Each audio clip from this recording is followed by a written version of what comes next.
have, like, I don't know, me and my white friends can just pull trains on black women, split them open, saying the kind of vile, disgusting fucking shit that Charleston White was saying.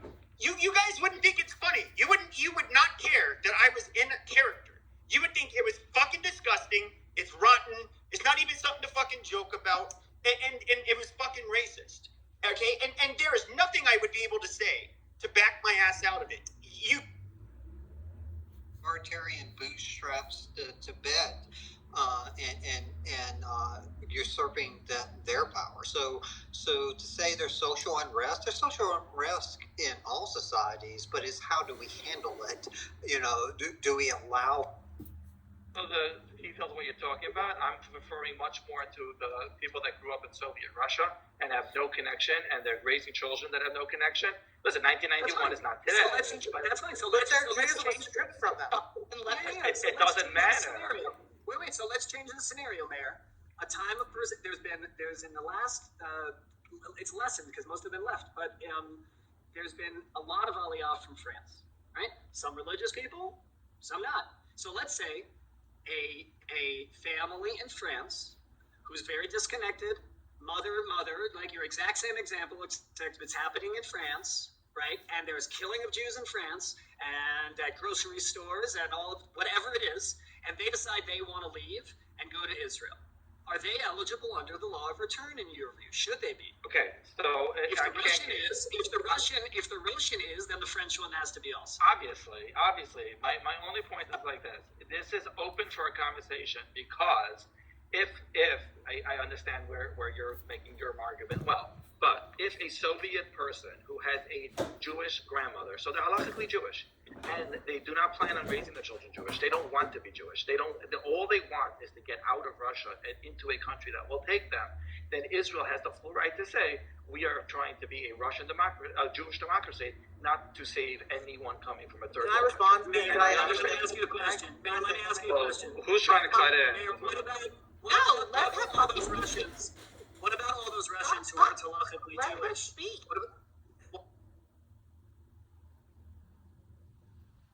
Guys, I understand that.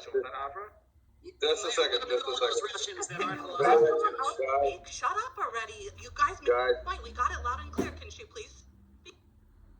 Guys, please, I want to say, if you are speaking and you're speaking long, and I don't like to limit people's, speak time, you want to get your message across, that's fine. But if there is somebody who didn't get to speak as much as you, please have the common decency to hold your conversation just for a bit. Let them chime in. Maybe they have something of value to add to your conversation. Let them speak, and then we can all continue. Okay? We're going to be respectful to each other. Thank you. Who wanted to chime in? Ocean? 2 points. First of all, just 2 points really. One is with the Russia situation, these people were basically force converted to secularism through communism through no fault of their own. I feel like they should have the opportunity to reconnect with their Judaism. And also Russia is an incredibly anti-Semitic country where they're arguably not safe equal to France at any moment. So I do think that those should all be factors. And as far as answering the earlier question about the Hitler standard, the analogy I wanted to make is with America that there are many reasons why America was founded, but one of the principles, because it was relevant to the time, was freedom of religion. And as a founding principle, and it's something that we point to all the time now as that was a good principle, I think, at least, this freedom of religion. So there are many reasons, again, why America was created when it was created, and I'm just making the parallel analogy to the Israel may not have been created because of the Holocaust, but at that time it was a relevant law, the grandfather law or the grandparent law, and at any given time Jews are threatened, and it could be very quickly. And this is Israel's refuge for Jews. Ocean, the laws in America have changed and will probably change again. Freedom of religion is great, but we're talking now about refugee status. So the 14th Amendment was added, which was a great addition. And the question now is, when Israel says they're going to protect Jews globally, who is in that category? So, Mayor, the standard still is. The standard is one. What about all those Russians that aren't halakhically Jewish? So what I want is not going to happen. What I would want is some type of litmus test to say, are you interested in joining a Jewish culture? And if that was possible, then that would be what I want. That's impossible. So that's so why I belonging say. so let me ask you. So joining the state of Israel, becoming a voter, a tax-paying citizen, that's not that's not enough? No, there's 2 million Palestinians that do that. They're clearly joining a Jewish culture. Joining a country doesn't mean joining their culture. There's a very big difference. If they're willing to join the Israeli culture, that's very big. Now, I don't know how to make that litmus test, so I'm not proposing that as a law. All I'm saying is, I understand the question to say, is the law from 1948 still relevant to the people that are requesting Aliyah today? Well, I just got to say something real quick about something in the chat. Kahana is saying Ariel Sharon and Bennett are not Jewish because both of their mothers converted Reform. Sharon's mother never converted, and I cannot believe that you're going to say that 2 prime ministers of Israel are not actually Jewish. What kind of love of Israel and love of the Jewish people is that? Holy moly, that is just like beyond. So much intolerance, so much hatred for people who don't do Judaism the same way you do. You know, there's a great line someone said to me once. Don't judge other people because they sin differently than you. Fine, you want to be Orthodox, be Orthodox. That's fine. Why should I, as a non-Orthodox Jew, have less of a stake in the country that says they're speaking on my behalf and will fight for my life? Why should I have any less access? Why should I not be able to pray at the Kotel the way I want to pray at? Why am I restricted from performing weddings in the state of Israel? It's all ridiculous. It's all discrimination. It's discrimination. Because you're not considered Jewish, man. That's not true. I write letters for converts all the time, people making Aliyah. They're always accepted. That's BS. Well, it's not considered Jewish. What do you want me to tell you? Okay, then Jay, what would you call it? I don't know, a different religion. I'm not saying you're not a Jew. What's the name of the religion? What's the name of the new religion? What's the name of the new religion? You literally just said he's not Jewish. Give it a name. What's the name of the new religion? What's the name of the new religion, Jay? I don't know. Give You it a can name. name it whatever you want. No, you say it's a different religion. I don't think so. So you give it a name. I don't need to name it. I just need to So know it. we have I don't need to success. name it either. I don't have to name it either because you know what it's called? Jewish. I want to congratulate everybody. We have successfully built. Hello. I haven't spoken in quite a while, but I just want to congratulate everybody. We have successfully created a time machine and reverted back to the same argument they were having 2 hours ago. Right. And it's just as circular and obtuse. Yeah, and Jeff, the reason for that is because people don't understand the law of return, don't understand Jewishness or belonging to Jewishness, and have zero tolerance for other ways of being Jewish, even though they're going to stand up and say publicly, proudly, I wouldn't say that's the reason. That's my speculation. That's my speculation. What I would describe, I've witnessed over the last couple of hours, is Jay. I don't mean this the way it sounds. Jay misrepresenting what he wants to see happen, and conflating it and pretending it is the will of the people. That is correct. And he's conflating what the Rabbanut would do, in theory, if they had that power, with some alternate universe where they do have that power, because they don't. And it's creating a very circular argument where, everybody's talking past each other. Because Jay, you're kind of like you're not really representing the facts straight. We can have an argument, we can have a discussion over the merits of restricting the law of return. It's probably a worthwhile conversation to the extent that there are people like you. And frankly, it's your opinion, so why wouldn't we have that conversation? But we keep getting caught up in using the wrong language. We keep getting caught up in saying, "Oh, it's the will of the people." No, it's Jay. It's your idea. It's Shuki's idea. Shuki's not even in Israel. But is there polling that suggests that the majority of Israelis want to do it? No.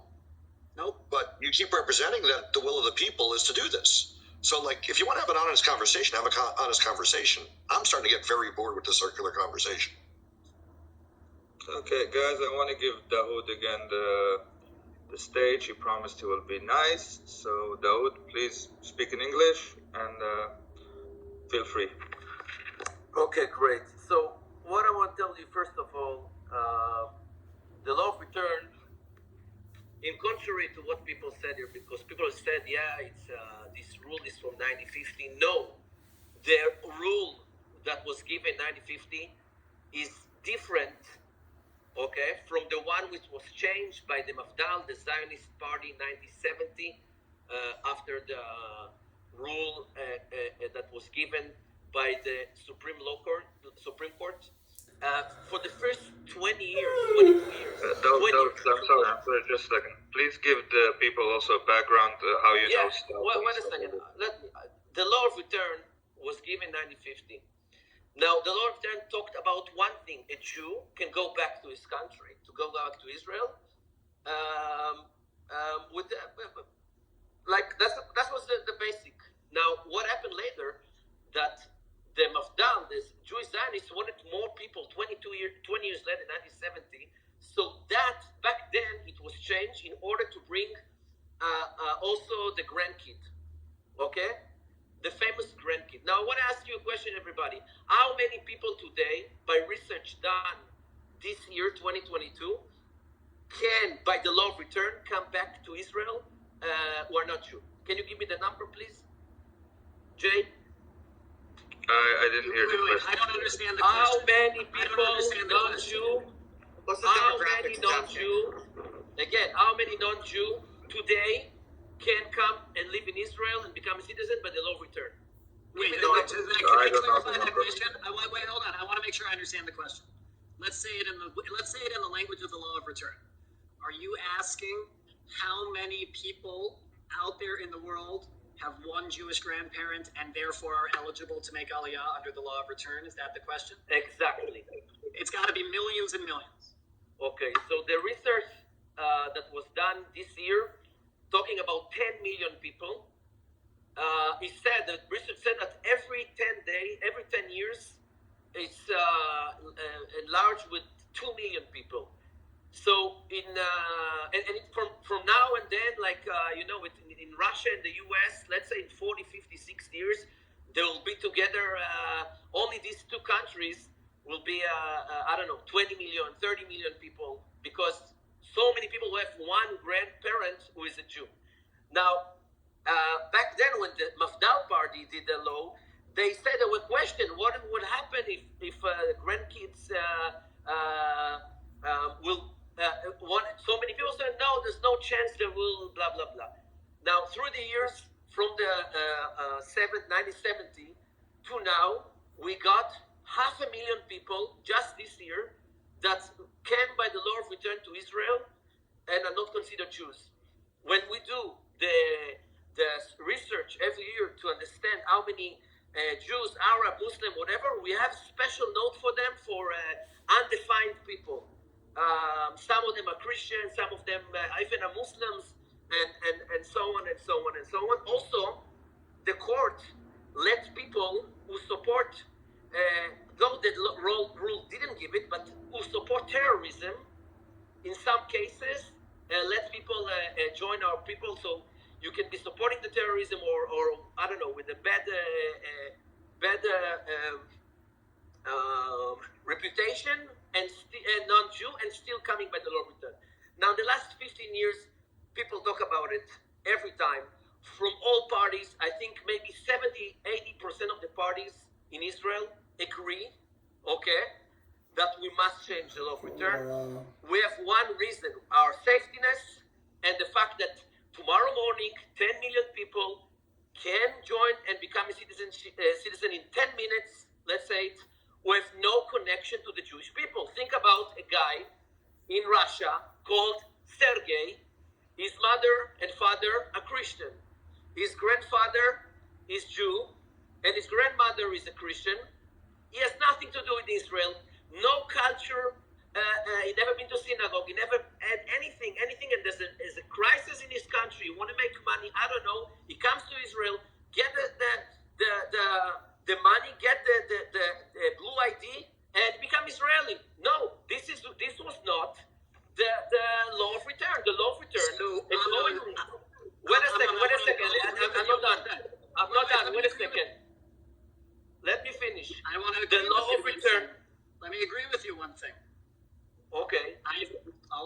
one thing. I don't think the law of return is a sufficient enough immigration policy for a country like Israel. It is basically the only immigration policy for Israel, and it is not sufficient for the types of immigration, Jewish or not, that I think a country like Israel needs. So I'm kind of on the I'm there with you, and I don't think that the law of return should change. I think Israel. No, but I tell you what's the problem. People, and I think Israel needs a separate immigration policy that is separate from the law of return. but people are hypocrite about the fact that they say, yeah, okay, let's go. That was the rule. We shouldn't change it. Status quo.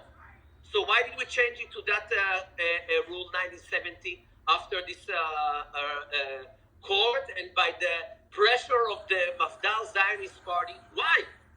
I don't want this decision. Back then, it was okay because there were reasons. They did it I don't know, for maybe the Ahavat rule was Yisrael. They less did it for global. Ahavat Yisrael. No, it wasn't for Ahavat They did it Israel. for Ahavat Yisrael. People do things for interest, not for Ahavat Israel. This is a different game. They And did it for our Ahavat interest, Yisrael. we don't do anything for Ahavat Israel. We do things for interest. Our interest now is to bring the Jews back So home. you hate, And fine, so wait you a second, don't let me love finish. Israel, You so stop me don't again. love Jews. One at a So time. you guys. don't love Jews. Let me please finish. The So you are government. Sonei Yisrael, don't have Yisrael. Okay, yes. The rule is to bring the Jews back home, always, anytime. And those who treat Israel as a refugee place to go, I don't know, we don't need them at the moment, or we'll never need them in any time. They are not connected and they abuse us. Now, I want to tell you something. Russian immigrant to Israel, 1991, what was the percent of Jewish people? Do you know? 1889 to 96. The percentage was 85% Jews. Now it's 75% non-Jews. So 75% of the people who came from Russia in the last 10 years and more are not Jews. But and if we go to the law of return that was given in 1950, none of them would come here because the law of return of the establishment of Israel that deriving from the independence is not talking about the grandson and not about also the son, only about the individual. Go and read it and stop spreading fake news because every time people skip about the changing in 1970, they skip about the most hardcore issue. Let's give Tank a chance to speak. Tank, what's up? Fuck Israel, my nigga. Free Palestine, destroy nigga. Stop doing like that. Free Palestine. Sorry. Let me say it simply. I want to say She had something. one Jewish grandparent. Just a Would second. he be part of the I right return? want to say something. Just a second. First of all, I want to invite Chava up. Chava, where are you? Chava, I want, if you have a second, to come up here. Hey. Thank you. Please let Chava speak. She has something very important to say. Oh, thank you. I didn't mean to do it now and interrupt. So thanks for pinning the room on top. So a bunch of us will have a room on Monday in honor and in support of the earthquake victims. We will have several people and organizations that are helping on the ground, including United Hatzalah, but not only Israeli organizations. We will have some helpers come and join us in the room, and we would really appreciate every single one of your help. And so if you could just RSVP for the room and just show up and share the room and make sure that we can raise some money for the victims and just, help the people that are there, uplift their spirits, because we will have people that are there come into the room and listen and share their stories. Thanks for letting me share this. Thank you for sharing. Thank you, Chava. So everybody, if you want to help for the cause, you have the room pinned right up there. Okay. Please continue. I'm sorry if I interrupted anybody. Let me ask you a question, okay?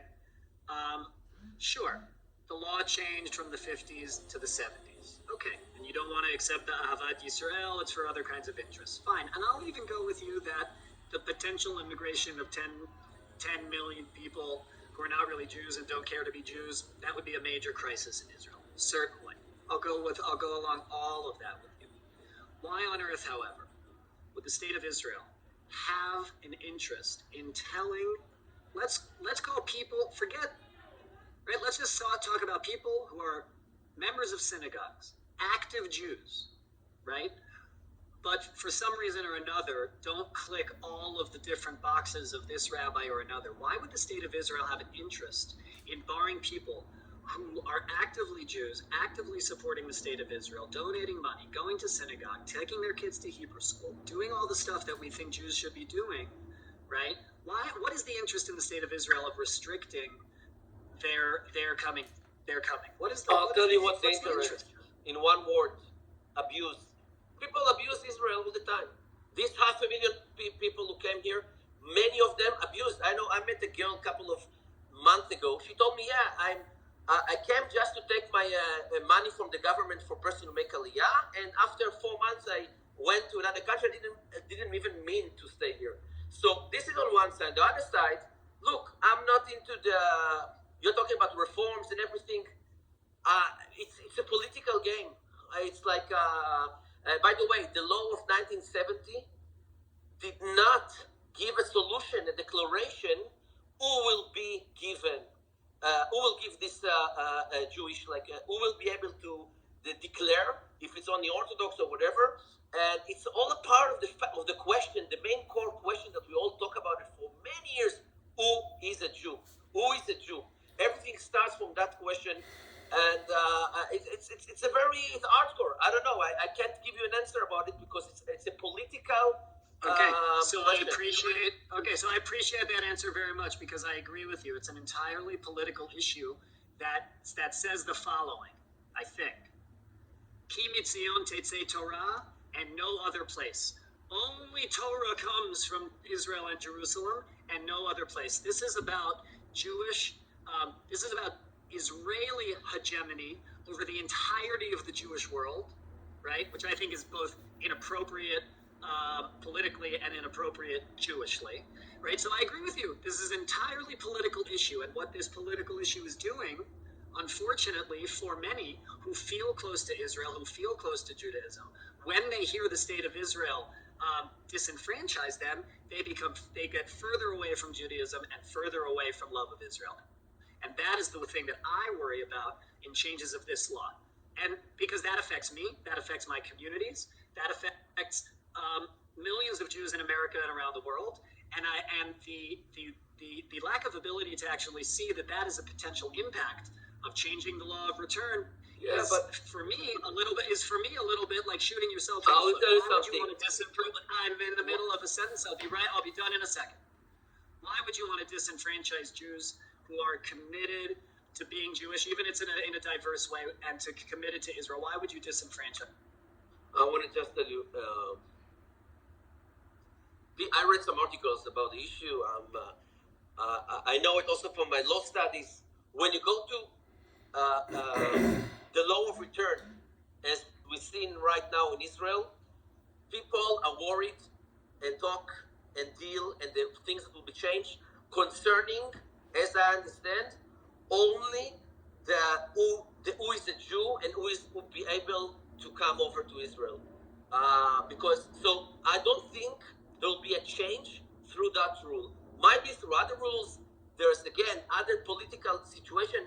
You need to understand when you have a problem with the political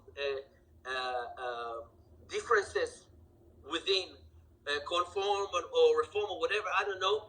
Also in Israel, we have that debate for many years. And it's a political issue and interest. If the Rabbanut gets to decide what the definition of who is a Jew is, then it's not only Reform and conservative and secular Jews that will be affected, it will be Orthodox Jews around the world, because the Rabbanut also has a stricter standard than many, many millions of Orthodox Jews living around the world. And that would also be a shame, that even people who believe in the power of the Rabbanut, right? They will be disenfranchised by the very organization that they think should be making these decisions. It's just so crazy. Tell me how that works. I didn't understand the question. It's not only is it concerning the law of return? Yes. But there will. Yes, what is that you're talking about? Wait a second. Are you talking about again the grandson? No. accept But wait a second. Wait.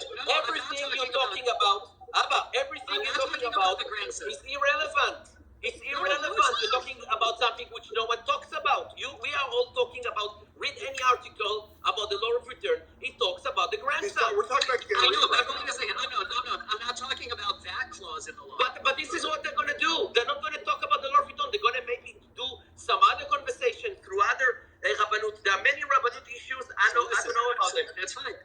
So listen. But law of return, no. Put it in your head. The law of return issue. No one is targeting everything concerned reform, not reform. It's different internal Israeli issue with people who are not Jews. That's it. No, listen. I think that's a part of it, but I don't think that's all of it. Okay, let me I give you swear two to cases. God, I believe me, that's the only thing matters. It's not right. It's not true. Wait a second. Are you? Is your mother Jew? Is your mother Yes. Jew? Yes. Your wife is a Jew. Yep. So it's not talking about you, and not only I know. I'm not talking about me. I'm not talking about. Who is? Show me one person who would be coming by the grandson and we lost his grandson. These 10 million people I'm talking about. That's the only thing. Tishma. I'm not talking about the grandson people. Okay? No. I have a great example of who you're talking about, Abba. I'll tell you. I'm talking about two separate kinds of people. Here's one. One is the Reformed Jew who's lived his whole life as a Reformed Jew, but only his father is Jewish. A Jew, legitimate in the Reform movement, who now the state of Israel says you're not a Jew, and if you want to make Aliyah, you have to convert. Let's say if we get rid of the grandkids. I'm talking about that kind of person.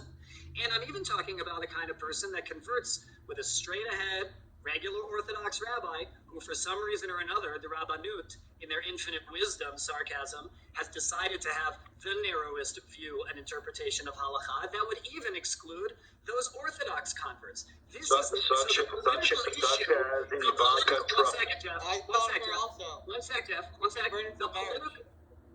The political issue here, you're right, it's a political issue that has to do with securing as much power and influence that the Rabbanut can have so that they can have religious authority and over everything Jewish in the country. I reject that wholeheartedly as a violation and a dereliction of the duty of the state of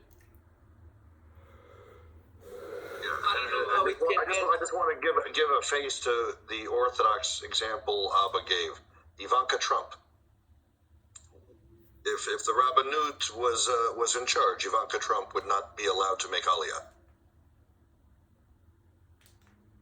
Look, it's you're not. Except she probably would, because if it's political, then it's we love. Abba, you are touching the core, the core of the issues. Again, I'm going to one question: who is a Jew? And when you're talking to who is a Jew, it brings up so many things. And again, the conflict between the Orthodox and the Reform, and we know it. It's a big problem. I don't know what to tell you. There's no answer. It's a political issue, and you also need to understand that the political system in Israel, and that thing is very problematic and hardcore, can give one person, but this is election. One person, 30,000 people elected him, can be stronger than the prime minister in the Israeli system. We know it. It's Look, I understand how coalition politics works in Israel. I get it. I understand the power of coalition stability that Avi Maoz holds now. I get it. He blackmailed everybody, right? Netanyahu used him to form a government. He doesn't have real power. If you want to talk about politics, let's talk about politics. It's political. Let's separate the political issue of the power of the Rabbanut and religious coercion from a legitimate conversation around who is a Jew. Those two things are How do you prove your grandpa is Jewish if your grandpa is dead or if he's not around? There's various ways you can do that. What's the threshold? There's a few ways you can do that. There's a few ways you can do that are acceptable according to the Ministry of the Interior and the Jewish Agency. One is to produce a document like a ketubah from your grandparents, right? Or some kind of bar mitzvah certificates or something that indicates, right, that they were part of the Jewish community and are Jewish. That's it, right? And there are different kinds of documents that they may ask for if things, right? But there are these ways. Like a gravesite thing. So you know, I want you to look at my PTR. Yep, a picture of a grave. So look at my PTR. Do you guys see who that is? He can come to Israel. He can come to Israel. It's Bob Marley. He's by the law of return.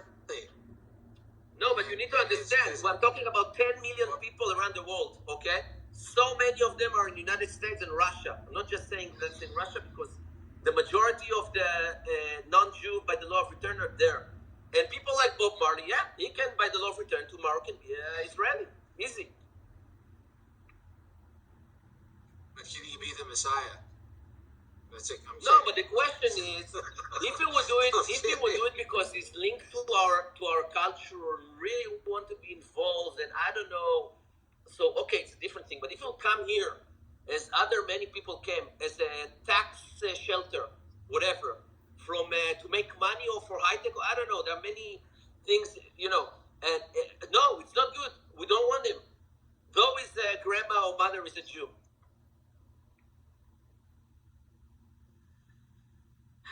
And it's a question, you know. Amnon, do you agree that people born to Jewish mothers are Jewish? Yes. Do you agree, and I'm not going to put in the parameters, do you agree that Judaism has a conversion, that there is conversion in Judaism? Yes, but I don't know a lot about it. Like, I don't know. I tell you what I don't know. That's fine, but you acknowledge that there is a process to become Jewish. Yes, right? sure. Okay. Do you also acknowledge that the Haredim and the chief rabbinate have an exceptionally narrow and strict view of what it will takes to become Jewish? Yes, it was that political issue. Good. That's it. Good. And do you accept that even other Orthodox rabbis will call the Rabbanut extreme in their views? What the fuck is this thing? Sure. Great. Why not? So then we can have a real conversation about who is a Jew and who is eligible for the law. Yeah, but you understand it's not mathematics. It's not a science. Can you give an example of the extremeness? Before we get to example, you should be aware appears to be their working hypothesis based on what he said. That has huge implications and may explain many of the symptom clusters that exist. But I'm sorry. No, they do not talk about it.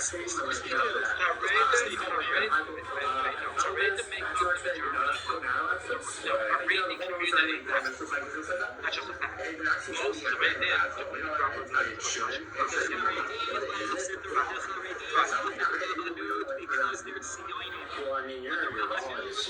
is run by Haredim. Wait, let's get this straight. The Rabbanut is not run by Haredim. It's run by Dati Lumi. Because of You're telling me the chief rabbis? You're telling me the chief rabbis are Dati Lumi? Today's chief rabbi is not Ilumi. The previous one was. The chief rabbis have been Haredi for the last 40 years. Not Metzger, no, not 20 years ago. Mezrich was not Haredi, not at all. And Sure he was endorsed, but Of course he was. Okay. Of course he was. The institution. Okay, let's get this straight. The institution of the Rabbanut is not a Haredi institution. Yes, it is. The reason why you can keep saying yes, it is. It doesn't make it true. The reason why the Haredim are on the Rabbanut is because the biggest population of people that are passing the Rabbanut test end up being the Haredim. But they That's fine, are but not a Haredi institution. Mayor, hang on a second. That's fine, Mayor. You're distracting the point. Okay, with respect. Now that we agree that Jews born to Jewish mothers, right? People born to Jewish mothers are halachically Jewish. There is a conversion process.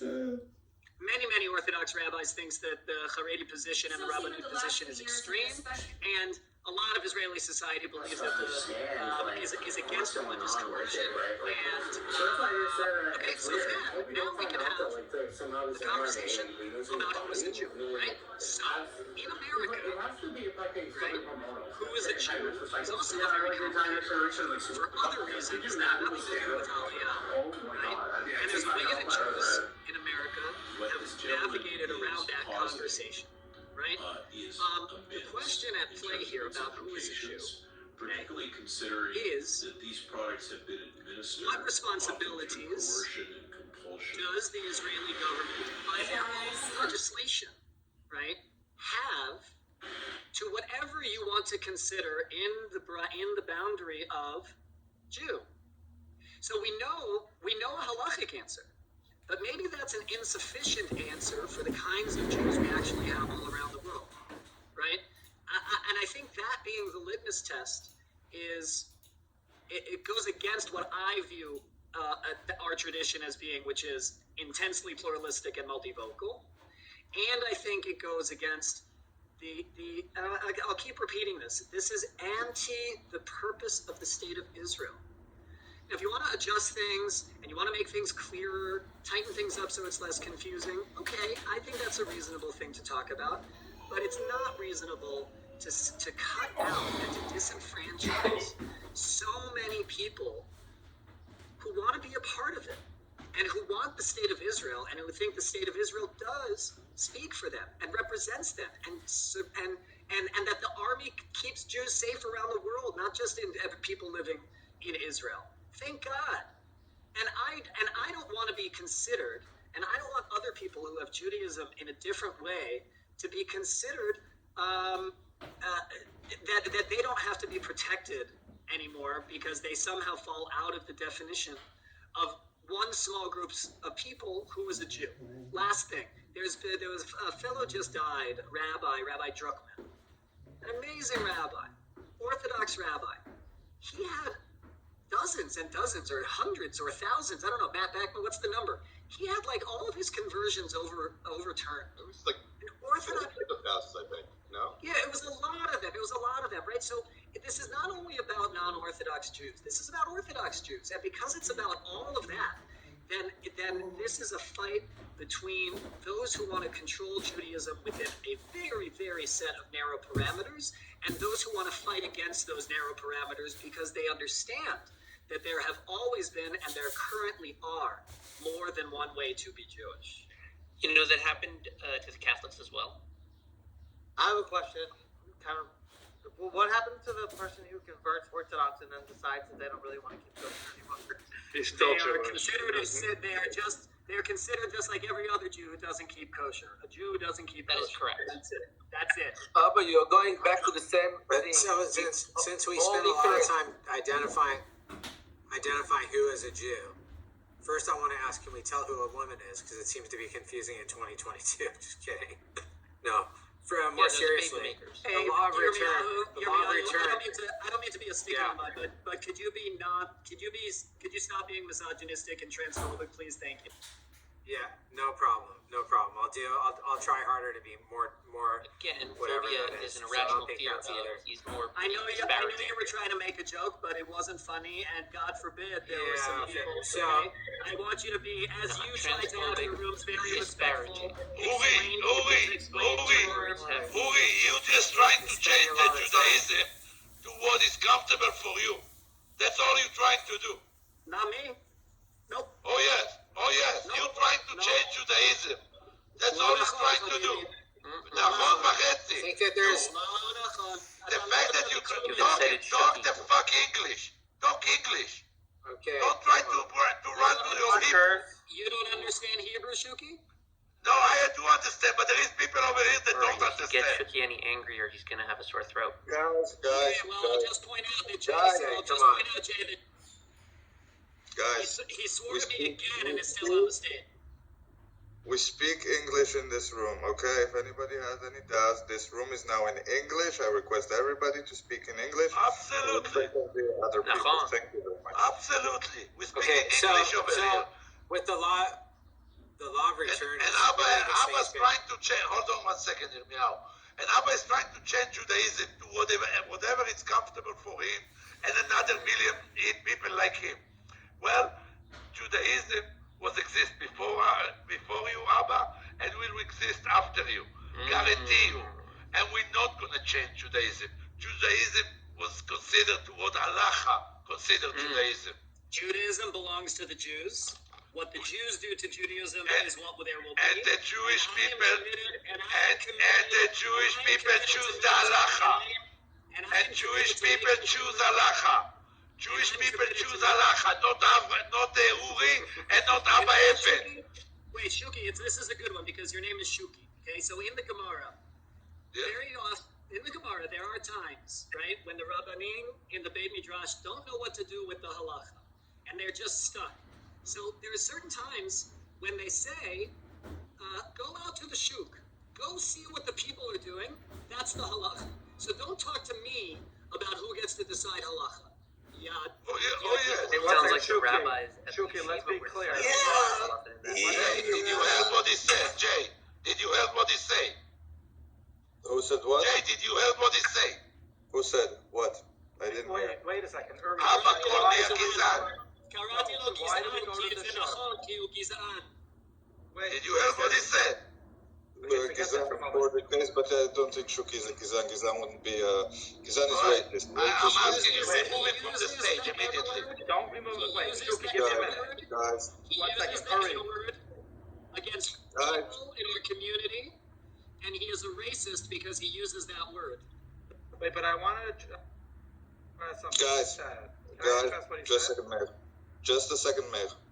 Guys, you're all adults, okay? This is not kindergarten, okay? I'm not a kindergarten teacher, okay? I ask one thing and one thing only, and I had to fall into repetition here. Be respectful to each other, okay? You have differences of opinion, I get that. I know that, for example, me and Abba, we're on a collision course. I do not agree with almost anything that he says, okay? But I still give him the respect. I don't call him names, okay? And I expect Abba not to call anybody else names, okay? Let everybody speak their mind, okay? And that's it. We're not in politics here, okay? This is not a government. This is not a parliament.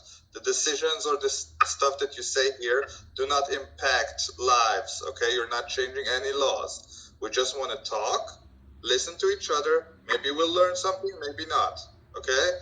But that's it. So stop acting like you're 5 years old or 10 years old, okay? And be an adult, just like you would be in any other conference room, okay? Thank you, guys. Go ahead. Mr. Chair, let me respond to something, because you said the Gemara does say, okay, let's see what's done, but it also says why. And it says, Lav Nevi'im Heim, B'nai Nevi'im Heim. If they are not prophets, they descend from prophets.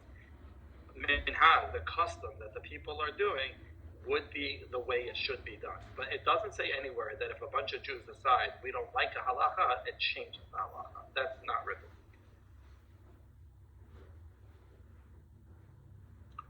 So the law of return is something that we've been focused on there a lot. I didn't say change the halacha.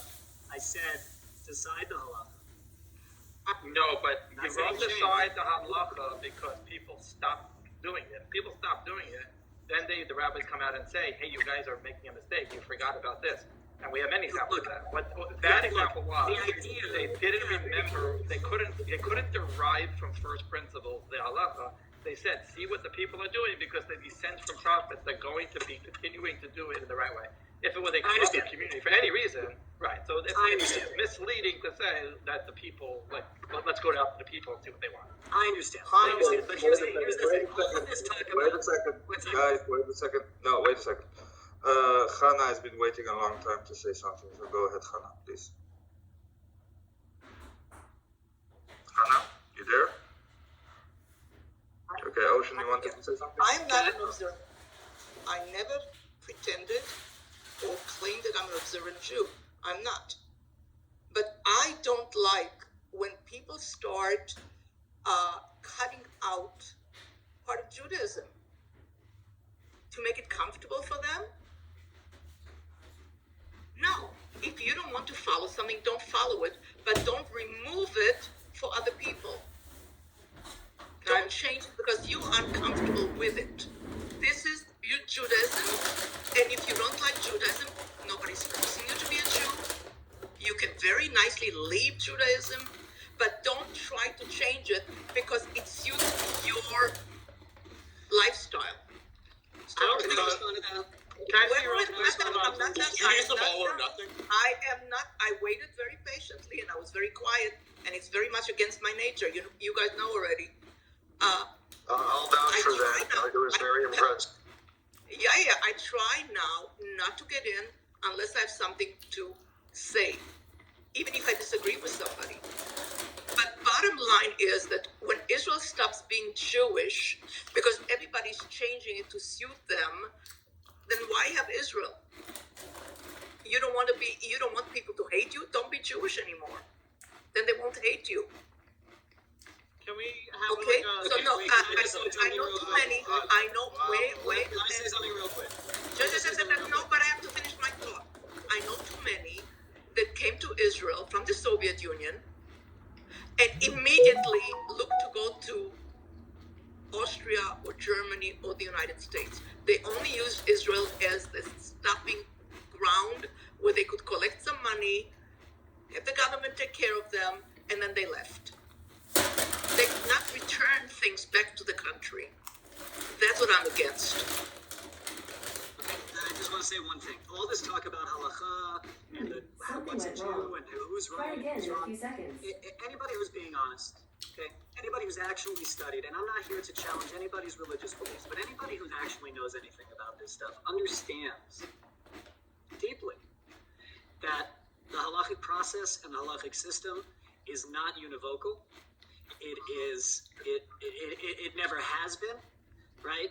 And the idea that it never changed is just false. You want to say something about fine, it was all revealed on Sinai, fine, I'll go with you that way too. And it was revealed later, fine, I'll go that way too. But let's look at history, and let's look at halachic development, even within Orthodoxy. Anybody who says it's always been the same this way and that's always been that way is just factually, historically wrong. Well, and that's and does damage. I did not finish my thought, and you had a lot to say.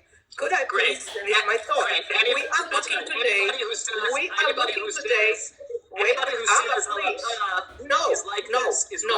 I'm not giving you my time. We are looking today. Where am I? We are looking today at synagogues that actually advertise anti-Zionism and advertise. No, this is a distraction. This is a distraction. Wait, no, it's not a distraction. It is not. Because it is now. No, it is not. Because you don't like this kind of Judaism. You have a choice. Abba, you have a choice. No one is forcing you. So don't be a hypocrite. We have now, according to Abba, we should be a supermarket of whoever wants to be something. No, that's not what I said. There are certain laws. No, there are certain laws that need to be taught, and if you don't want to learn them, you don't have to. No one is forcing you, but you are forcing us. You are forcing us to adjust to your thoughts. How do you call that democratic? Can I say now, or you good home? One thing that doesn't really get brought up, I guess, is like just. Okay, so what about like the synagogue for the person who is not wanting to, who's Orthodox but doesn't want to go to synagogue? Like part of the problem is there's not really an option outside of like Chabad, let's say, where if you're like not feeling it this month, or like you want to keep kosher on Monday but like Friday, you know, not so much or whatever. So kind of like this idea of being in and out of Orthodoxy doesn't really exist, and I think that's also like that's why there is Reform and Conservative Judaism, and they were founded. But you have to be an Orthodox. You don't have to be in synagogue all the time. I'm sorry, Ocean. You don't. I'm not. Ocean, right? But those communities. I have total respect. I have total respect for the Orthodox because they're doing what I'm not. But those communities are not built for people to be. Because when you start, look at we're seeing Ocean, please. When you start looking at the different denominations now, and there's less and less and less and less, and in the end, there'll be no need for Israel or Judaism. There will be no need for it. Congressman Doshman, are you in the opinion that every Orthodox Jew is doing everything perfect every day? Of course not. But I'm saying, like, their communities are not really built. They're built for a certain degree of, even if you're not keeping it, you have to pretend that you're keeping it. You can't So see that becomes. Right, because if you're going to believe in a tenant, then you have to continue to believe in the tenant. Now, everyone falls to different degrees, but what you want is an acceptance for falling, meaning you want flexibility. Well, I'm saying that's why there is. Hypocrisy. Well, yeah, he wants a supermarket. Yeah. Wait, slow down, Sana. But Ocean, you realize that's hypocrisy. Meaning, if you're going to say there are many Orthodox like this, that they say I believe in it, and if you open up the question to the floor, I'm pretty sure some people will raise their hand and say I'm part of that community. I believe in it. I accept it, but I don't stand up to temptation every time or half the time or whatever the number is. To some degree, I'm human. Yeah, because I'm human. Yeah. Right, so my point is, when you can't set up a community that says you really should stop at red lights, but if you don't, cool. It's going to be, you shouldn't, and now I understand that's maybe an extreme example because it's highly dangerous, but my point is, everyone falls to temptation. Some people fall to temptations where they come to synagogue once in a while. Some people eat at McDonald's but keep kosher in the home. But you can't set up a community that says that's okay because that's hypocrisy. But I agree with you, Mayor. I absolutely agree with you. But Hannah, you're the example because you're like, I agree with this, but I don't do it. Right, so that's but I don't pretend to. I don't, but I don't tell you to do what to do. I don't tell you what to do. But I'm saying the reason why Reform and conservative Judaism potentially exists is because to fill this middle ground where people can feel like they're participating when they want to. I'm pretty sure this will insult Reform and conservative, but according to your viewpoint, you're saying is that it's built for hypocrisy because you can be Orthodox or believe in Orthodoxy and fail with temptation every time. But if you change your religion because of your temptation, then that's illegitimate. By what you're saying, you're calling Reform illegitimate. Yeah, Mayor, this is what they're doing. They want to change the religion so they can feel good about what they are doing. No, you want to do whatever you want to do it, but don't change the religion. This is an insane characterization of non-Orthodox Jews. I'm sorry. No, it is not. Yeah, it is insane, and the reason it's insane is because I believe it's insane. I agree it's insane. That's why I'm calling out Ocean. Because it's not your way. It's insane, right? I love it. This is absolutely you're a perfect example. Chana, because there's two types of people. There are those that are doing what Ocean is saying, and we can call them out as being hypocrites. And now Ab is going to say why he thinks his way is correct. I'm going to disagree with him, but at least he's going to come up with a point and say his halachic process is the right halachic process. That's very. I don't even care if you accept my halachic process. I care that you accept the way that I want to be Jewish, and that I'm still a Jew, and that I'm part of the Jewish people, and you'll give me an aliyah in shul regardless of my practice. That's what I want. I don't care if you legitimize my Judaism. And I'm saying that we're not trying to change Judaism. People are trying to participate in it at levels that they can relate to, and they're not necessarily saying, "Hey, yes, those movements were founded on maybe trying to be against whatever." But the way that it's practically enforced today is just people trying to connect with Judaism at a level they're comfortable with, and there's ebb and flow. Fine, so based on that... Hey, what about do one more mitzvah every day? What about everyone's on a path, get more religious, take on another thing. Does nobody believe that in this room? You know, the greatest lesson in history is when Jews decided to pray in a different way, and then they called them Christians. Right? I'm going to push back on all of it and say that there's no way any of you could deny me as a Jew, regardless if I'm religious or not. And that's right. I feel, and that's how I'll always stand on that. So I just think that it's very muddy, dangerous waters to start doing that to each other. I just personally think that that's very dangerous for us as a people. But you don't have to be religious. We're not asking you to be religious. We just don't want you to change Judaism. Nobody's judging. Desire to change Judaism. I started saying I am absolutely, as my daughter calls me, a hypocrite. Absolutely. But I am not trying to change anything. Already, it's been changed already. Do you see? It's already been changed. It hasn't been the change. It only had. They just formed into different denominations, and pretty soon it's going to be a different religion. As we said, Hasidic Judaism was considered heresy. It's like Judaism has evolved. Right, and why is it no longer considered heresy? Well, this is important. In the beginning, Hasidic Judaism was considered heresy, but then it got accepted. And the reason it got accepted was because they are continuing to keep everything. A generation later, it became painfully obvious, some people painfully obvious, that it wasn't a breakaway movement. But once you start changing rules, that's when you lose. That's when you fall away from your own movement. So what about the Sephardic code? Nothing wrong with Sephardic. What's wrong with Sephardic? They have different rulings. Yes, but all their rulings, if you go through the halachic process, all their rulings are tying back. No, all the rulings are tying back to what we call the Rishonim.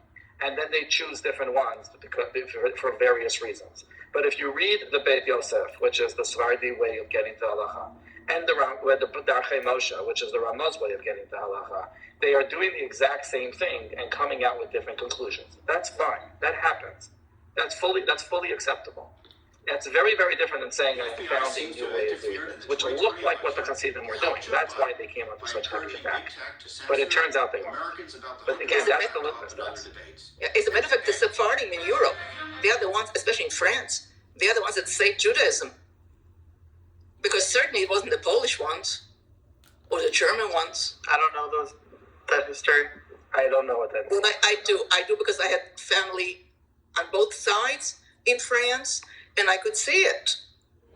It's amazing. Unfortunately, I personally think, this is alternative history, if in 1492 the Sephardim would have joined the Ashkenazi community, it would have been better for both of us. However, I don't know how you can say that in modern day. Well, how could they join if they were in different countries?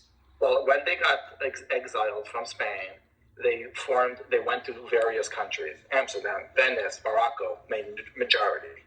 Now, they could have gone, not Amsterdam, sorry, it's the German mission 100 years later, Antwerp. They could have created their own, they could have gone to Germany and France. They didn't. How do you know that they could have? Why not? They weren't invited. In order to go someplace, you have to be invited. And if they were expelled as a large number... There are letters written from the Ashkenazi community requesting them to come, and they refused. They have good reason to. This is not questioned. They could have been afraid also. Okay, there's multiple reasons. That's not okay. This is alternative history. I can't prove it. I just think it would benefit both communities. The point is, I don't know how you can make a strong argument that the Sephardi Jews of France saved Judaism. Unfortunately, 16th generation and forward, Ashkenazi Jews have not been very accepting of the Sephardi Jews, and they have not done enough influence. But that's the facts. It means prior to 13. I'll tell you why. I could only see it in France because when my husband went to a synagogue over there, I had to buy him another siddur because it's the French side and the Hebrew did not quite. He had a hard time with it, being from Poland. Back in 1492, the Sephardi community was by far the majority. When we get to 1660, it's about even. Today, it's the opposite. But they were by far the majority back then. I don't know enough about the history in terms of there were two Talmuds to begin with, right? The Jerusalem and the... Yes, but the Jerusalem Talmud was written hastily. It was never accepted as authoritarian. It was written under persecution. We call that the Kufas Hashmad in history. That was 54 years after the destruction of the temple. Bar Kokhba made a revolt. And after that, the Romans said, if we allow Jews to stay Jewish, they will revolt again. And they came down really hard on Jewish edicts, and there was lots of anti-religious coercion, and that's called Kufas Hashmad. And if you ever heard of the 10 rabbis that were killed for practicing Judaism, it's during that time period. So that's when the Jerusalem Talmud was written. It was written hastily. It was written on their way out. It was never accepted as maybe Teimanim, but it was in most of history. It was not accepted as the authoritarian. The Babylonian Talmud was accepted as the authoritarian one. The problem with the Babylonian Talmud is it's really hard to figure out the conclusions. That's where new disputes come later than it. But when we have a clear dispute between the Jerusalem Talmud and the Babylonian Talmud, we go like Babylon. I actually love all the customs, the different interpretation of what you eat in the holidays and all that. I love that. I think it was written much slower, and then it was edited for about 100 years to make sure it was perfect by a group that didn't add. They just edited. So the Talmud was in Babylonia, in Iraq, basically, and I understand the next seat of Judaism was Spain after that. how did it spread to? It's not clear. We don't The know. historians are not clear why it's split between Germany and Spain. There's different theories. It's not clear. But also, we are clear that Spain was way far larger. So at the time, let's go back to 1390. In 1390, because there were pogroms in Spain at that point where they started having large amounts of Spanish exiles. There were people that left before, but there were really more, about three major branches of Judaism. Very small Ashkenaz, very large Spain, that's Sfarad, and Mizrahi communities throughout the Middle East. And after the Ashkenazi is directly from Rome to Ashkenaz is kind of the thinking? It's not historically clear. Some people say it was the group that stayed in Israel later. Some people say that it was from Rome. Others would say that it was from the other yeshiva in Babylon. It's not fully clear in history. From when they get there and the expansion is very, very clear. But there's strong theories to say that they came from Israel without going through Babylon. And today we consider Ashkenaz like the equivalent of where, like geographically, that community was. Well, in before the Polish partition, which is like 1790, the vast majority lived in the Commonwealth of Poland and Lithuania. After that, it gets broken up, and that's really when the different Ashkenaz customs become much more strong. There was a Berlin community, there was a Speyer community, which was slightly different, but the vast majority lived in what would have been Polish Empire. Ramban was an empire. So you think the early Ashkenaz, the beginning was in Lithuania, you think, versus like Frankfurt? No, the very early with Germany. No, very early with Germany. So Frankfurt area? Sure. Spires, Mainz, and Worms. Is that southern? Southern. The Ber Hagolah was very, very early. His yeshiva was in southern Germany. And Rashi was born in Germany and settled in France. That was early. Rashi was pretty early. He's 1040 to 1120. That's when Rashi was. Can you say the beginning of what you said? What yeshiva? I didn't hear you. Ber Hagolah. That's Ber Hagolah. Ber Hagolah? Okay. Ber Hagolah. Rabbeinu Gershom. Rabbeinu Gershom is most famous for making different edicts that were accepted in exile, and one of them was you can't take two wives, and one of them was you can't force a divorce. That's probably the most famous of them. Say it again, Matt. Open someone else. You get communicated for opening someone. Wow. But today, if an Sephardi would marry an Ashkenazi, they write into the Kesuba that he won't take another wife, because technically that's not. No, they'll write it and they promise not to. They could also expire. Wasn't it meant for 1,000 years? Yeah, but we kept it. Yeah, because you're not allowed to add laws. So he did a time limit, and he said, "I'll excommunicate anyone that breaks this law for like 1,000 years," which expired, but we still keep it. And that was to not look bad with our Christian neighbors. It's not clear why he did it. Can we go? This is a very interesting conversation. Did he say 500? I think it's 500. I think he said 500 years. No, I don't think it's about that. It's about till the end of the 5th millennium. Okay. This is a very interesting conversation, but I think it's a bit of a departure from what we were talking about before, which is, should the law of return get changed? And I'll state my position again. The room has been growing. I think it will be a dereliction of the duty and responsibility of the state of Israel. And it will go against the principles of the founding of the state and its commitment to all Jews around the world. And if you want to leave certain Jews out, then that is what you are promoting if you want to promote some of the changes that have been suggested to the law.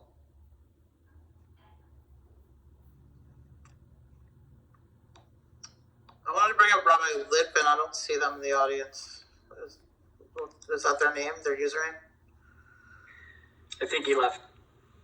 Yeah.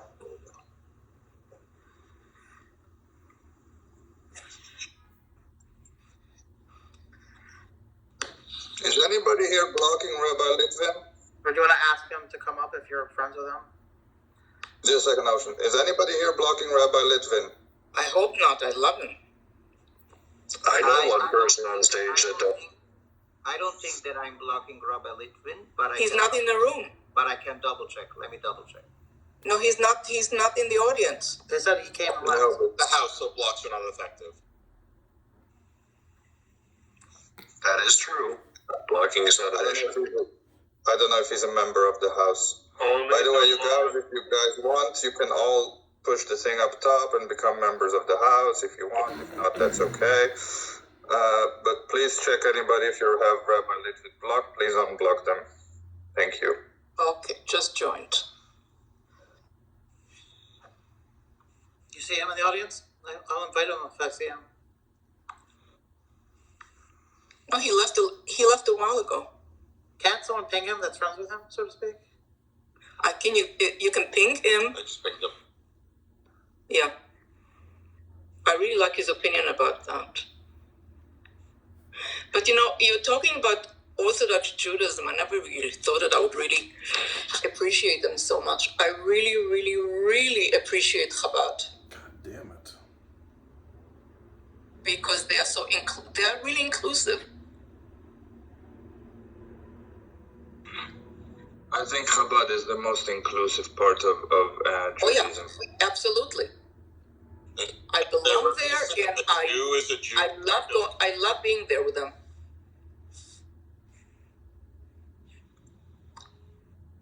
They've only been around for. Apparently, they are not good enough. They're not elitist. They don't look down on you, and they're fine. When did they start their movements? Like 80 years ago? Mayor, do you agree to Hannah's statement, Mayor?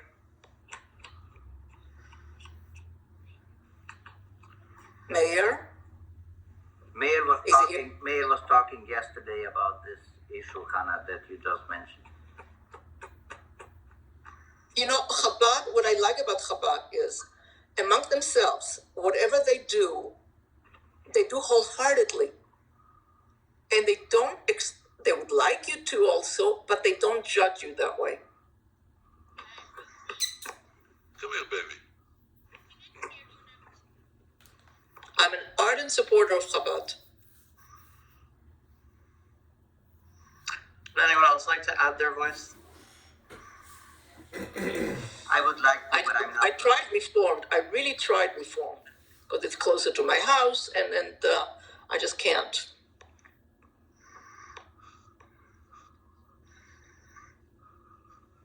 I didn't get the joy in a Reformed synagogue that I get in a Chabad.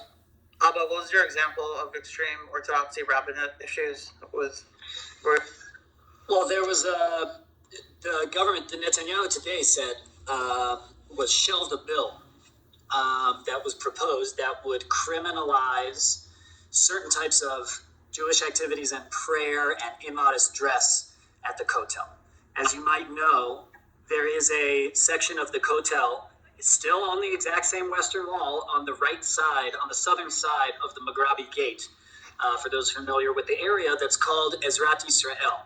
It is a pluralistic place that anybody can pray in and is used a lot for bar and bat mitzvahs from people coming from outside of Israel. Even those inside of Israel are using that place. And there was a deal made in previous Netanyahu governments to devote government money to that place, to expand it, to make it a nice place to pray, separate from the regular Kotel Plaza. That still gets to be in Mechitza and all of that, but to create a place where Jews who pray differently can do so at the holiest place in Judaism. Now, the law would criminalize that act, would criminalize certain immodest dress at the Kotel, would criminalize women touching, reading from the Torah, or wearing Talmud and the criminal penalty and the. Okay, guys, I don't want to do this, but I'll start putting each one down and up until we can get Rabbi Litvin back here. So please, let's go there. Again, this is a house. Only the founder of the house could keep someone out of a house. Nope, I'm definitely not keeping him out of the house. But he's not a member, I think, of the house. That's why he's can't enter. If someone's not a member, of the house, then they are subject to the blocks of the people. Okay, so please, people on the stage, go just a second into your block, remove Rabbi Litvin, because I don't want to start, putting people down and back up again. I don't want to do this. I double-checked. I was not blocking Rabbi Litvin. None of his 2 accounts was blocked. And if you want, I can put a screenshot. No, Yochanan, nobody said it was you, okay? But I'm saying... I don't even know who he is. Okay, so please, guys, take a look.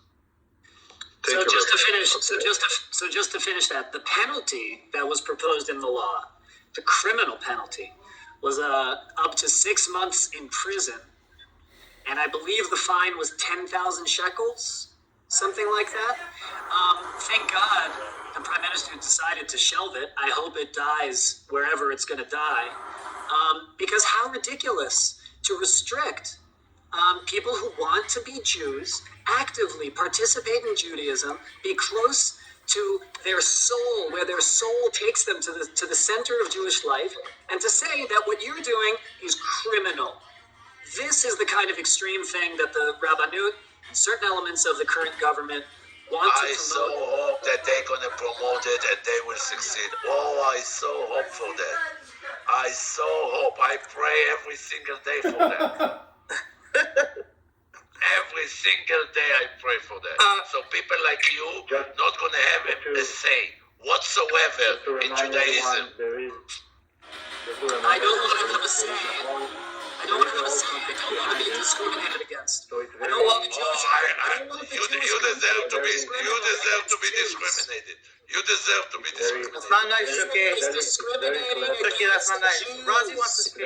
It's very clever. It's very clever to raise points as someone who can read and hear and understand Hebrew without giving the entire context behind what exactly was proposed, what the state of the proposal, and what Netanyahu actually said and why he said what he said. You know, I in some way, I like the idea that there is a separation between men and women, because unfortunately, when you see the way, and I'm not a prude, really not, but I was brought up, even as a child, that when you go to somebody's place of worship, you dress respectfully. This is not the beach. He's here. This is not the housewives of Jerusalem. This is a place of worship. And so women should have some respect. The breasts don't have to hang out. This is not a nightclub.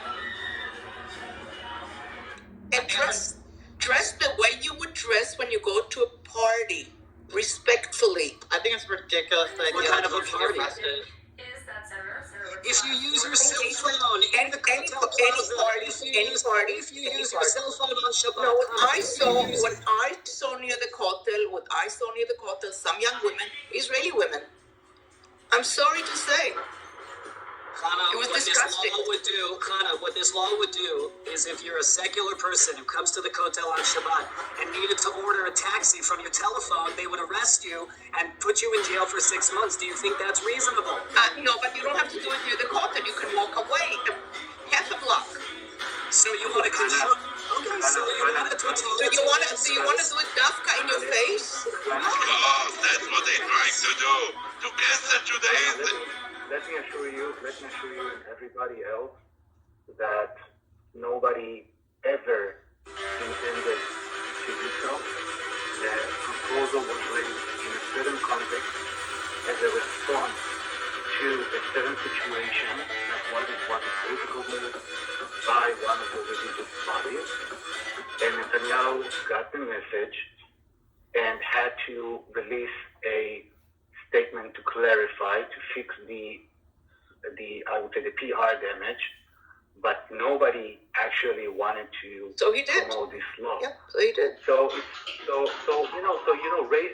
raising an argument or sharing. There we have Rabbi Litvin is here. Wait, Hannah. Okay. Let me it's a very, very important point. Raising such an argument with a large group of people who have interest and who care about what's happening without sharing the context in order to achieve a debate point, I think it's very, I don't know. Disingenuous, I think. It's ingenuous. Oh, okay. Let me ask you something else, Razi. Would any woman, any Israeli, any Jew go into a mosque without covering her head? Or would any Jew go into a church without dressing properly? Why do they think that they can do it to a synagogue or Because to the it's kotel? not a synagogue. Because it's not a synagogue. It's The a Jewish cultural heritage site. It's not a synagogue. The kotel now It's not a is. synagogue. It's not a It synagogue. is. Yes, it is. Where is it not a synagogue? If a By woman the way, wants to like the temple, pray out loud. the Temple Mount is also not a mosque, and still people are required to cover their heads and dress and cover their skin. And they do because they have So, Chana, do you think it's okay? Chana, do you think it's okay when young Haredi boys attack Jews praying, rip up their sidurim, take them into the bathroom, throw dirty diapers at worshipers? Do you think that's okay? You know what? Deal with them separately. Do you think that is okay? Do you think that is okay? Absolutely not. Okay, guys. Thank This is not okay, but it's not the law. Right. Hooliganism is hooliganism.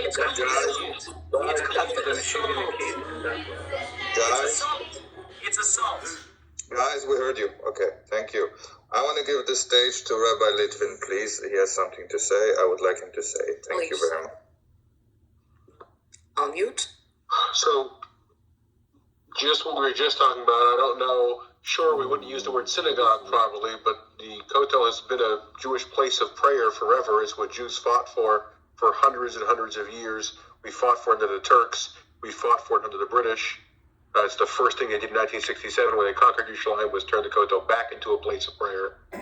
Whether you want to use the word synagogue or not, it's a base knesset. It's a place of assembly. It's a place of prayer. I wanted to jump in earlier when we were talking about the difference between Sephardim and Ashkenazim and joining together, etc. The description of Sephardic Jews and Ashkenazic Jews as a separated idea, either separated ethnically, separated religiously, is simply not historically accurate.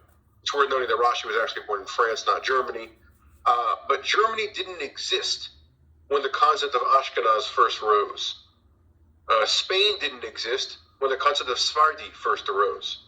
Those concepts predate those countries. So Ashkenaz in modern Hebrew means Germany. Sephard in modern Hebrew means Spain. But the term Sephard predates Spain. The term Ashkenaz predates Germany.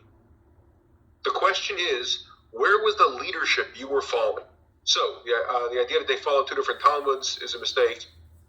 The Talmud they both accepted was the Babylonian Talmud.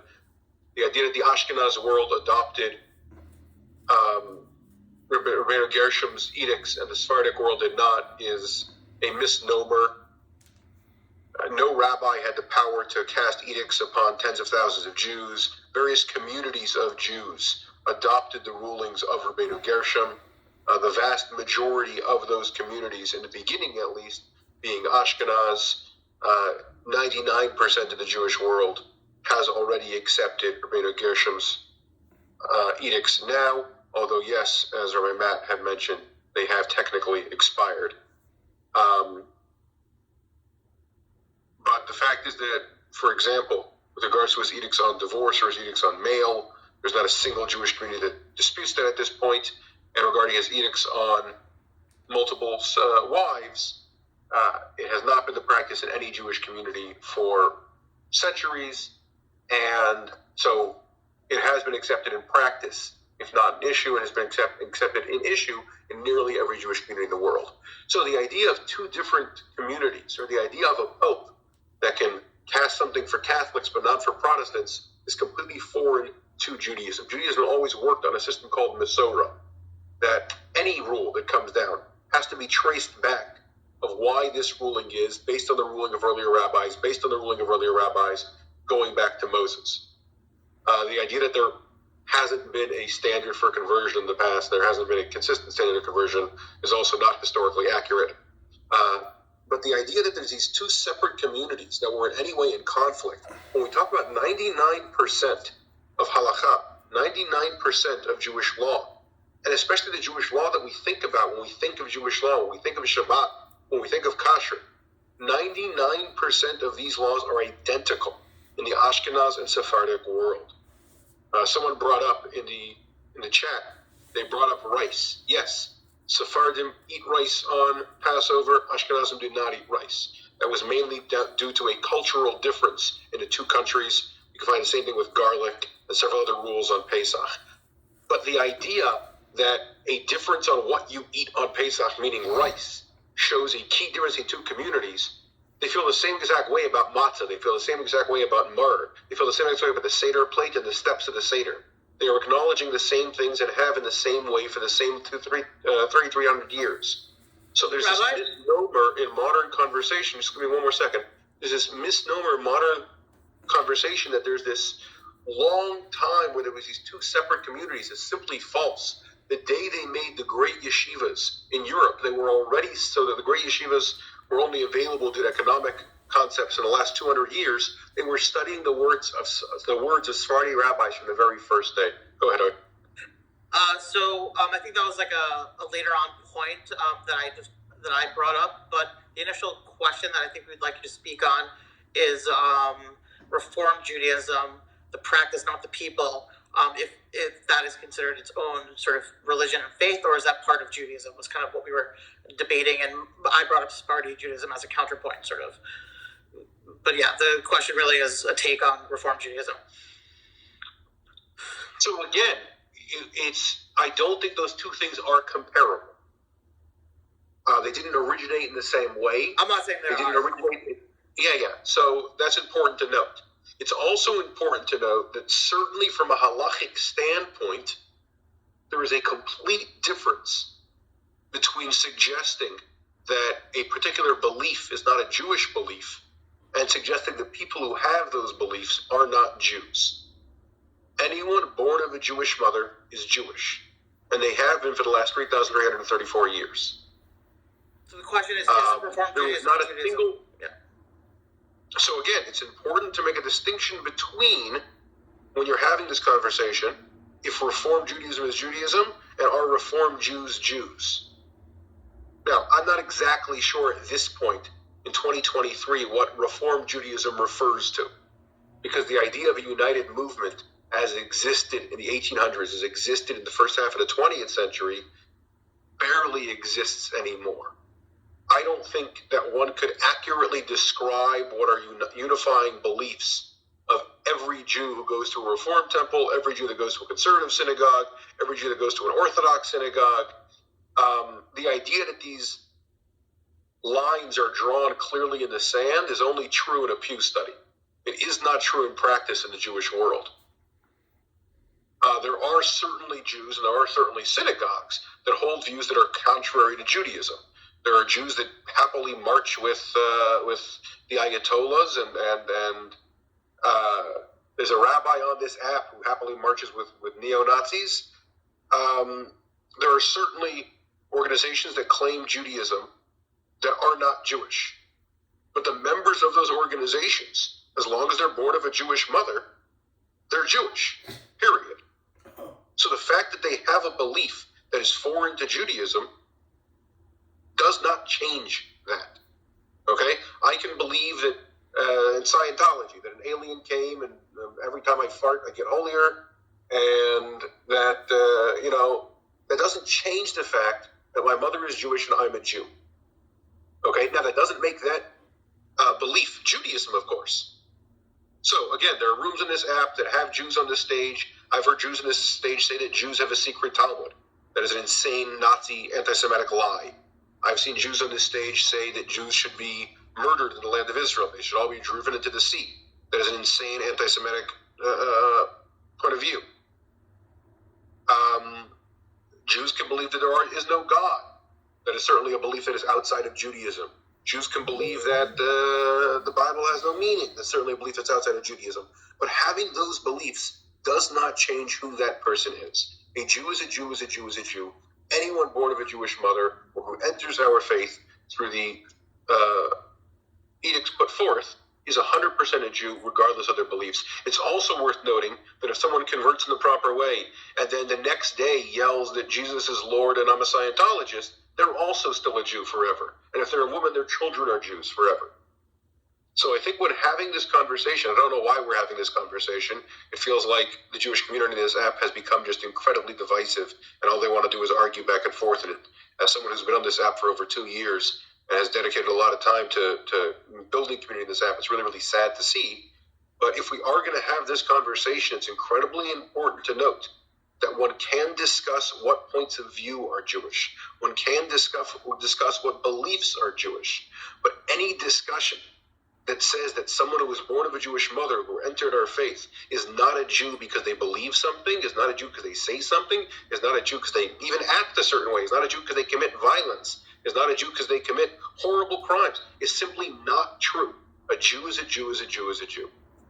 And that's all I have to say. Rabbi, I have a moral question. If somebody trolls with the Psalm of David, is that really trolling?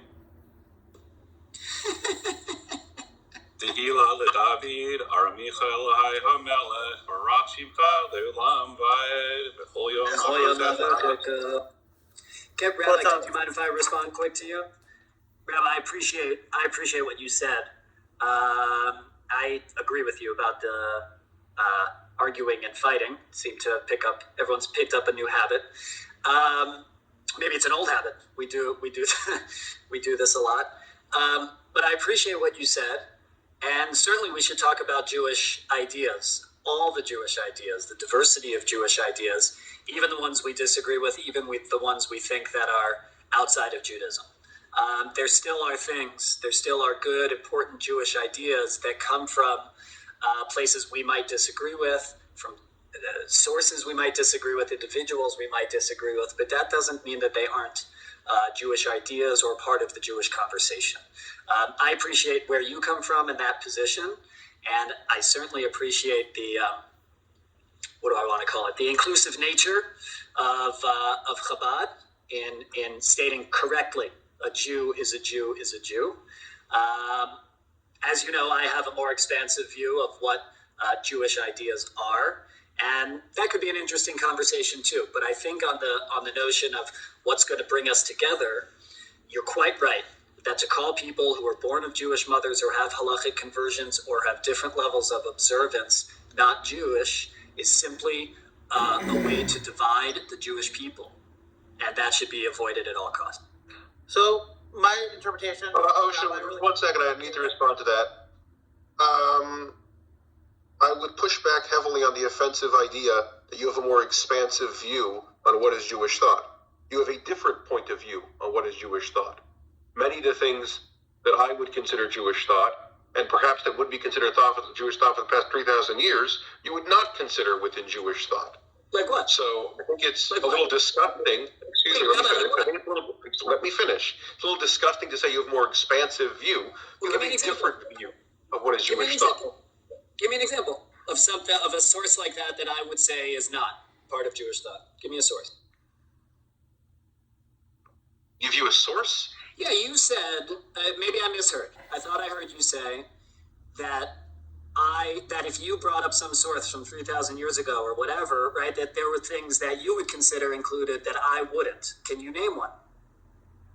No, I didn't say sources. There were ideas that I would consider prominent in Jewish thought that you would not consider prominent in Jewish thought. Can you name one? Sure, kashrus meaning a certain thing.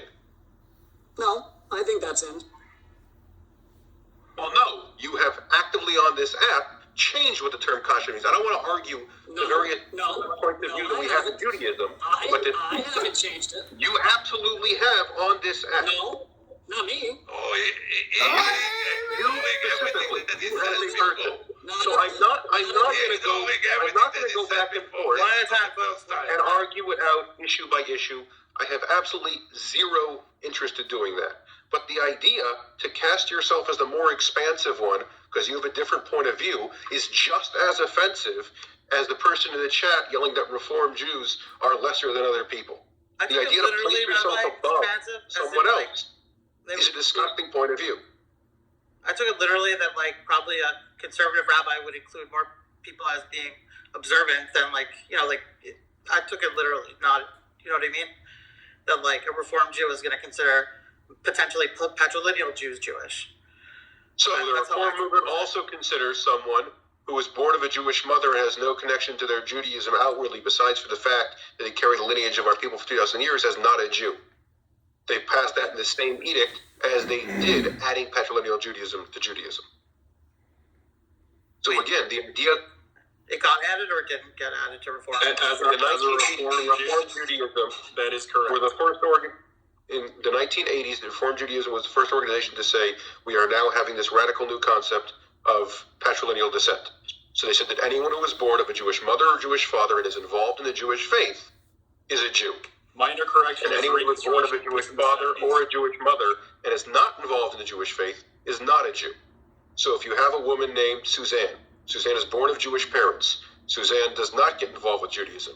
Suzanne moves to Jamaica and marries a guy from Jamaica who is not Jewish. And she has a child. And that child is 27 years old and is walking through New York and is stopped by two people. One who is a follower of the Reform Edict and one who is a follower of the Orthodox point of view. And they both say, are you Jewish? His correct answer to the one of the Reform Edict would consider him not Jewish. The Orthodox would consider him Jewish. So it's not a more expansive point of view. In general, views aren't more expansive, they're just different. So the idea that one includes all the benefits and of one without the negatives is suggesting that it is better in some way. I don't see the benefit of lifting up one point of view over others and claiming that is a view of unification. It's not. It's just choosing which group you want to elevate over the other ones. I don't think the problem with white supremacy is they chose the wrong group to recognize as supreme. I think the idea that there is supremacy, that there are different races of humans, and that one of those is better than the others is a sick point of view. I agree with you, Rabbi. The same thing within religious thought. The issue with Catholics saying that we have the one true God and everyone else has to die, that my problem wasn't they choose Catholicism. That's never been a Jewish point of view. It was wrong when Islam did it. It's wrong with anyone does it. I think framing the original question, maybe I could have framed it better. I think Jay was saying, did Reform Judaism change Judaism? It was maybe like a different way of putting the initial questions. The thing I said was Reform Judaism is not Judaism. It's a different religion. I didn't say better or worse. That's a different. Rabbi Litvin, that was mostly correct with one minor correction. It was actually the Reconstructionist movement, I believe, in 78 or 79. Thank you, and thanks for listening to my Psalm of David earlier. I didn't take it as he was saying supremacy. I just took it as, I just thought he meant that it was quote unquote more inclusive in a literal sense. So again, it's not more inclusive. It's just differently inclusive. It's inclusive of others while rejecting some. Right. I just want to point out that I might be a Reform Jew belonging to a Reform synagogue, but I'm pretty sure I'm the first one on this stage to do any kind of tefillah to unite people. So, it is what it is. Baruch Hashem. But it's not Judaism. I'm reading from a Siddur in Hebrew, but it's not Judaism. Don't worry. It's something else. It's something that shall not be named. The other point I took from what the rabbi said is that basically there's such a diversity of thought within Reform Judaism, it's almost undefinable. That's kind of what I got from his answer.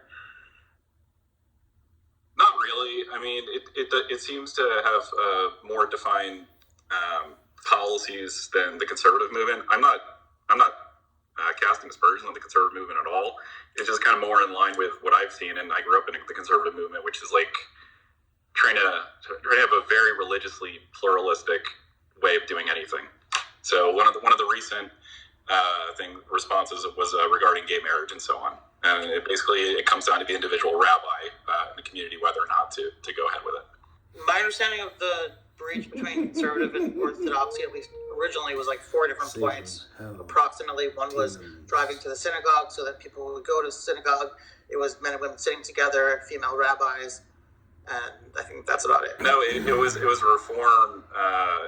The legend has it at the graduation ceremony for the Reform rabbis at the banquet, they served shrimp, and then apparently a couple of them were so offended that they got up and founded the conservative movement. That's the legend. When you say the legend, you mean the clearly documented story from a dozen different sources? Well, it's the legend because nobody was there. There was no video camera. Whether or not it was intentional or not, that's where it comes up to debate, or whether it was just the caterer, I've seen it. So the intentionality can certainly be called into fact. The fact that it happened is recorded by a dozen people. Unless you're also saying the legend said that two armies fought at Gettysburg. Rabbi, let me, I mean it in that way. I mean like the legend of Babe Ruth, the legend of Gettysburg. Chill. So that's not what the word legend means. You're just misusing a word. Words have meanings. Yes, they do. But I'm not misusing it because plenty of people refer to it as the legend of Babe Ruth, the legend of Hank Aaron, and the legend of Gettysburg. Shalom, would you like to add the other Shalom? Would you like to add? Think about it in the sense of like a spaghetti western legend, not like whether or not it's true or not. Sveta, Abraham, would you like to speak? There's 613 comments. Who's going to mess it up? Who's going to mess it up? Oh. That's the. It was Rabbi Shalom Shame. 614 was the comments. They get the extra blessing. Combo breaker.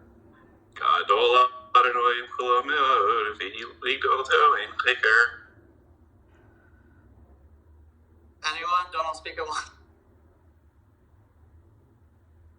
Jay, what am I doing? Am I practicing Judaism or is it something else? To quote Paul Rudd, I don't practice Judaism. I perfected it. Mm-hmm. That was a funny interview. The smirk on Paul Rudd's face when he says that, the self-satisfaction that he has with coming up with that joke on the spot is both the most sinful thing I've ever seen in my life and the funniest. He is so overjoyed with having thought of that joke.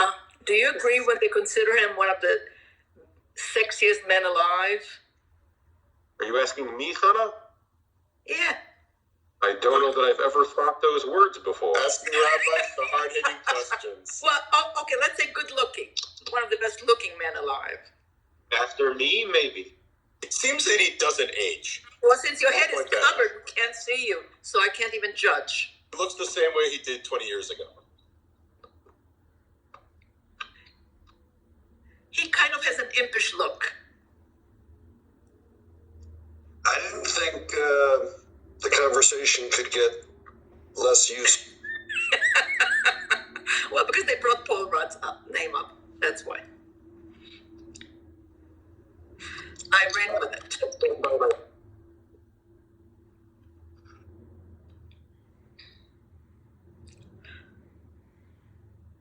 Because most people, when they think of Jewish men in Hollywood, don't think of Paul Rudd, do they?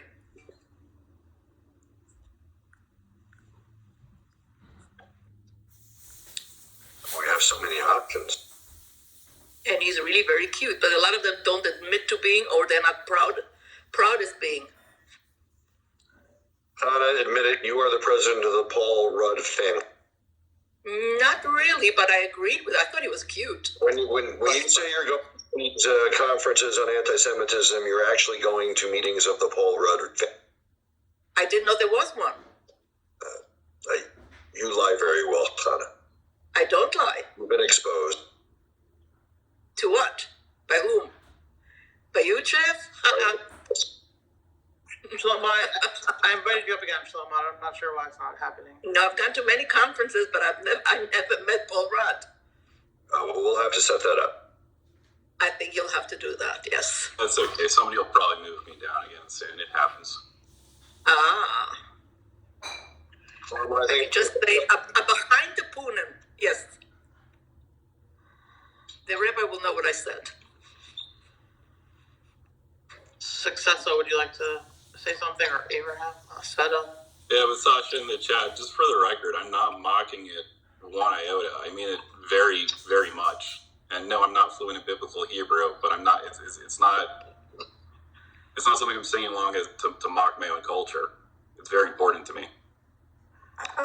First of all, I didn't say you were mocking it. And second of all, it's a really weird leap to go from, hey, it's a little offensive when you don't sing the proper words, to me calling you not a Jew? Like, are you okay? Yeah, I think I'm okay. Well, your comment says it's like my I sing along a song in a language I don't know to make it sound, but they're not the actual words, since I don't know. You're right, my pronunciation is a bit off, and I accept the criticism. Hi, Zaidi. Shalom, Chana. Shalom, shalom. Hello, everyone. What's up, Zadie? Yes, I will work on my pronunciation, for real. I think you should work on not accusing everybody of claiming you're not a Jew just because they give you feedback on things. No, it was a strange comment. It looked like you meant that I'm just saying something. Where did like I say you are not Jewish because you're not fluent in Hebrew? No, you said it's like when you try to sing along to a song in language I don't know, so I make the same sounds, but they're not the actual words because I don't know them. What does that have to do with you being fluent in a language or not Jewish? Well, because you're saying that since I don't know the English word meaning of every word that I'm doing, that it's like Where did I singing say along to a that? Hindi song. In your statement. I don't see it. Can you quote where I said that you're not an actual Jew or that someone needs to be fluent in Hebrew to be an actual Jew? Can you please show me that? No, because it's because I never said that's how it. statements Correct. work. Exactly. Okay, so all right, then clarify for me. I do not need to clarify to anybody in this room that I would ever tell clearly anybody do because I didn't that they interpret need you to be correctly. fluent in Hebrew to I'm actually be a asking for your Jew. clarification. Nobody in Can I this have your community would ever think those words would come out of my mouth, and it's ridiculous that you just tried to say that. May I have your clarification? Are you criticizing my pronunciation? What are you doing? So, hi. I'm serious. I'm asking for your criticism. Like, what did you mean? I want to interpret you clearly. I'm clear. Thank you. You're really not. Okay. Whether we're not, it's all good. Let's let Crystal speak, please. Well, I think it's, when I sing songs and I don't know the words, like, if you ever hear I'm Never Gonna Dance Again, words are guilty feet. I've been singing guilty feet. That doesn't even make sense. But for some reason, I thought it was guilty feet, that has no rhythm. But it's guilty feet. That's all. I don't know if it's just me, Crystal, but I can't really hear you. Sounds very mangled. Oh, and hi, Rabbi Littman. I meant to say hi to you when I first. Whatever, Sasha. Don't get too hurt by it. Excuse me, Sasha. When you said hi, you mean you're not a Jew? Yeah, Rabbi Litvin, I don't think you're Jewish. I hope that you can live with that. I mean, you said a random comment, so I'm assuming you mean I'm not a Jew, and what a horrible thing to say. I can confirm he is a Jew. That's how you sound to everybody. Sorry, I wasn't paying attention. Rabbi Litvin is not a Jew? No, Rabbi Litvin. Okay, let's make one thing clear. I meant I didn't get it. I want to make one thing very, very clear to everybody. Rabbi Litvin is an Orthodox rabbi. I know that. I belong to the Orthodox denomination. So anybody, even remotely insults an Orthodox rabbi in my presence, is a one-way ticket out of this room. Capiche? He's a dictator. Who insulted Rabbi Litvin? On top of not only being a rabbi, being a very eloquent and knowledgeable rabbi. So I really appreciate it. Go on. It's not about that. There is such a thing, concept, Kvod Torah, the respect of the Torah. Somebody who has a lot of Torah knowledge and acknowledged a lot of Torah knowledge needs to be respected. And as the dictator of this room, I hereby decree anybody disrespecting an Orthodox rabbi in my presence is a one-way ticket out. Thank you.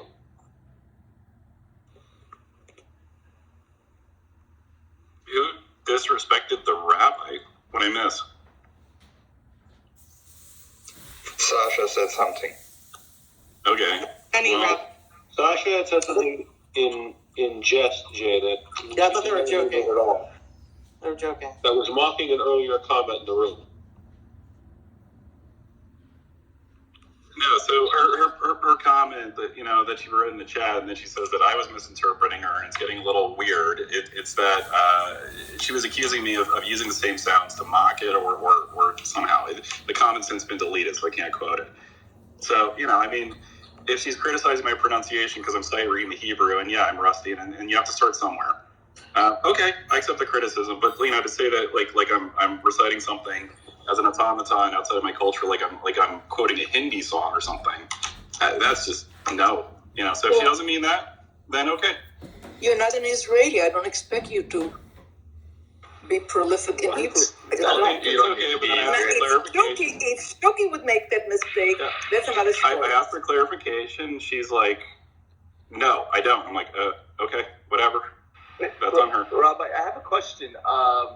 You mentioned before regarding a convert, somebody the next day says whatever, they believe in Jesus and he's the Messiah. I thought with converts, they actually are on a different level where they have to keep it, considering they made that choice. Isn't that the rule?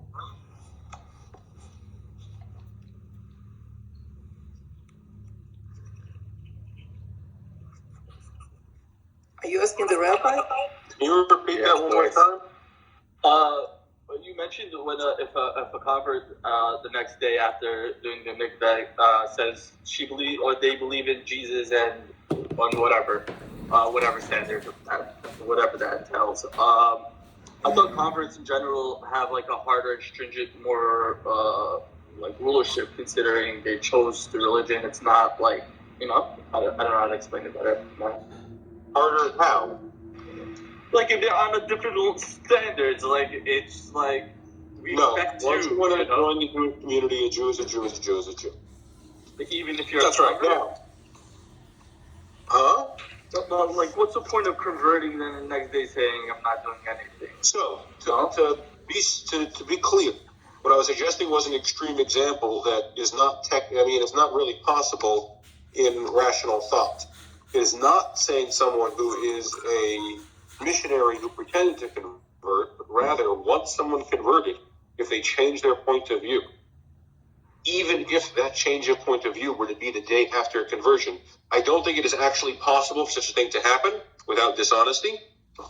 That was an example to prove a point in policy that I don't think is actually something that can happen in real life. Right. But once someone converts, that person is Jewish.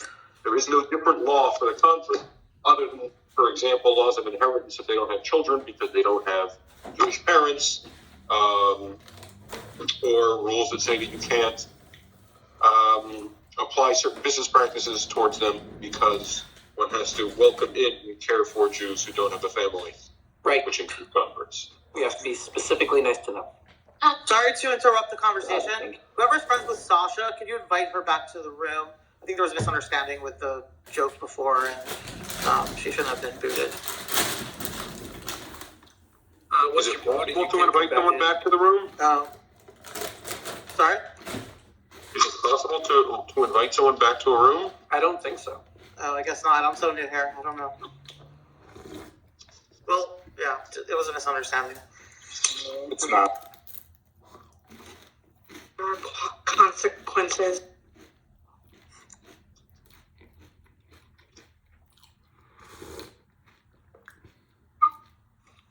I'm not sure what consequences mean. Why did you feel that converts have different standards? He comes from a Syrian community. No, just because So I have to ask the rabbi, so when somebody converts, does it depend on who converted them? Because I have an Israeli friend who married an American woman when he went to school here. She converted.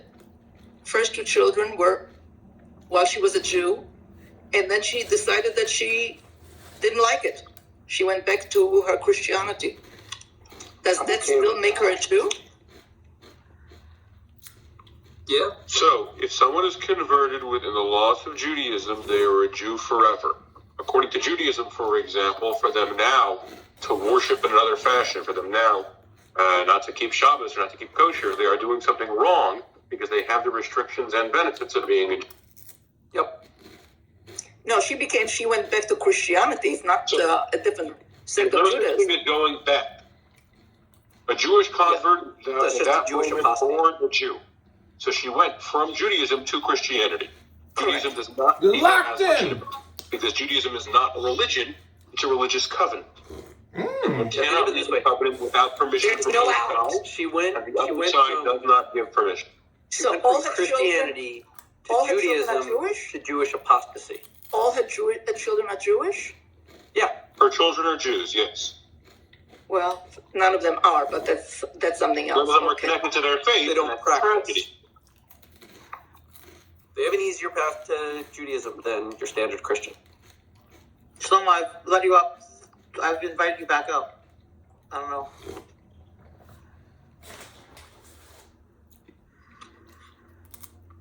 Sorry to interrupt.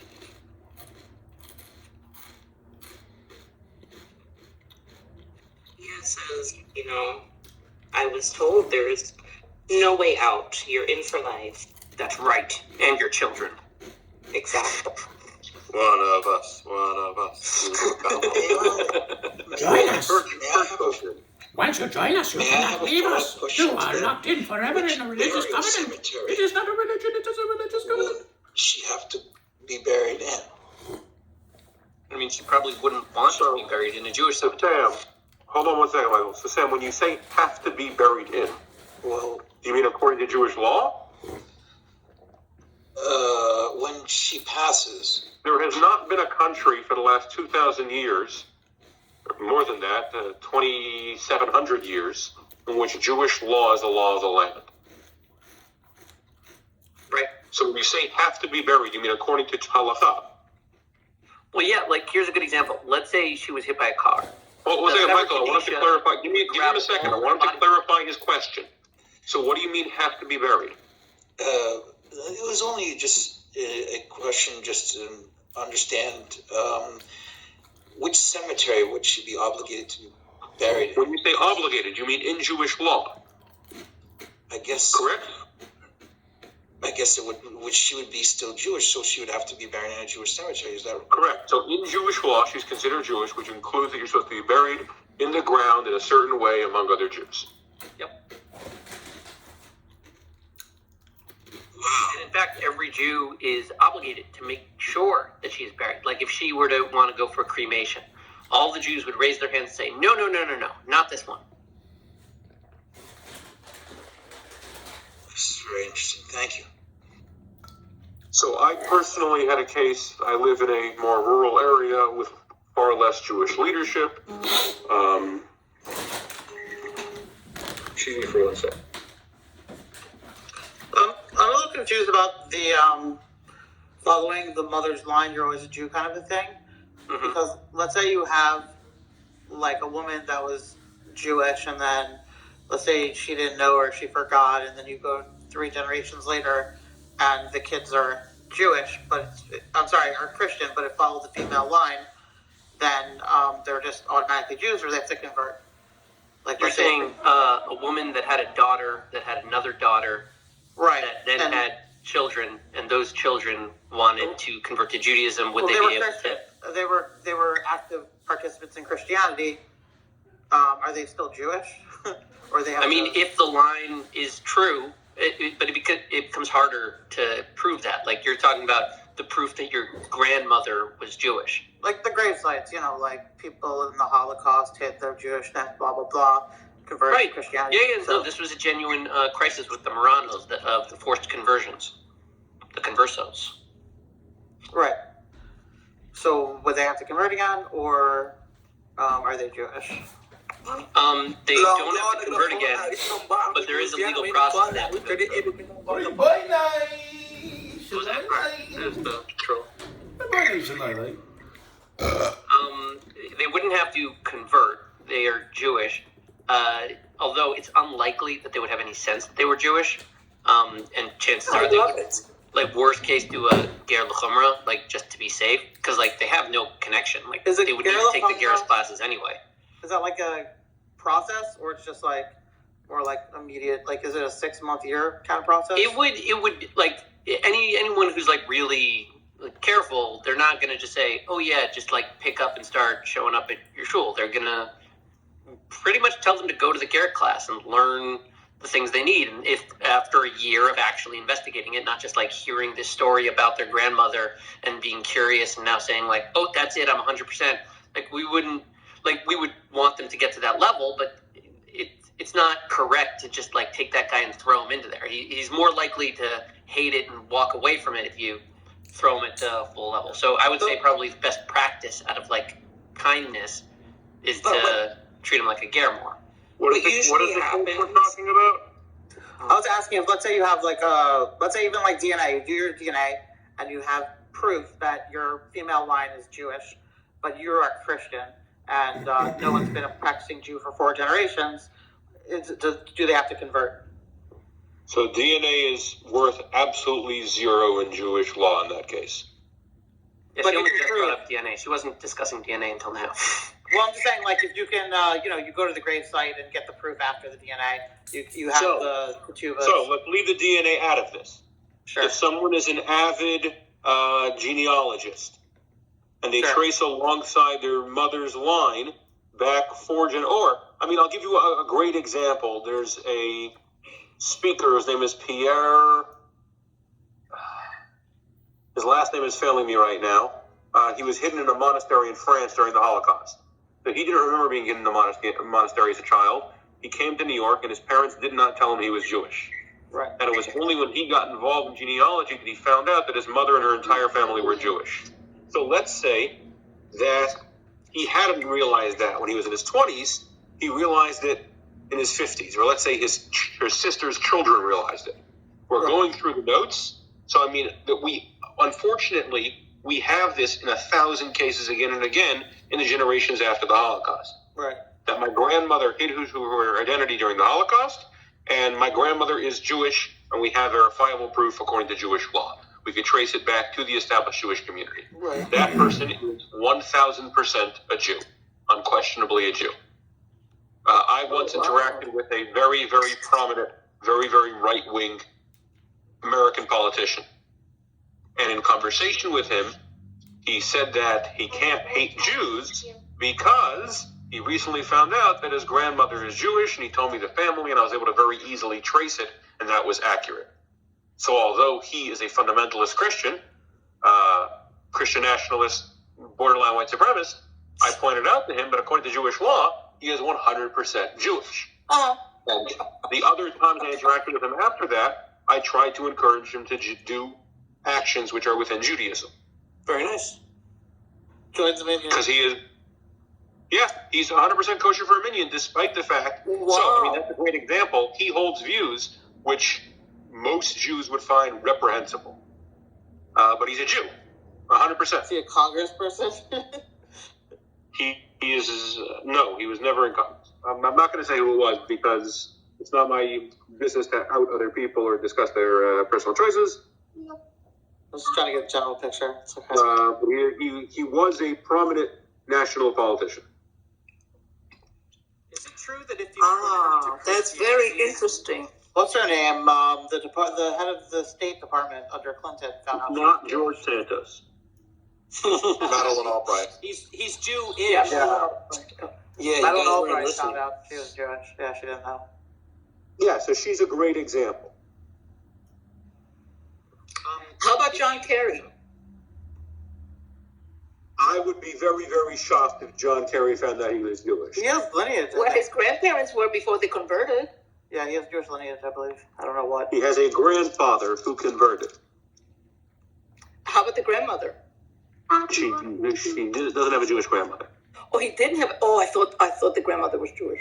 Okay, but I know somebody who's German, and who I don't know why he told me that, but his grandmother disappeared, and the grandmother was a Jew, which made his mother a Jew, right? Which made him a Jew. Is it true that if you convert to Christianity and you're Jewish, you lose your Jewishness? Like the line's broken and you're out of the family kind of thing? I've heard that before from Jewish folks. No. I have another question about this stuff. Can I get that from the rabbi, or is that a widely held view? He said earlier today. Go on. That's a widely held view.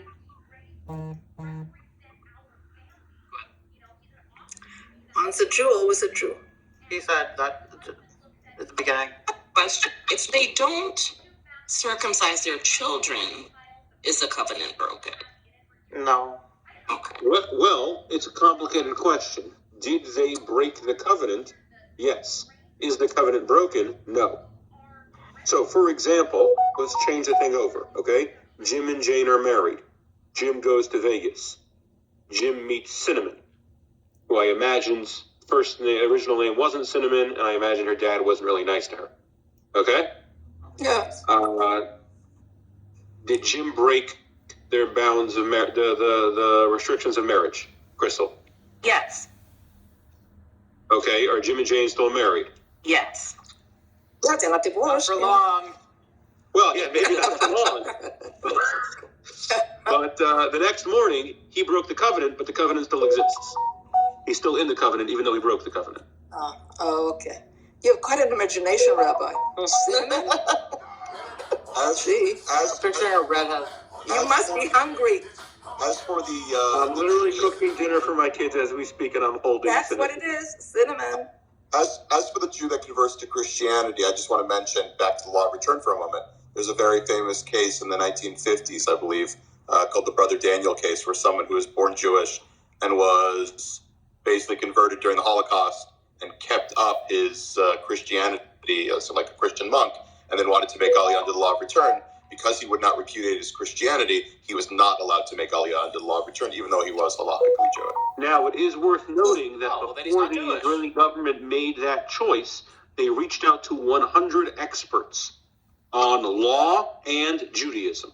Okay? So that included rabbis across the world, it included judicial figures in Judaism, it included Jewish philosophers, both in Israel and in America, and 99% of the answers were the same: he is Jewish. And then they chose to reject the answers they got and go with their own thing. I would also note that Brother Daniel is only the second most important monk in Judaism. Obviously, Thelonious Monk is the most important. Right. He was Jewish?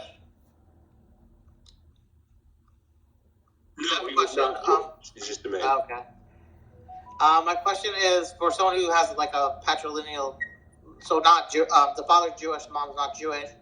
They can basically like decide when they're about bar mitzvah age if they wanted to be Jewish and like start a conversion process, or is it just sort of they can ease into their bar mitzvah?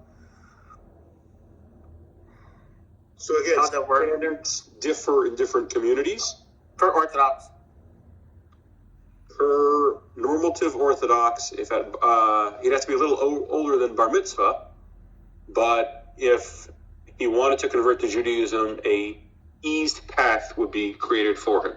There's a thing recognized in the Talmud, recognized in Jewish law, as Zera Yisrael, which means to be, he's a cleaner term, the child of a Jew. Yeah. And an eased path would be made for his conversion.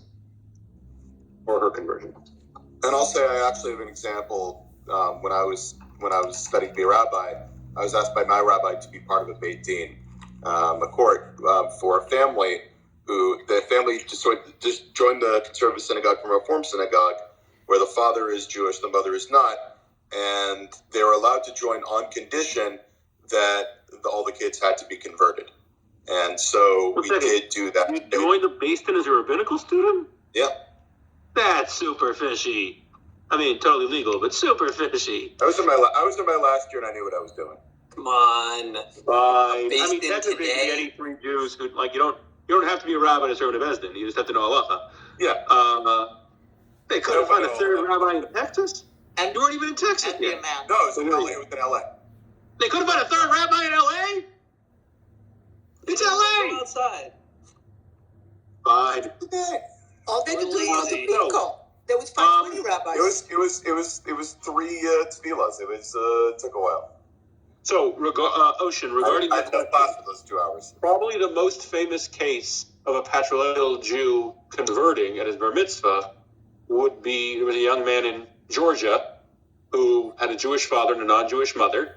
He was born in the late 80s, so he was born after the Edict and Reform. But however, he did not go to Hebrew school. So at 13, when his father wanted him to have a bar mitzvah, the Reform movement said he is not Jewish, because although he has a Jewish father, he was not raised in the faith. So he converted directly before his bar mitzvah. He is now the junior senator from Georgia, John Ossoff. Wow. So John Ossoff, because he was born in the late 80s, he happens to be the youngest senator right now, I believe. So it's interesting.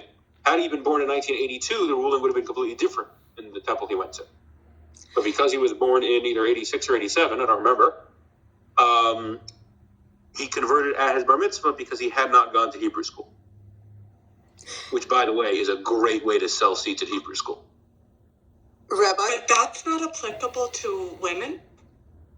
Is what not applicable to women? But they would have to, well, it's just weird for me because I didn't grow up learning anything about Judaism really, besides like, I would say pretty surface level, but it's well, at least I've always been told, no, like you're a Jew, your mother's a Jew, but it is weird a little bit for me. Like I'm not saying I need to convert, but I feel like I do need to go through some type of a learning process, and so, but I mean, I would never consider myself not Jewish. I just don't consider myself to be religiously educated in the least, so it's just that, I don't know, like I know people that are patrilineally Jewish that grew up going to conservative or even sometimes Orthodox, not Orthodox, but definitely conservative and Reform. And like, they know way more than I do, but some would say like, oh no, they're not really Jewish, so it's just like, it's weird. I don't know. It doesn't sit right sometimes. So there's nothing like that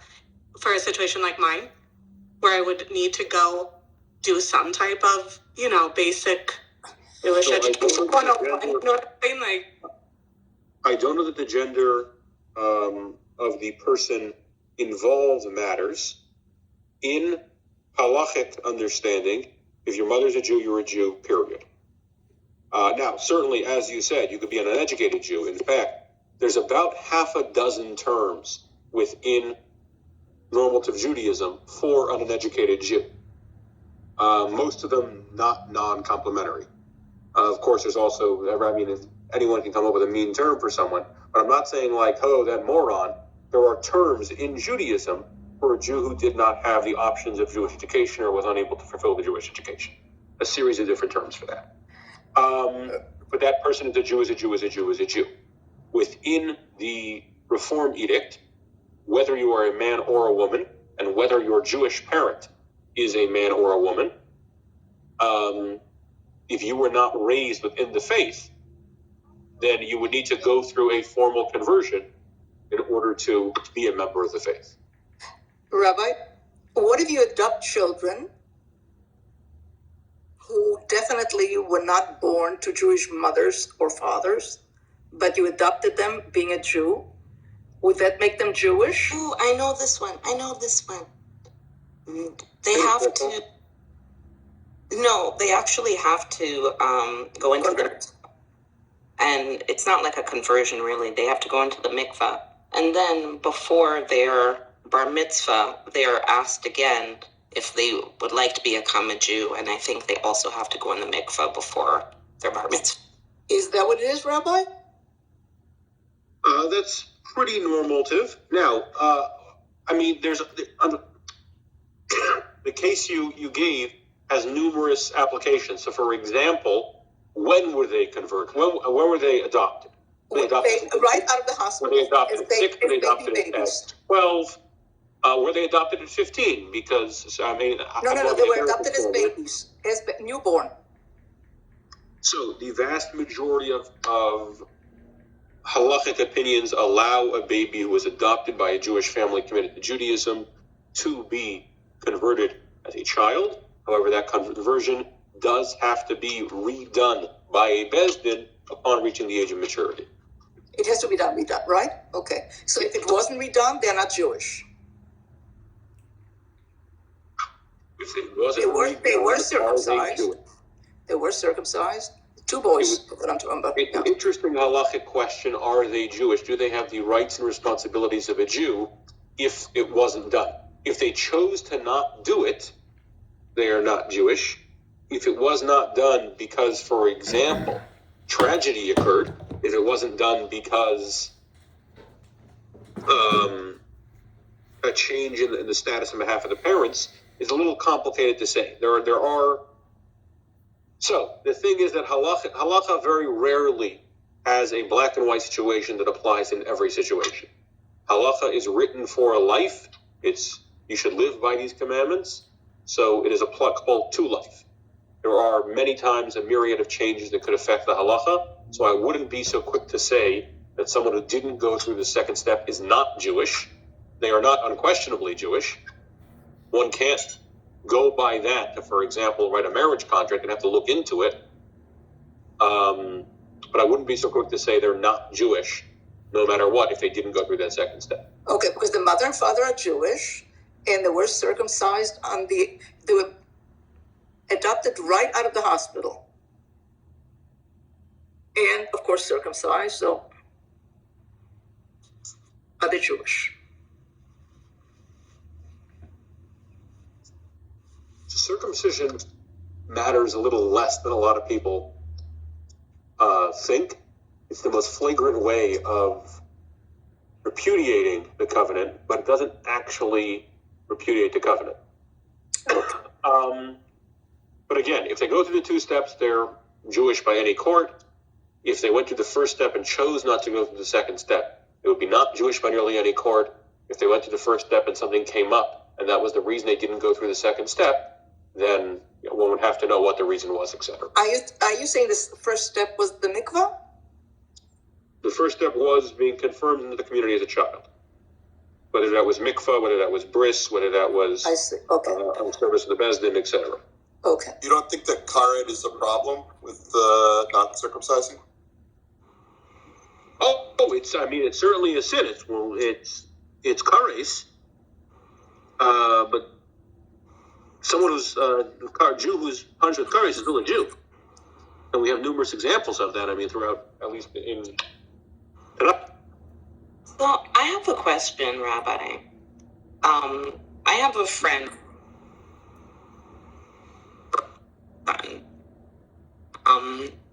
I lost you right after you said you have a friend. Maybe it's my phone. Who chose not to circumcise her son. But my friend is telling me that there are certain things that he cannot take part in because of that, even though he's still considered a Jew. What are those things that he can't take part of, if that's true? So, number one, in the coming age that I plan on starting today, the age of the Melech HaMashiach, 90% of Judaism they wouldn't be able to take part in. In order to approach the Temple Mount, in order to take part in any service in the temple, in order to eat at the temple, the Passover, especially the Passover lamb, one has to be circumcised. Short of that, the vast majority of rabbinical courts will not does not give cheskes kashrus to someone who is not circumcised, which means they are not considered trustworthy. There's a very simple reason they're not considered trustworthy. They are part of a covenant. They do not keep their responsibilities in that covenant. If you don't keep your responsibilities, you're not a trustworthy person. So they would not be able to sign a document of marriage or document of sale in Jewish court. For many Jewish courts, they wouldn't be able to get married because you have to sign the paper. So the vast majority of Jewish courts would have trouble doing a Jewish marriage for someone who did not have a circumcision. Again, we're talking about a man here, obviously.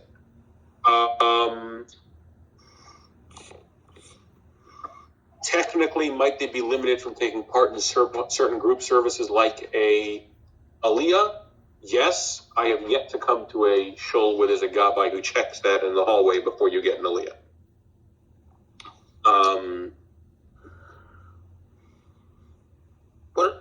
I have a question. Yeah, guys, I think if the rabbi would ask for $1 for each question, he would have an obscure question.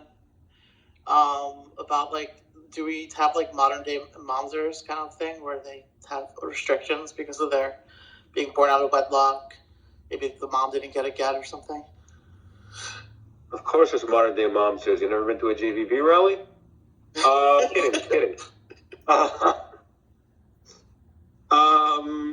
Are there modern day mamzers? Yes. Unfortunately, mamzers is one of the fastest growing issues within the Jewish community, or at least the halachic Jewish community.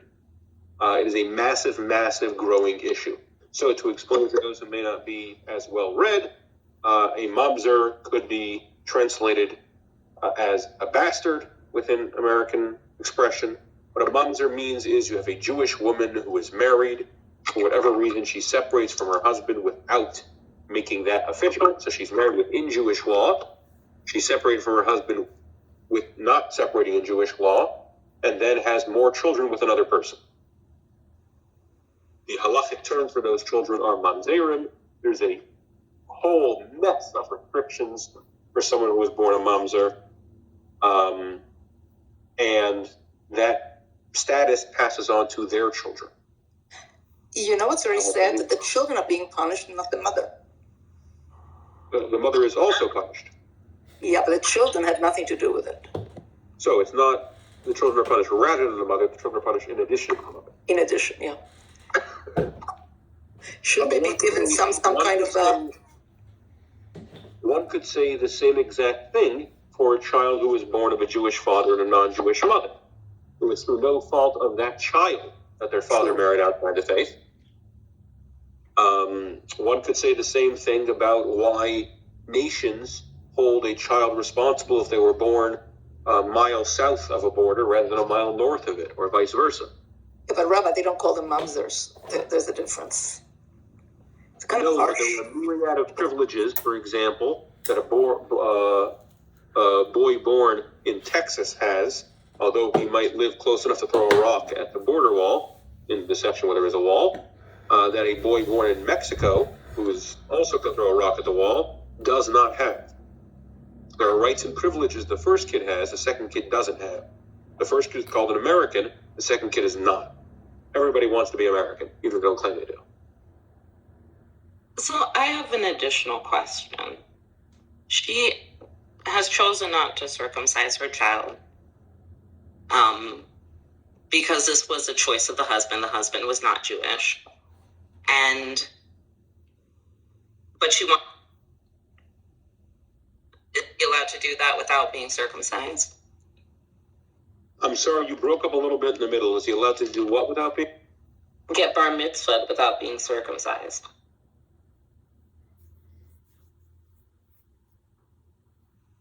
Bar mitzvah. Yeah, I'm pausing.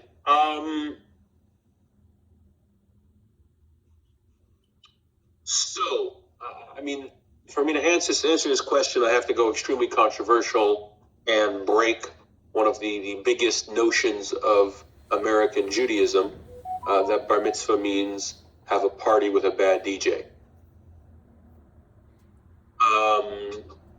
That's why I'm asking. Bar mitzvah means to become responsible, as bas mitzvah means, to become responsible for fulfilling the mitzvahs. That is typically done both through reading a portion of Torah and through laying tefillin for the first time as a man. Is generally accustomed by learning over a section of Torah and formally teaching it for the first time, and by taking on a positive resolution within our faith by a woman.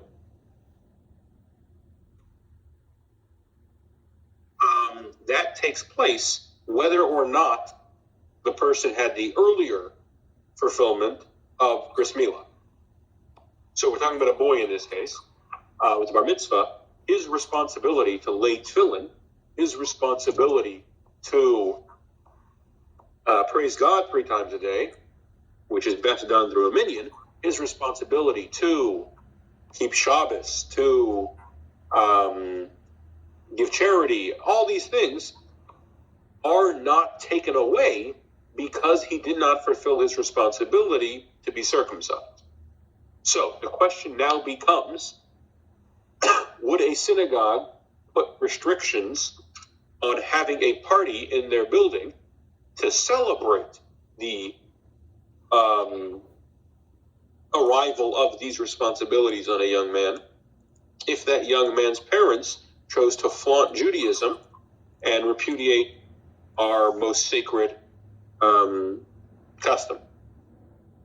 I would say yes. There would be many synagogues in America who would agree with that, who would say that if the child's parents are repudiating our most sacred ritual, then we would not allow that child to celebrate their coming of age within our synagogue.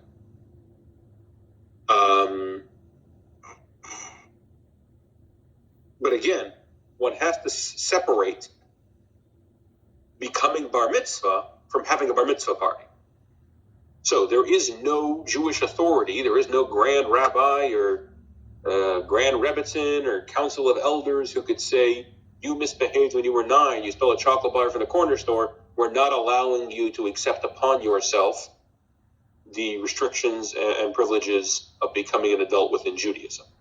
Not only that, that person is now equal to everyone else within those privileges and restrictions.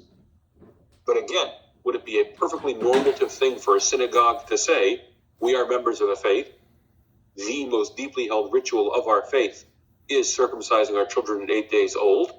This family chose to repudiate that tradition, so we don't feel comfortable celebrating this child, throwing a party for this child's coming of age within our synagogue. That does sound like a normal thing for a person to say. I don't believe I've ever had that challenge within my synagogue. Just because I mentioned my synagogue, I had a call earlier from someone in the community and I had to step out. But when someone was asking about someone who was not born Jewish or is not born within the community and being buried in a Jewish cemetery, I had a case that took place where a Vietnam vet who lived in Kentucky passed away at the vet center. I found out they had passed away, and a pastor told me that he had once remarked in conversation that his mother was Jewish and she had converted to another faith. I spoke to a couple of his friends. I found out that indeed his mother was Jewish and that he was Jewish. And then I launched an all-out war with the VA to get possession of his body and have him buried in the Jewish fashion. He did not have family. The VA wanted to bury him in a concrete box with only military customs within a military cemetery. And to do otherwise, I would have to bring a family member. I got rabbinical courts involved. I spent thousands of dollars of my personal money. And he was, in the end, buried within Jewish tradition. Score one for the Jewish king. So, although I have never met the man before, I've never met him in life, he was Jewish because his mother was Jewish, despite the fact that she had considered herself converting out. And I did as any Jewish leader would do and fought that he should be buried as a Jew.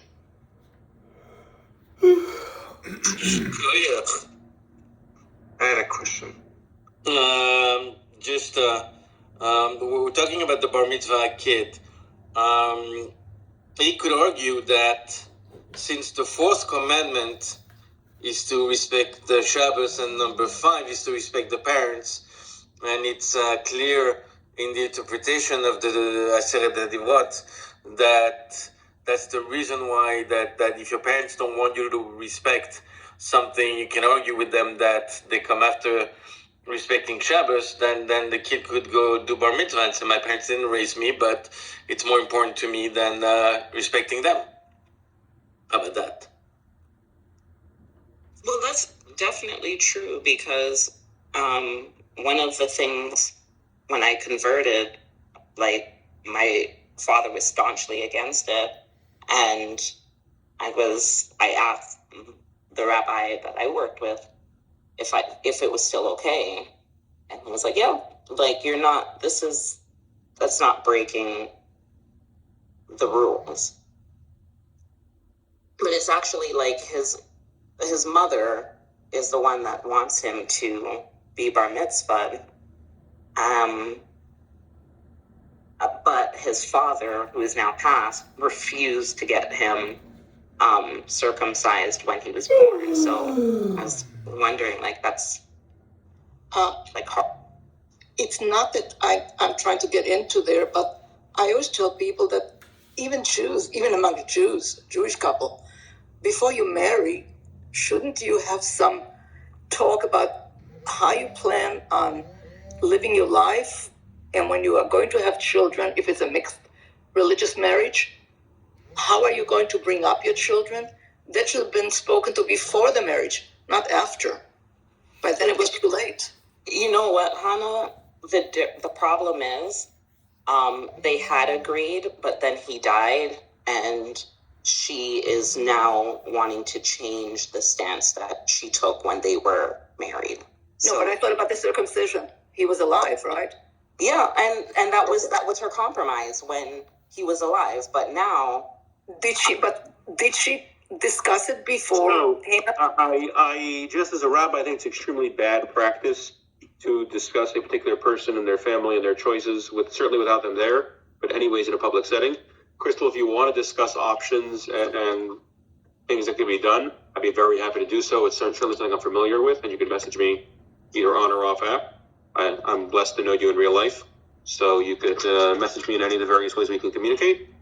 But I just don't think it's appropriate to have this conversation in a public forum. But Rabbi, I didn't think that we know who the people are. It was just even without knowing who the people are, it still falls squarely under Lashon Hara. Ryan had a question. Hi, thanks, Rabbi. I have a question for you. I'm kind of a amateur level into the historical Jesus, and I needed to consult somebody from Judaism to just make sure that what I'm reading is basically correct in terms of that there isn't much in the Jewish writings that could help. Like if we're looking at within a century of Jesus, the two that I'm thinking of are Johann Meyer, who says that the Mishnah and both Talmuds do not give us anything on the historical Jesus. But there is a Klausner, a Joseph Klausner, or Morris Goldstein, who maybe think that there might be something. So I was just wondering if you could elucidate that. So first of all, when you said you're amateur level, I thought you were going to say an amateur level Jew, and I was super excited to jump in and say I'm a black belt, because I use a black belt in prayer. But amateur level historian makes much more sense. So, historical Jesus within Judaism. So number one, obviously Jesus does not play a role in Jewish liturgy, in Jewish theology, etc. It's pretty clear from Jewish sources as well as from non-Jewish sources that there was once a dude named something that started with a Yud, who lived roughly at that time and was killed by Romans. Whether Jesus is mentioned within Jewish sources is a fascinating question. There are about half a dozen different references, not within the Mishnah, which is a much drier discussion of Jewish law, but within the Talmud, which is not only my favorite book in history, and I think for anyone who reads it well, one of the most interesting books ever written. It's a full of life discussion on Jewish law that includes discussions on 1,000 different topics. There are half a dozen references to different people, which some people say is Jesus. It's debatable whether it is or not. It certainly never references him by name. It says this dude from Nazareth, the guy whose father was a carpenter, and the guy from Bethlehem. That's never mentioned. There are references to various figures, and there are those who say this one is this, this one is this one is this. There is a reference that was forcibly removed from every copy of the Talmud in Europe that talks about a guy who is Jewish and crucified by the Romans. It's really hard to stretch it out and say that is not a reference to Jesus. Certainly the Catholic Church thought so, which is why they forcibly removed it from every Talmud in Europe. So that's kind of a hard one to be like, no, that's a different guy with a Y name who was slaughtered by Jews. So he is mentioned in Jewish sources, I think would be a fair compromise to say, but he's mentioned in passing. So I think there is proof within Jewish sources for the historicality. Right. Whatever that word is, existence. Okay, and if I could just focus or give more specificity to my question, but whether it adds anything to the historical picture, or I think most of these Jewish, like Morris Goldstein and Joseph Klausner and stuff, and Lauterbach are saying that it can't tell us, they're mainly responses to like Christian writings and stuff like that. It's not a lot on the actual, it doesn't add much to the actual historical guy. Would that be your impression? I got a quick comment on that. Yes, there is very little within Jewish sources that would add to what we know of the historical guy. Okay. One of the questionable references to him says that he was the student of a certain rabbi. If that is a reference to him, that would add a little bit to the historical knowledge we have. But again, there are multiple opinions on whether that is or is not him. Okay. So it is very possible he was a student of Reb Meir. Now, if we were to follow the BC AD timeline, which I also am not confident is 1,000% correct, Reb Meir would make sense as a teacher of his. So, I mean, one can say, like, yeah, maybe, but no. There is very little historical fact that one can learn out from Jewish source. Okay, I want to let that person cut in, and then I just have a quick follow-up question. So, I mean, this is something that has been researched quite a bit over the past 1,000 years or more. And it turns out that there is not a single contemporaneous source for Jesus. Not one. The only actual ancient original, quote, sources for that are actually the extant copies of the Gospels, which are, there's basically 4 unical codices that have this, and none of them are earlier than the 4th century. So that's around 300, year 300, 325 is the earliest ones, which naturally is nearly 300 years after these things supposedly happened. So, so that is the conclusion. There's nothing. Sorry, are you talking about Jewish stuff?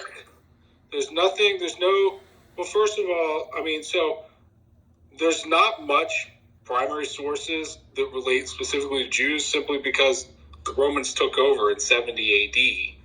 There is quite a bit of stuff that comes from Romans about all kinds of other stuff, various history analysis, but there's not a single corroboration of the existence of Jesus. Jesus. And this is also true about most, all of the biggest and most popular figures in the Bible, going back to the Torah. There is not a single piece of actual corroborating evidence for any of them. But it's certainly the case with respect to pushback, there is tons of corroborating evidence on many biblical figures at this point. There are stones and runes that reference King David. There are mentions of various battles that take place within the Torah and the characters within them that they have found monuments of, that they have found inscriptions of. They now have coins that date back to biblical figures. The idea that there is not outside evidence for biblical figures is no longer historically accurate, although it was at one point. There's a tremendous amount of stuff that has come out in the last couple decades, even. There was a case where, like 3 or 4 years ago, the child of a teacher of mine found, while on a hike, a coin that is worth just who knows how much due to its historical value, and she found it while hiking in Israel. That directly referenced Simon Maccabeus, so the first king of the Hasmonean dynasty, who is not a biblical figure, but is a near biblical figure. But this stuff pops up all the time, and evidence increases all the time. I do want to just quickly reference, someone told me to check the chat. I have never described myself as a fundamentalist. Fundamentalist is a term used to attack people. I wouldn't define myself as that, and anyone who says I have is lying.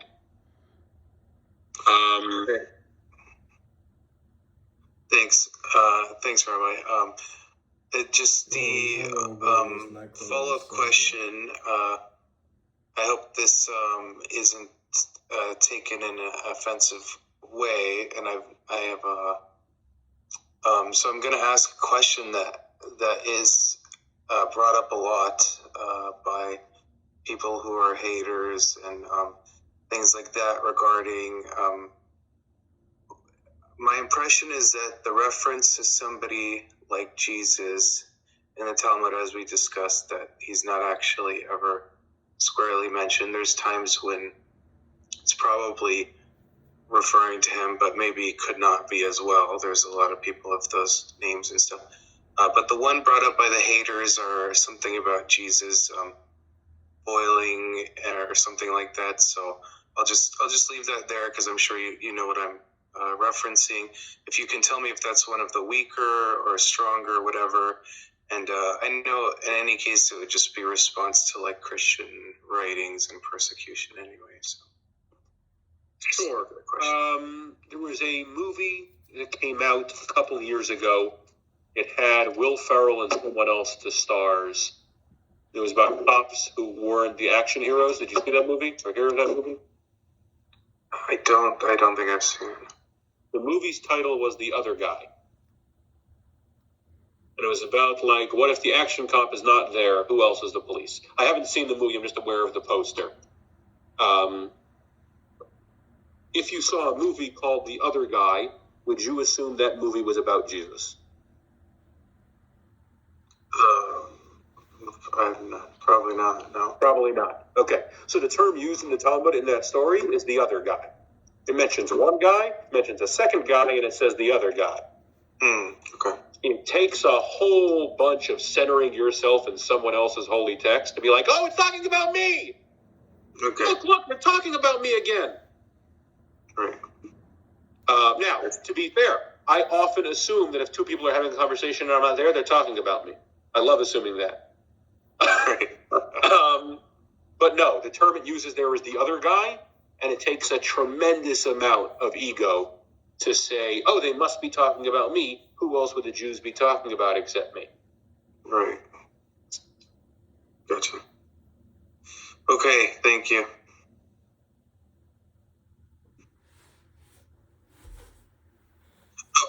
So just to wrap it up, when John Mayer says, I remain doubtful as to whether any of these texts convey to us knowledge independent of Christian writings, adding to the historical Jesus, it sounds like you would probably agree that there isn't much primary or otherwise kind of help there in building the historical Jesus. But I think you basically answered that. So it's worth noting that, for example, the Talmud is not contemporary to the turn of the Common Era. So even if we were to say that every reference in that book was directly to him, every questionable reference was talking about him, that's still happening several centuries later, although the Talmud is unquestionably a compilation of documents going back over the last 600 years, so to 100 years before the Common Era, and quoting sources from that time. But still, I think for someone who is looking to say there is no sources or evidence, they would say, well, because the book was finally compiled and published 500 years later, also hundreds of miles away from the land of Israel, then I wouldn't consider that a primary source. Right, that makes sense. I wouldn't consider that a contemporary source. I'm sorry. While I have you here, if I can ask also, it's been represented to me by kind of some historical Jesus scholarship that at the time in that area, and I know this is a really specific question, but I'll just ask it, and if you can answer, you can answer. But that there weren't Jews who thought of a kingdom of heaven. So, like when Jesus says kingdom of God, he is referring to a kingdom here on earth, not what later became a place called heaven, where you go to, that the Jews of the time thought that the body had to be reunited with, kind of thing. Is that all true, that there wasn't really a conception? Nobody had a conception of a heaven. So I'll relay a story, and I'll ask you if this helps answer your question. In my first job after I got my rabbinical degree, I worked for the rabbinate in Israel for a little bit, and I was offered one job in Israel, one job in New York that would make more money in my first year than I make now, being in this job for nearly a decade. And I was offered a job that would assist the Jewish community in Kentucky that was what might consider below my dignity. But I leapt the opportunity because I had always wanted to move back to my home state and help the Jewish community there. At that job, I had about a dozen people who were, whose schedules I was responsible for, who I was their supervisor, none of whom were Jewish. And one of them one day just asked me, "Hey, Rabbi, do you believe I go to heaven?" So I immediately retorted, "Do you want to go to my heaven?" Because the idea of the pearly gates is not a Jewish concept. Jews don't think that heaven is a gated community because we don't think it's in a bad neighborhood. The idea of St. Peter at the door, obviously, is not a Jewish idea. The idea of 70 virgins, or the idea of an ice cream mountain and all good times, etc., has never been the Jewish conception of the rewards you get after the end of your life on this earth. I said, to me, how I picture heaven is me cracking open a Gemara Brachos, sitting across from my grandfather, who passed away when I was 10 years old, and studying through the Gemara until I get to the end of the last book. Generally, that takes people about 7 years. Now, the reason I consider that's what heaven is because that's the most spiritual feeling I can think of. But what heaven is in Judaism is not a physical place, is not somewhere where you're moving your hands and legs, but rather both heaven and, for that record, the conception of purgatory is heaven is feeling connected to our source within God, as our souls are an actual part of God's essence, and purgatory is feeling separated from that source. That pain is described as a burning pain, which leads to Dante's hell, which became hell in much of the religious world. So, did Jews at that time not have a conception of heaven? They certainly didn't have a conception of what Christians would describe as heaven, what Muslims would describe as heaven, and what Hollywood would describe as heaven today, which comes from that concept. But similarly, Jews today would not have that concept of heaven or that concept of hell with the guy with the pointy horns and the stick poking people in the tush. Okay, and so we're at that time, is that representation of a kingdom on earth that would be ruled over by the 12, like the elders and things like that? Was that a common? So certainly, people at the time of the turn of the millennia would have believed, as Jews had for the 1,000 years before that and 2,000 years after that, that the eventual reward for us making this world a godly place is the Messianic era. Now, it's very important to point out the Jewish conception of Mashiach and the Christian conception of a Messiah are entirely different. The words mean different things. It's referring to a different era. What the benefits and restrictions are entirely different. But that there would be a king from the house of David who would reunite all Jews again in their land according to the borders as it was when God gave it. And we would live in a time without physical need, without threat from enemies, and be able to connect fully to God. They certainly would have believed in that. Okay, thanks. I think that kind of clears it up for me. Happy to help.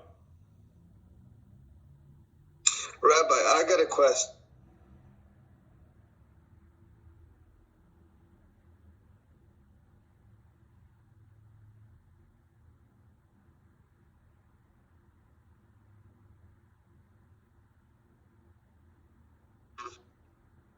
So I've never really charged per question, although that's an interesting point of view. Often when I'm asked to speak somewhere, I charge by time, and you'd be horrified to know what that number is. For the time I spent in this room, what that bill would be. But I try to be on Clubhouse as much as possible in order to provide Jewish education and an authoritative point of view on what Jews believe, etc. If someone's appreciative of that or any of the answers I gave, on my profile page, at the bottom of my page, I have my Cash App, Venmo, PayPal, all listed. All donations are tax deductible and enable me to continue to be on this app. So I don't spend that time at work fundraising for my work. And yeah, it would certainly be appreciated. Thank you, Rabbi. Anyways, you guys, I just wanted to say, if you liked this room and you want to be part of this house, you can click upstairs. The name of the house is Israel and our supporters. If you love Israel, if you are a supporter of Israel and the Jews, you're welcome to join the house. We would be happy to have you. Just so you know. And if you don't, that's fine too.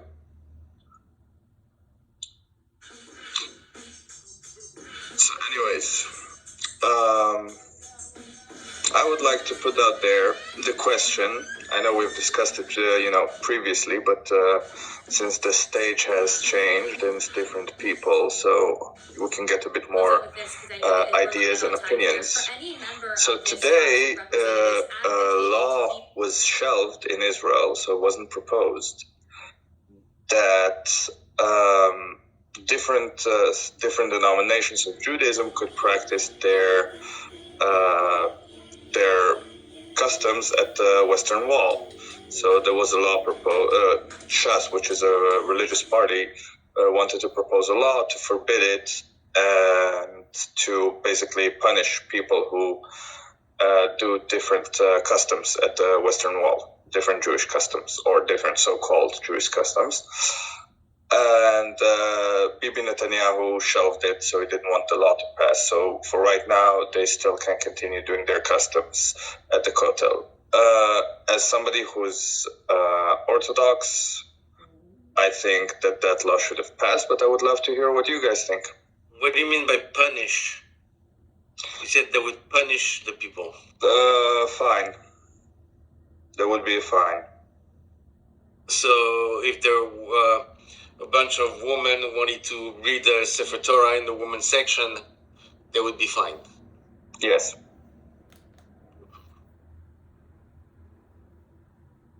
What do you think about that, David?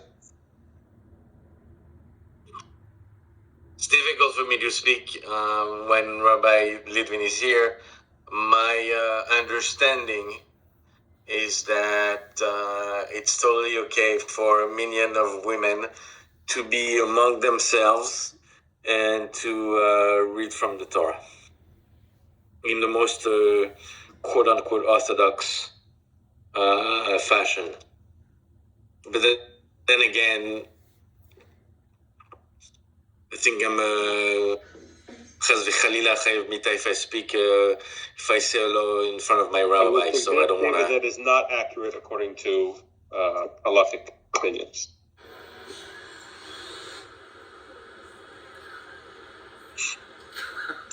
Is it allowed for women Can you give it a? Can you bring us to like your understanding of a rabbi? So, first of all, to translate what Jay said into American vernacular, the current law in Israel is that the religious authority at any religious site, so like nearly every country in the world, Israel has religious authorities within its government. America is extremely unique that it does not have that. So England has that, France has that, Spain has that, Germany has that, etc. So Israel has religious authorities within Christianity, Islam, and Judaism. If there is recognized an Islamic holy site, an Islamic place of prayer, that falls under the Islamic leaders. If it's a Christian holy site or Christian place of prayer, it falls under the Christian leaders. And if it's a Jewish holy site or Jewish place of prayer, national, not like any Jewish place of prayer, it falls under the Jewish authority. So the law was to punish people, and it would be man or woman, who flagrantly breaks the laws set forth by a religious authority appointed by Israel to oversee a religious site. Particularly, what it was focusing on was the culture war that is currently taking place at the Western Wall, which borders the holiest site of Judaism, the Temple Mount, the holiest site of Judaism. The Israeli government, for their own reasons, chose to put under the responsibility of the Waqf, of the Muslim Authority. One of the first edicts they made when they got control of the spot is that Jews and Christians are absolutely forbidden from praying there. They have tried to add to that law that Jews are not allowed to enter the holy site. Israeli law has not allowed them to do that.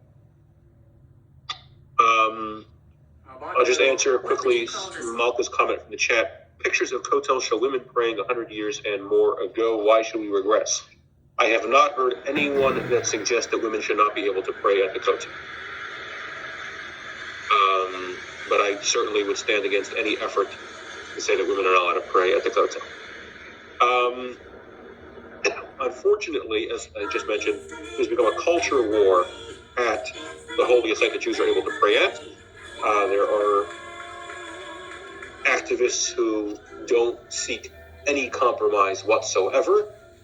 Famously, under the last government of Netanyahu, so like 11 elections ago or 3 years ago, the government worked out with various stakeholders a Kotel deal. There were also people from both sides who rejected that deal. Part of that deal was the setup of a separate area, also bordering the Temple Mount, so the same level of holiness, called the Robinson's Arch platform, which would serve as a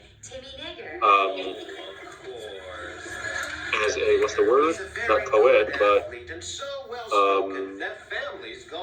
egalitarian prayer site.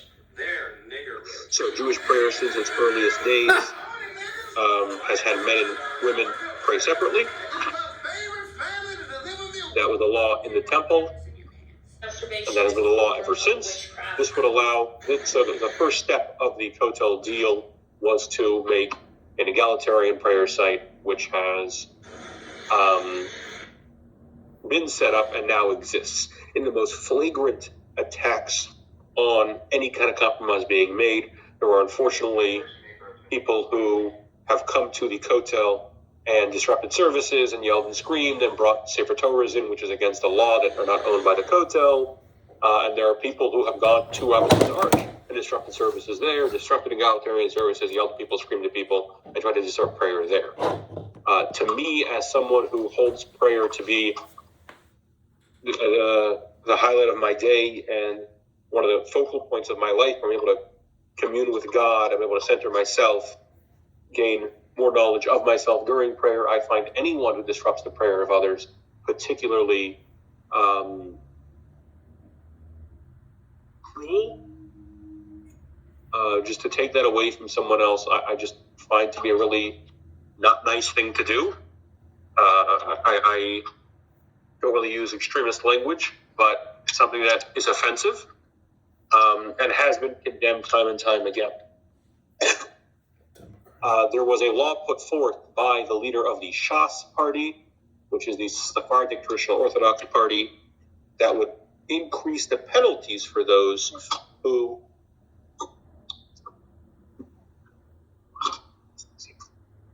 would increase the penalties on those who would break these laws. Particularly, he was targeting activist groups who show up once a month and conduct services there that are outside the norm of services conducted at the wall. That law caused far more outcry than expected, and there were even those within his own party who felt that by talking about the extremists who are trying to force their way on other people, we're just giving power to them. That the best thing we could do is ignore the people who show up at the wall and yell in people's faces, etc. The best thing we can do is ignore the extremist young people who show up at the Robinson's Arch. If someone commits a crime, we'll arrest them. But adding laws to the books to address these people is just giving them more prominence in society than they deserve. To me, this is one of those internal Israeli affairs that, as an American, I don't really comment on. I'm very happy to give historical context for the issues or what the customs are within Jewish denominations. However, I have a hard time telling someone how to vote on this because this is not an issue that affects all Jews in the world, although it does affect the Jewish population as a whole who prays at the wall. Now, I will note that one of the current solutions given, which is to change the Kotel from what it is now, which is separate prayer for men and women, to a fully egalitarian platform, which extremists have called for, currently any Jew in the world or from any other religion can pray at the Kotel. If they were to remove the mechitza, the Jewish separation between the men's area and the women's area, that would restrict traditional Orthodox Jews or Orthodox Jews from praying.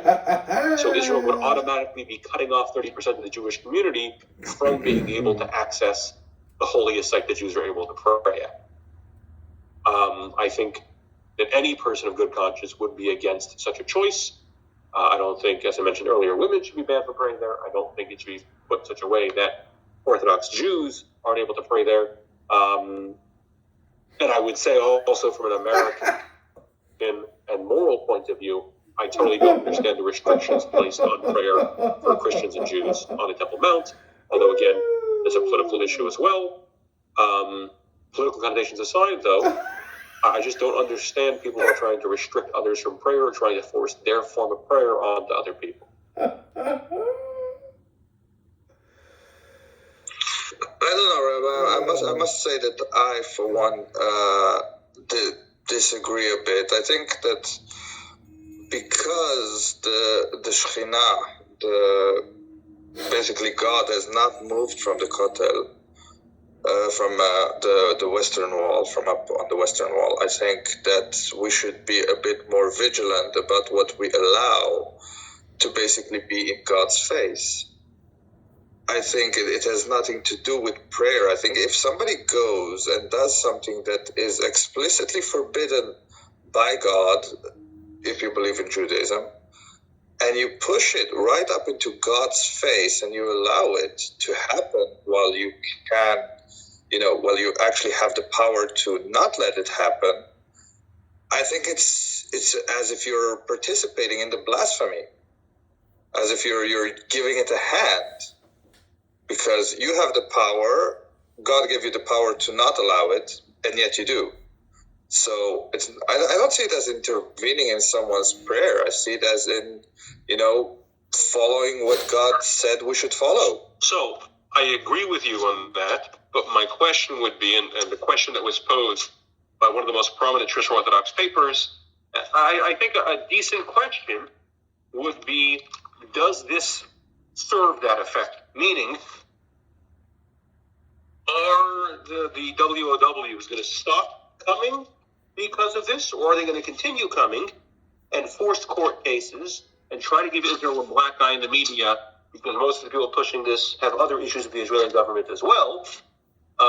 Is this going to become just another way to attack the government to cause problems? Are they going to intentionally cause Israeli police to swarm in to our holiest site? Will they continue to cause disruption? Just giving them more of what they want.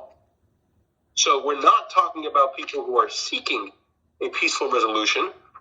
This law was specifically intended to address those who are looking to flaunt Jewish convention, who are looking to challenge others, who are looking to disrupt the prayer of others. And if we recognize that's the group that this law is targeting, then does this law target them in a way that addresses the issue? Or could it be used by them as just another way to get attention, just another way to disrupt prayer, etc.? So that was the primary. There was an article in a Haredi paper this morning that suggested that because what they want is attention, because what they want is disruption, that a law like this gives them that attention, it gives them that disruption, and rather than restore proper decorum to this extremely holy place, it will just allow them to use it further as a political stunt. Yes, but we can't allow in good conscience this circus to continue at the holiest, next to the holiest site of Judaism. Because for me, it's a circus. Again, we have to address it in a way that ends the circus, not replaces the circus. If the circus just changes, we didn't do anything. So, the fact is that Shas has a tremendous amount they want to get done. Likud has a tremendous amount they want to get done. UTJ and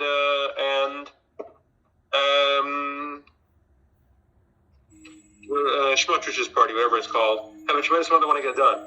if they're going to spend political capital on this, and the result is going to be just a shift in the offense that is happening, then it hardly seems worth it to them, I believe is their point of view. So if they thought this would solve it, if there was a way to legislate hate, if there was a way to stop the interruption, stop the disruption, etc., I think it would have total support from the Haredi parties, from the Orthodox parties, from most of the Likud. But I think that there is a fear among some that rather than stop the disruptions, they would use this as fuel to create further disruptions, and then the political capital would be wasted when it could be spent on issues where they could have a greater effect, and nothing would actually change at the wall itself. Again, I'm not saying they're right or wrong. That is my understanding from I read nearly everything put out in Israel. I even try to stomach my way through Haaretz, which is an anti-Semitic and anti-Israel rag. That is my understanding from what I've read, is their point of view. That even if we do get it passed, even if we do achieve this, it won't actually accomplish our goals. Yeah, so either we go harsher, but again, we need to punish the crime fit it, the punishment must fit the crime. We can't, make it so harsh that it's, disproportionate. So we if we outlaw it, it gives them attention, but if we don't outlaw it, they still have attention. So what would the solution be then? So I don't have the answer to that. I think there's a lot of people looking for that solution, but I think that right now that's the point of view that's being said. What is the solution? Because it was strongly stated by some of the allies to the cause that this would not be a permanent solution.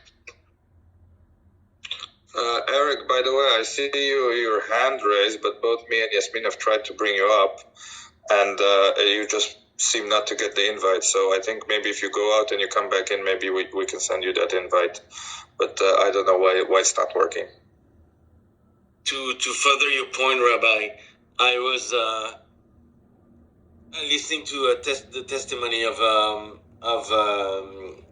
somebody who saying that they are gay, and they fear what the government can do and what can happen in the government. And I suggested that if you had listened to the inaugural speech of Ohana, who had his parents, his husband, and his child in the Knesset, and by the tone and the words that he used during his inaugural speech, where he claimed both a Sephardi heritage and his gender preference, you shouldn't be too worried about this government and the reform and the Supreme Court and all that, because of precisely the third most important person in the country, namely the Speaker of the Knesset, had this speech when he was nominated. And the answer I got from that person was like, well, Bernie Sanders is Jewish, but you can't really rely on Bernie Sanders for Jewish issues. And I find, and I hear, the talking points in Israel about the Supreme Court and about the reform in the judicial reform and so on. And the first thing I wanted to say is that we don't have to agree on it. We don't have to agree on anything. But when when it gets to a point, when it's only, talking points, when it's only exaggeration, when it's only lies, there is a moment where I'm outside of the conversation, because it's not a matter of the judicial reform. It's about the arguments being used. It's about the fact that, I don't know, I find the way, I don't know whether the government is doing a good job or a bad job, marketing it, explaining it, and, I don't want to get into this consideration, but when it comes to, the point that you're making, whether, some people should have, more attention or not, I find what's happening in Israel right now very surprising, very sad. But that's all. It's not about making a point about who's right and who's wrong. It's really from the outside looking in, and the talking points and the arguments being used. I find them most of the time outrageous.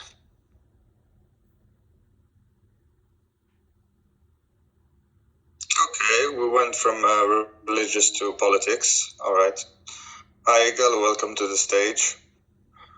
So, David, what is the thing that is bothering you the most? That that you think is counterintuitive? I would like to know that, because I see that the change, what you mentioned, the judicial reform.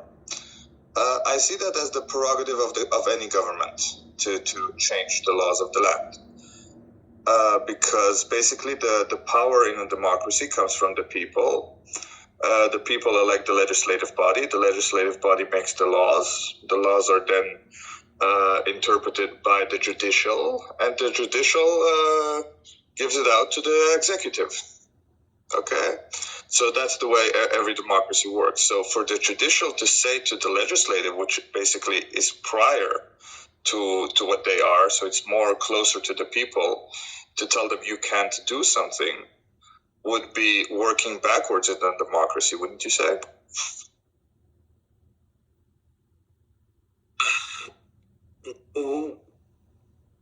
I have a background in finance.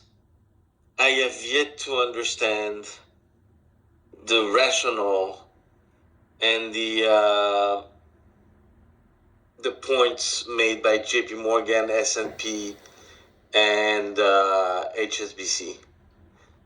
I don't understand why would the technology industry take the street and claim that the judicial reform would mean less money coming to Israel. Last I checked, Singapore, China, Hong Kong, maybe not Hong Kong, but at least Singapore and China have no problem raising capitals. And yet, we're talking worlds apart between the situation in Israel and the situation in China and the situation in Singapore. So, to me, what the fact that we had demonstration a week after the government was empowered, the government was in action, is to me very unfair. And again, it's not about agreeing with the reform. It's not about agreeing with what's being suggested. It's really not about that. It's about my friend telling me they're going to change the rule, at the beach in Tel Aviv. They're going to separate the beaches in Tel Aviv. And if you know Tel Aviv a bit, you know that there's no way whatsoever that it could ever fly. So I'm disappointed by what Rabbi Litvin was, by the same how would I say, the same concept that Rabbi Litvin was talking about. It's about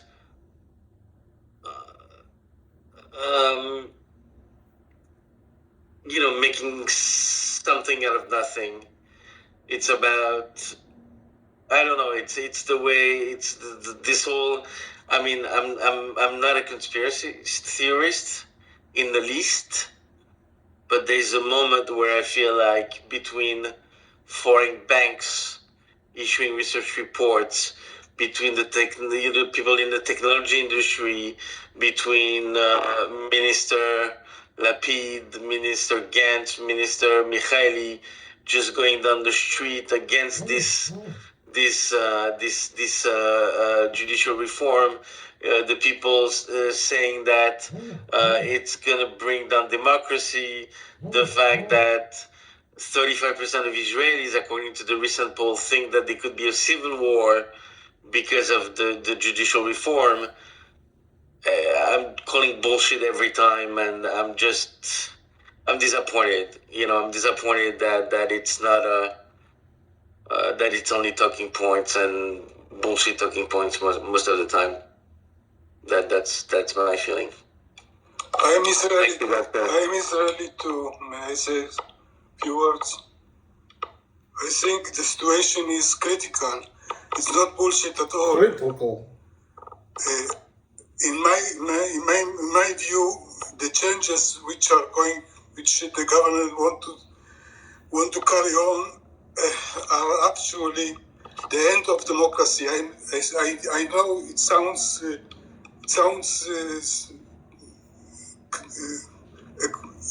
strong, but it is the truth, because democracy is not just the power of the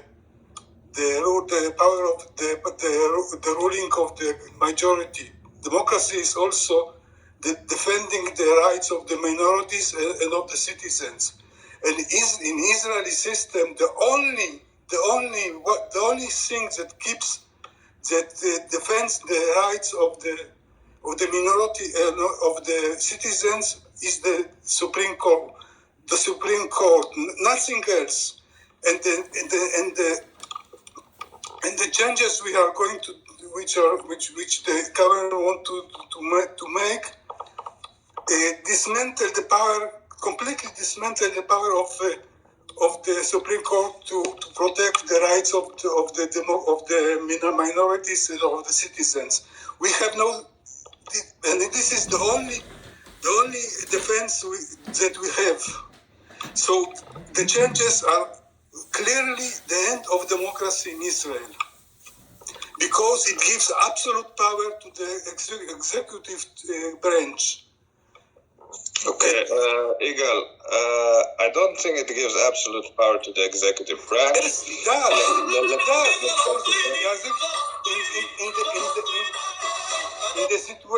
In the new situation, the government can decide that, for instance, women or Arabs have no rights to the vote, and nothing can stop it. 61. Okay, that is the legislative. That is not the executive. Decides anything, and it means that Netanyahu can decide anything that he wants against anyone that he wants. This is not democracy. Okay, I heard you. First of all, it's the legislative that will have the power, not the executive. Okay, so it will be the Knesset. In Israel, it's the same. Its coalition is the same. Coalition, the executive power is the same. I'll let you speak. Let me speak, please. Thank you. So in Israel, there is the Knesset, which is parliament, and there is Memshala, which is government. Okay?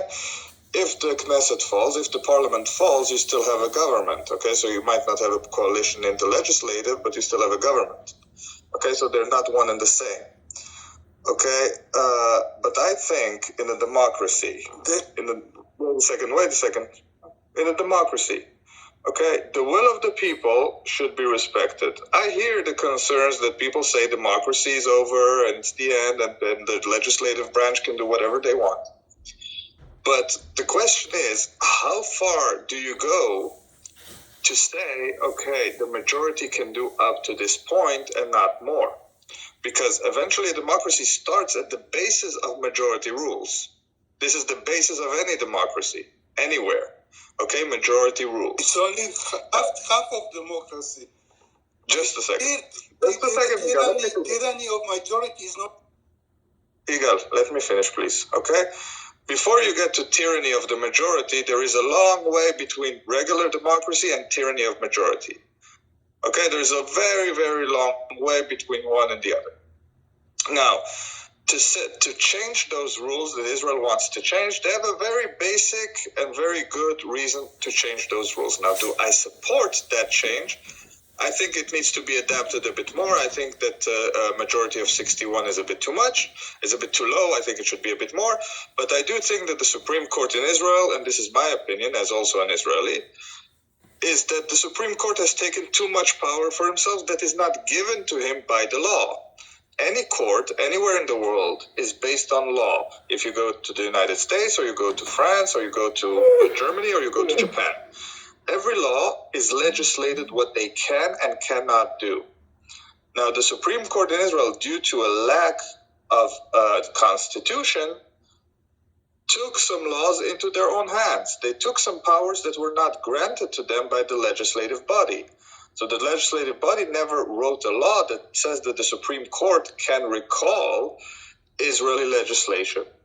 Okay, so the Supreme Court took it upon themselves to say, we can do that. But there is no law that grants them that power. But it has been set in precedent, so they said, okay, we're going to leave it alone, we're not going to mess with that. But when the judiciary starts to mix too much into politics, okay, because the people vote for something. There is a party that says, we want to paint all the trees blue. And the people vote for that party, so that means that the people of that land want to paint all the trees blue. Okay? So comes the court and says, no, we cannot allow you to paint all the trees blue because it's bad for the environment. But the people want to paint it blue. They didn't ask the courts if it's okay or not okay. The people voted. It's the country of the people. The people should get what they vote for. Now, for now, just a second, Miguel. For now, the Israeli legislation hasn't taken anything away from anybody. There is no indication that they plan to take anything away from anybody. So all the protests and all the saying that democracy is over is basically just fear-mongering, because there is no indication that any of that is planning, and there is no political party that says they want to take away the right of women or the right of gays or the right of anybody else. Okay, they're just saying we want the court. Want Medinat Halacha. I mean, just a second. And that half of the government. Yes, but they don't have the power. Blah blah blah. Because anybody with intellectual integrity would acknowledge, number one, that in '96, when Aaron Barak said we can take any case that we want, we can render any decision that we want, the court became an activist court. Number one. Number two, anybody with intellectual integrity, let me speak. I'm not going to speak. You're not going to speak over me. Number one, it became an activist court. That's a matter of intellectual integrity. That's it. It was not in the law that the Supreme Court could intervene in any single case, yet Aaron Barak decided in '96 that everything was up for grab. They could say anything they want about anything. Number one. So therefore, they became an activist court. There's a word for that. It's called an activist court. Number one. Number two, the fact that the judges are nominating themselves, or it's always judges from the left. Miguel, you're not going to speak over me. You're not going to speak over me. Just don't try. Don't even try. You're not going to speak over me. Number two, the fact that it's always the left that has been represented. The fact that the way Aaron Barak spoke about Justice Gavison, that she would not get enough, the quote, that she's not to be inside this body because she has an opinion, and that opinion doesn't match with the opinion of this body. I can send you the real quote from Barak. So the fact that there's a political bias, systematically political bias. It means that we're not in a democracy. You're not going to speak over me. Don't try. Okay, Today I'm finishing this one sentence, my last sentence. Today, we're not in a democracy. This is today we're not in a democracy. So the whole bullshit about, but they could, you don't know. Let's go down the street and, exactly, fear-mongering bullshit about, the technology, the gay people, and you don't know. What could they do? Today, I heard a guy. If you listen to Anna's speech at the Knesset, the first day of his nomination, he said, with his husband at the Knesset, with his son as a Knesset, he said, there won't be anything against LGBTQ as long as I'm standing here. And if you know Anna, and if you know his background, you know that that's what's going to happen. So when I hear this asshole today just saying like, but you can't trust him. Like, what are you talking about? It's all talking points, and it's all lies, and it's all bullshit. So come up with reasonable arguments, but last I checked, we are not in a democracy today. The reforms that are going to happen. That is going to happen. Clearly stated. We know what. Yeah. David, let him speak. Even though I disagree with him, but we should let him speak. Even Alan Dershowitz, who is a very known lawmaker and a friend of Netanyahu, close friend of Netanyahu, said that if those reforms will pass, then he won't be able to defend Israel in the international law as a democracy. And almost all big law people say the same. Democracy is not just the only thing that protect the rights of the citizen in Israel and the minority is the Supreme Court. We have nothing else. We have no other means to protect us against the tyranny of the majority. And tyranny of majority is not democracy. Even I don't want to bring examples from the past, but there were dictators which were elected democratically. You know what I mean. And I am dead serious. Yes, those laws are a path to dictatorship. Yes. Okay, I have a question for you. Because in Israel, the coalition. Can I ask you a question? And coalition, and which is the Knesset and the government are one, and they are all controlled by one person, the prime minister. So I have a question for you now. Please let me finish. There will be only one branch of power, because the 61 votes can overrule any ruling of the Supreme Court. So where there is where do you have a democracy with one power without a separation of powers? Okay, you done? Thank you. So, first I will explain for the people here what actually the law is. So the law is that the legislative power is going to restrict the power of the Israeli Supreme Court when it comes to political matters. So if Igal, please don't make me send you to the audience. You don't say exactly what's the... Igal, let me finish, then you can correct me if necessary, okay? Thank you. So basically, the legislative body is going to take back the power from the Supreme Court when it comes to political matters, which means if the legislative body is making a new law, that it should be respected and not repealed by the Supreme Court. Do not run the countries. Supreme Court only defends the right. Thank you, Igal. You have been warned. Anyways, so basically in Israel, the Supreme Court has become an activist court, like David said. It has been meddling in politics for far too long. So both the left and the right agree on the fact that there needs to be a change in the system. Now, what that change is where they differ between the left and the right. The Supreme Court has become basically a dictator of what will and will not pass, while the way they elect the judges into that court has been questionable, to say the best. So it has been a court that has systematically sided with the left-wing agenda. So now with the right-wing government, they say we need more balance into it.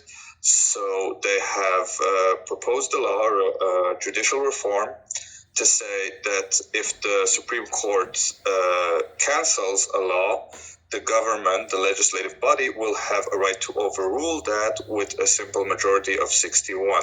There are 120 members in Israeli parliament, so if 61 vote to appeal what the Supreme Court has decided, then the law will become in effect. But what a lot of people don't know is that the law will only be either temporary while this government is in power and will need to be reaffirmed after the next election, so the law will not be permanent. And when it comes to stuff that affect the current government, so for example, the length of when elections will be held, the government cannot, or the legislative body cannot extend their own legislation. They cannot extend their own administration. They can only extend future things. So some laws will only come in effect after the next election, so not during the tenure of the current government, in order to prohibit a dictatorship takeover of sorts. So that is what is proposed right now. I think it's still a bit too low, 61. That is my personal opinion. I think it should be a bit broader, but I do think that the Supreme Court in Israel has overtaken and overstepped grossly a boundary that where he is supposed to be as a court. Thank you. Jay, here's the thing. We can argue about this judicial reform. You know, what should be done or not. You know, how what needs to be tweaked or not. But at the end of the day, if the person in front of me is not going to admit, number one, that it's an activist court, and number two, that it's biased to the left, whether the person is from the right or from the left, I don't care. But that's the reality today. David, and so, to be fair, what? He did admit both those things. Yigal admitted both things? Yeah. He said the court is the only defense for the minority. In other words, the court takes decisive action, which means activist, against the will of the majority. He said that. He said it's the only defense for the minority. The only defense for the minority means the court takes an activist side against the majority, against the will of the voters. So he admitted what you're saying. He just used positive words for it because he sees it as a good thing. So today, the court is on his side, so he says the court's a good thing. Yeah. I love Robin Hood as long as he considers me poor. The problem is that Robin Hood might eventually give me enough money that he considers me rich. And then the pendulum swings. And Free Palestine. Is that the only thing you can say, or you have something to say? The fact that Palestine was free is exactly why we came there. Jews love a bargain. Yeah, I think we should free Palestine from the occupying Arab forces. Totally. That you know the point. Okay, so number one, it's an activist court. Number two, it has a left-wing bias. It doesn't matter. To me, the idea is that acknowledge it. Just I'm going to lose power. I'm on the left, and I'm going to lose my privilege, and I'm going to lose my country club, and I don't want that to happen. So I'll use any means necessary, even trashing Israel to the world, even having demonstration of 80,000 or whatever people the week after the government is sworn in, and I'm going to claim that it's not a partisan issue. I'm going to claim that democracy is on the verge of being destroyed, and I can't stand that. And I can't stand that. And when you compare it to the fact that the Supreme Court, SCOTUS in the U.S., when the Supreme Court overturned Roe v. Wade, that was an activist. That was activism. And that everybody agrees. It was activism. It was activism, and so people went down the street to demonstrate against the activism of the court and the fact that it challenged a decision from 1973. And you heard everything about women's rights and everything, and that brought a huge consensus. Well, if you don't want an activist court in the U.S., why would you want an activist court in Israel? And again, like you said it, Rabbi, because it's on my side.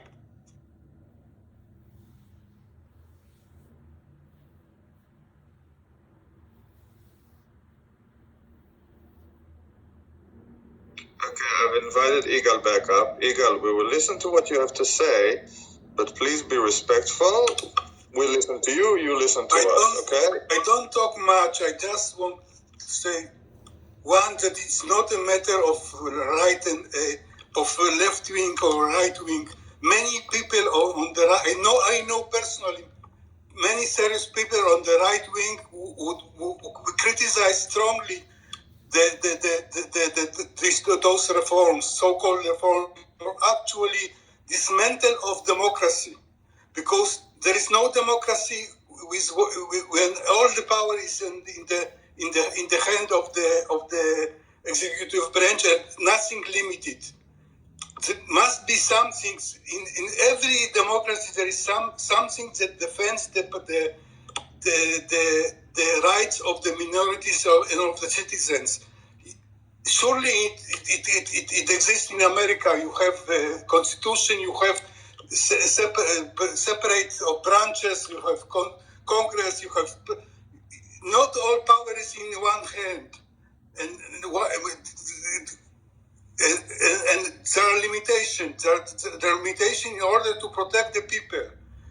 In the new situation, there will be no limitations.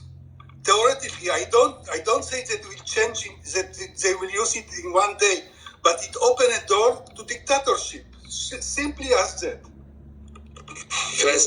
What I hear from you, Miguel, what I hear from you is also, I got a friend, and the guy who presses my juice in the morning, he voted for the right, and he's against that change. It's like, okay, that's very the water source.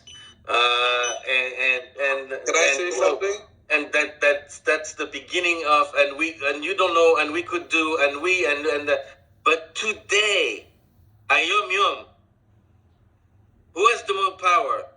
The people who vote or the Supreme Court? Of course, the government. Who has the more power today? The people who vote? Who would answer me? Who has the yes or no? Who has the more power? The people who vote or the Supreme Court? The Supreme Court use his power to override laws very. Who has the more separate case? I don't care. David, can I say one thing? Because there are laws which listen.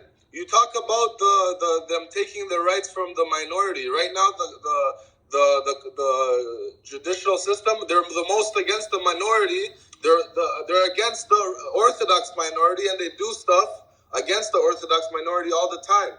And they're racist towards the minority of the Orthodox Jews. Why do they have so much power? Why are they always against Orthodox Jews? I don't think that Orthodox Jews. You don't think what? I don't think that they go into army. Even it's not equal that they do not go. I don't think they go into army. 99% of them Do not go to the army. Oh my God! See, that's with your mentality. I'm not sure you know what that has to do with restrictions by the Supreme Court, but I do want to point something out as an American who has studied the Constitution at great length. America is not a democracy. America is a republic. Sure, and the reason why Americans are the reason why America is a republic and not a democracy is because a democracy is exactly majority rule. Majority has total control in a democracy.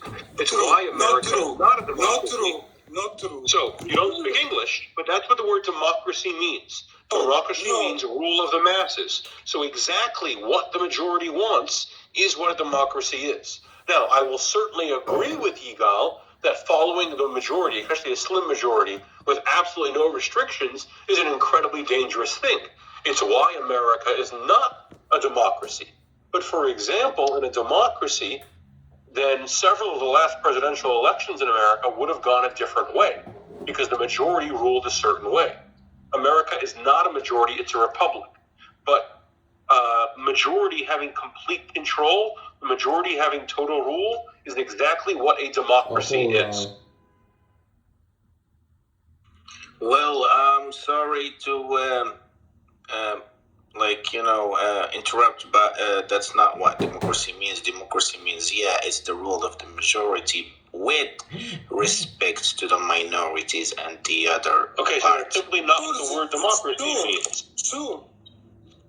I love when people they make up shit. It's kind of like, no, I mean actually, democracy is when my aunt and my uncle, and they go and they take the car. Dude, if you gotta say something, source it. Bro, you included the source it. Democracy literally means ruling. You want. Hold on 1 second, David. Democracy literally means ruling by the will of the people. Exactly. In a pure democracy. I did Greek. Demos means people. Kresi means the power. As a rabbi, I'm against any David, as a rabbi, I'm against any Jew speaking Greek. But yeah, democracy means the simple majority has total rule. Now, I would certainly join in any voice that says that a simple majority rule is a negative thing. It's a negative thing because we've seen the dangers of simple majority rule. I don't want to be ruled by a simple majority, which is why the basic law has restrictions on that. And even if every one of the changes that was called for took place, there would still be restrictions to majority rule. It's why in America they didn't form a democracy, but instead formed a republic. There are heavy restrictions on majority rule, and minority is given tremendous power in the American system. There are few pure democracies that have ever existed, and certainly that exist today. But in a pure democracy, majority rules, period. If 51% of the country says, I want to kick out everyone who lives in this neighborhood, that's what they do. That is the meaning of a simple democracy. So we're going to use these terms, and I think this isn't a conversation we're having, it's just we should use the proper terms. We should use just the simple meanings of terms so that we can have an intelligent conversation that can lead somewhere, and we can all come up. Democracy is ruling of the majority and protecting the rights of the minority. That's against the religious It's the democracy of today, not of What's your problem with Orthodox? Yigal, we live in the golden age of having information at your fingertips. You have the entire internet, and we have a chat here. I would welcome being corrected. I would welcome learning something new. So by all means, feel free to get on Google, feel free to go on Wikipedia, and find me an explanation for democracy where it suggests what you're saying. I'm always happy to look. I'm always happy to learn new information. Don't interrupt me again. I'm always happy to learn new information. Republic is not monarchy. That's all. So, I'm always happy to learn new information, and I'm happy to come up here in a second when I'm done speaking. But the fact is that what a simple democracy is rule of the majority. That's what a democracy is. If you're suggesting you don't want a pure democracy, you are certainly not unique among that. I actually share that point of view. A simple democracy is a dangerous form of government. But a simple democracy is merely rule of the majority. And people, could you please source if you want to interject and say that the democracy is actually when the Supreme Court is in charge of everything and the elected government doesn't have any power, you're welcome to do so, but could you please source it? Could you please say, according to this article of the American Constitution, of the French Constitution, or according to, Rabbi XYZ, or according to, this treatise of law published that year, whatever this opinion, this doctor's opinion, professor's opinion, you can say anything you want. Except, no, democracy is not this. Supreme Court do not run the country. It only defends the rights in extreme cases of defends the rights of minorities. States who? Who said that? That's the reality. That's the reality. No, that's the reality. We wouldn't be having this conversation. I have a question. You said that America has a system of republic. There is no system of republic. Republic means only one thing, no monarchy. There is no system as a republic. Okay, so I'm sure that the issue here is a language issue. I don't think that you're not educated, but I speak English as my first language. Okay, so there's a major difference between a republic and a democracy. Okay, those are two very different forms of government. An easy thing to do would be to Google the words democracy versus republic, because there are key differences between a democracy and a republic. Republic is only not monarchy. That's all. So that's not what a republic means. You're wrong, and every time you insist that that's accurate, you sound dumber. What you're saying is not accurate. If you Rabbi, educate us, Rabbi. I'm happy to. The difference between a republic and a democracy. If you say that America is not democracy, you are totally correct. You are totally correct. It's a democratic republic. The form of government is a republic. In a democracy, in a pure democracy, there is no protection for the rights of the minority. That's the problem with it. In a republic, laws are made by representatives chosen by people. Okay? Everyone gets a representative. So as opposed to, for example, choosing a single leader or the entire country choosing 120 people, which could still be done in a pure democracy, when you have representatives of regions, when you have representatives of interests, then everybody has a champion in the arena. So a republic is specifically built to protect the rights of the minority from the wills of the majority. It is exactly why when America was being founded, they did not go with a pure democracy and rather went with a republic. There are a series of things that are institutions of the republic within America, including the way that America separates powers, including the rights given to the minority in legislation in America. There's a whole series of republic measures that make America a republic, a democratic republic, of course, a republic set forth by democracy, by pure voting, rather than by pure democracy simply. Because pure democracy simply has no protections for the minority. Rabbi, allow me a quick example. You mentioned the Electoral College earlier. The fact that there are 2 senators per state, regardless of the population, is a way to protect rural minorities. That's the difference. That's you could say it's not a democracy if you have only 2 senators per state, because you should have a lot more in California and a lot less in Dakotas. And that's the difference between a democracy and a republic. Igal, what do you have against religious Jews in Israel? 1 second, God, I don't want to change the subject. It's worth noting that a republic can have a king. Because the word king is just a title. In fact, there were those who wanted to call George Washington the king of the elected king of America, and use titles like Your Highness and Your Majesty. And that was voted down. But They certainly don't have a hereditary king appointed by God, for example, as you have in England. But the idea that using the word president rather than king as a separate form of government is not.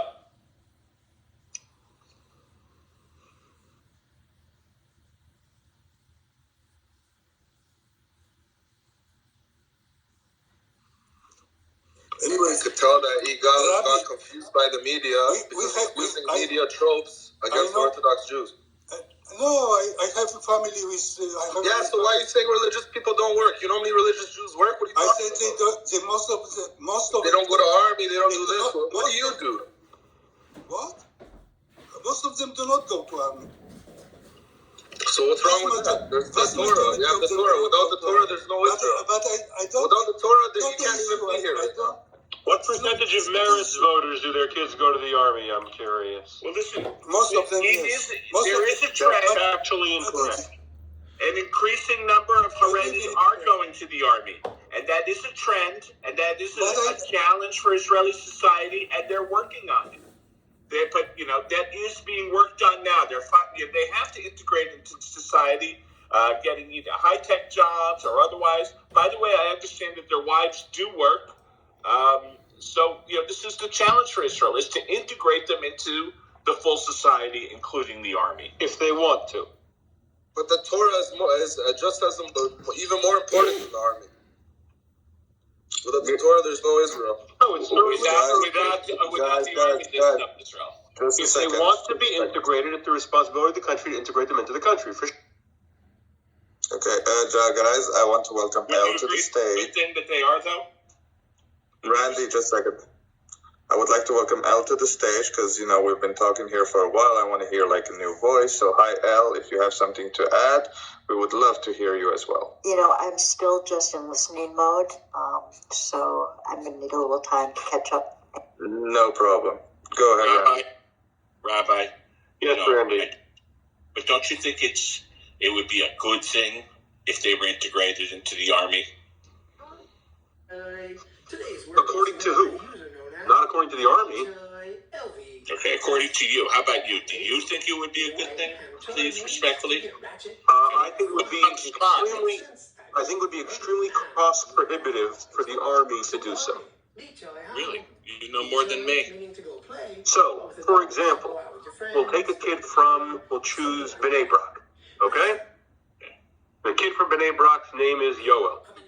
Yoel is a Haredi Jew. He has deeply held beliefs, okay? Among those beliefs is he cannot stand and hear a woman sing. He can't stand and listen to a woman sing. That's considered an enjoyment that's forbidden to him. He can't be in such a situation. So he's drafted to the army, not by choice. The government forces him to go to the army. He goes to the army. At the army, it is regular for women to sing Hatikva at the induction ceremony. Does the army change the system and no longer allow women to sing as part of the system, disadvantaging all the women in the army? B, arrest this young man when he refuses to stand there. Or C, now make 2 induction ceremonies, one for those who are willing to listen to a woman sing, and one for those who are not willing to listen to a woman sing. Let's continue on. The way that most soldiers serve is 2 Saturdays on, 1 Saturday off. Centrist Orthodox rabbis say that being as fighting in the army is a form of saving Jewish lives. There is no problem with carrying out certain activities which are going to be forbidden on Shabbos. However, Yoel's rabbi, who was the rabbi of over 100,000 Jews in Israel, says that unless there's a war going on, unless currently there's a threat, that Yoel is not allowed to carry on Shabbos. I think that there's workarounds. So you make them come in on Sunday instead of Saturday. It's not. What you would have to do is set up an entire secondary system for Yoel. Yeah, so far so good. But also want Saturday off. One second, response to these accusations. If they would, then they would never have to. This would never be on the table. It's just one guy's opinion. So again, I'm not saying now from Yoel's point of view. I'm saying from the army point of view. Now it's lunchtime. Yoel walks into the room. The standard of kosher in the army is a middling standard of kosher. Yoel won't eat the food. Does the army order him a pizza from a Badat place? Do they set up a secondary system, a secondary kitchen that serves Badat's food? Or do they replace the current kitchen with the Badat's kitchen? And then, if the soldiers who are not religious are now upset that the food is different because it's at a higher standard of kosher, what do they tell them? So in order to bring in Yoel and his classmates into the army, they would have to, spend millions and millions of shekel a year entirely reworking the way the army works. But hold on aren't they doing this already, Rabbi? Aren't they already doing it? To become religious. So currently what they have is there is a platoon, a division within the army that is a Haredi. Exactly. And yes, they do that for this division. But they would have to either build a whole new set of bases and expand this division tremendously, or, the only logical thing would be to bring these soldiers into the other divisions, and then what would you do? So most of the people running the army have little interest in these soldiers joining the army. And lastly, these are all just day-to-day things. Suddenly the food costs in the army have skyrocketed. Yoel is not going to sleep in the same room as a woman he's not married to, who is not his sister. So we now have to segregate the barracks to a greater degree. Do we do that across the entire army? Do we just for Yoel? Do we build new barracks, etc.? So the entire system would have to be reworked for him. It would cost the army a tremendous amount of money and a tremendous amount of headache. And then we go to war. Thank you, Rabbi, for your answer. Rabbi, why can't we have a Haredi? Hold on a second, Chana. And then we go to war. Now we have a situation where every single command the Mefaked gives, the commander gives, needs to be carried out by the soldier immediately. However, this soldier's ultimate authority is not and never will be his army commander. It will always be his religion. He's a traditional Orthodox Jew. His religion comes first. So what if his rabbi says that this action by the Israeli government is forbidden? So, for example, in 20 years ago, nearly 20 years ago, Israel made the decision to forcibly remove thousands of Jews from their home within the land of Israel. This was opposed by many rabbis. Okay. So now I have to wonder. Appreciate what you're saying. So you don't give him a frontline position, but you give him an administrative job, a computer job, something to contribute. From the army's point of view, it's not worth it. The amount of manpower they would get is not worth the capital they would have to spend. I guess I do think that the net positive to society, there's a net positive to society if everyone participated, which is incalculable, and frankly, which would be good. It would be. I realize that they never comes when Yoel's out of the army, not while he's in, but when he's out. Now having also the army. Yeah, I think that's where the net positive comes. But the question is, does the net positive get outweighed by the negative? So, for example, right now when an Israeli says, my kid went to the army, that kid didn't go to the army, and that bothers me. But instead, you now have two 24-year-old kids who just graduated the army, Yoel and Samir. And Samir says, when I was in the army, I had to work 2 Shabbos and 1 Shabbos off. Meanwhile, he was in a system where he didn't work Shabbos at all. Yeah, but it's better than him not being in the army at all. This is way better than him not being in the army. I honestly don't understand. Rabbi, I agree with you on everything, but not on that. I'm sorry. One second, Kahana. Can I say one thing? 1 second, Kahana. Randy, the question is it better? Does Samir have warmer feelings towards Yoel for having served under these various restrictions than he does now with Yoel not having served? If we determine that it is indeed better, that it has improved the system, then it might be worth it despite the costs. If we determine that it doesn't change the outcome being unity between these two parties, more social cohesion in the country, and the question is, how do you really determine that without running a $1 billion experiment? And then Above all this, the question is, what if Yoel doesn't want to serve on religious grounds? What do we do?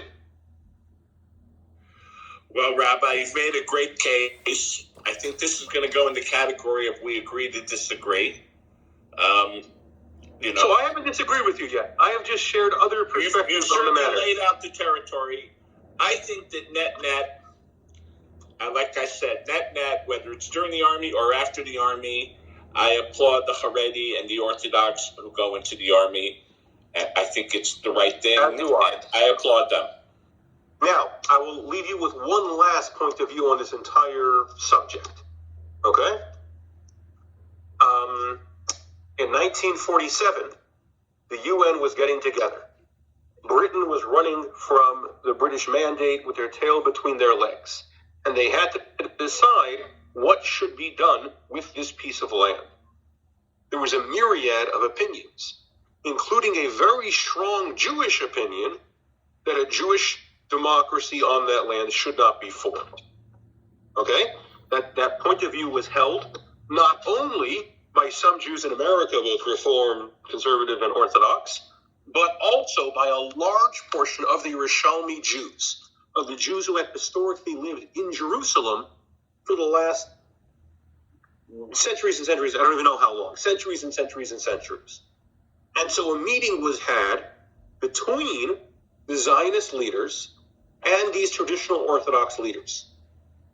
At that meeting, they made certain promises. They gave certain accommodations.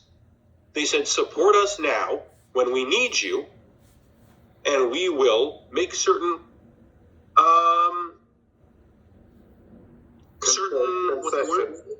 concessions, thank you, towards your community so that you feel like you have a place in this Jewish homeland as well. We will ensure that your community feels like they have a place. Okay? Now, these concessions, which are now just a part of Israel, are not at all on the mind of the average secular person anywhere in the world. But do you know who is fully aware of these concessions? Traditional Orthodox Jews, as well as devout people of other faiths, who, when they make their agreements with the Israeli government, look at the history of agreements of the Israeli government with religious organizations. So if today, if the entire Orthodox world, okay, the millions of Orthodox Jews around the world would all get together and say with one voice, we think Israel shouldn't exist, it wouldn't change anything. I'm not saying they would, they certainly wouldn't. But even if they would now change their point of view, it wouldn't affect. Israel doesn't need them anymore. If Israel were now to change their point of view and force Yoel into the army, despite the previous concessions made, how could a fundamentalist Muslim who is fully aware that Israel signed an agreement when they needed them and then abandoned them when they didn't, ever trust any agreement made between Israel but I never and a religious force. Muslim party? I never said force. So I'm saying active encouragement. So that's a separate part. Active encouragement, active integration. I never said force. I'm not arguing with you. I'm sharing a different point of view. Moral objection here in the U.S. Same, frankly. Moral objections. It's a shame they go to jail if you're a Quaker and you don't want to serve, during wartime. I don't believe in sending those people to jail. They could have found some other community service for them. But, we're getting into the weeds. Muhammad Ali? It's religious belief. He didn't, they should have found some other community service for him. He shouldn't have gone to jail, in my opinion. Rabbi, could you explain? It's not like World War II. It's not like our existence was being threatened, Israel's in a different situation anyway. Every war, it's fighting for its own survival. There is. It's someone in the comments comparing it to the U.S. The U.S. doesn't have a draft right now. Israel does. So I'm just saying, if everyone else is expected, it's just as a side note, by the way, a friend of mine in Israel is a very Orthodox, not Haredi, but very, very, very Orthodox. His one son is in the army now. He only has one child. He told me there's some kind of document his son wants to do some kind of active combat, and if you're the only child in the family, they give you a form for the parents to sign. I think it's called a Ben Yachid form, if anyone can add to this. Yeah. And so he told me his son brought him this form saying, Dad, can you sign this waiver so I can go join a big combat unit? And the father said no. So I'm just sharing that to. Things go case by case a little. I just want to quickly respond to some comments in the chat.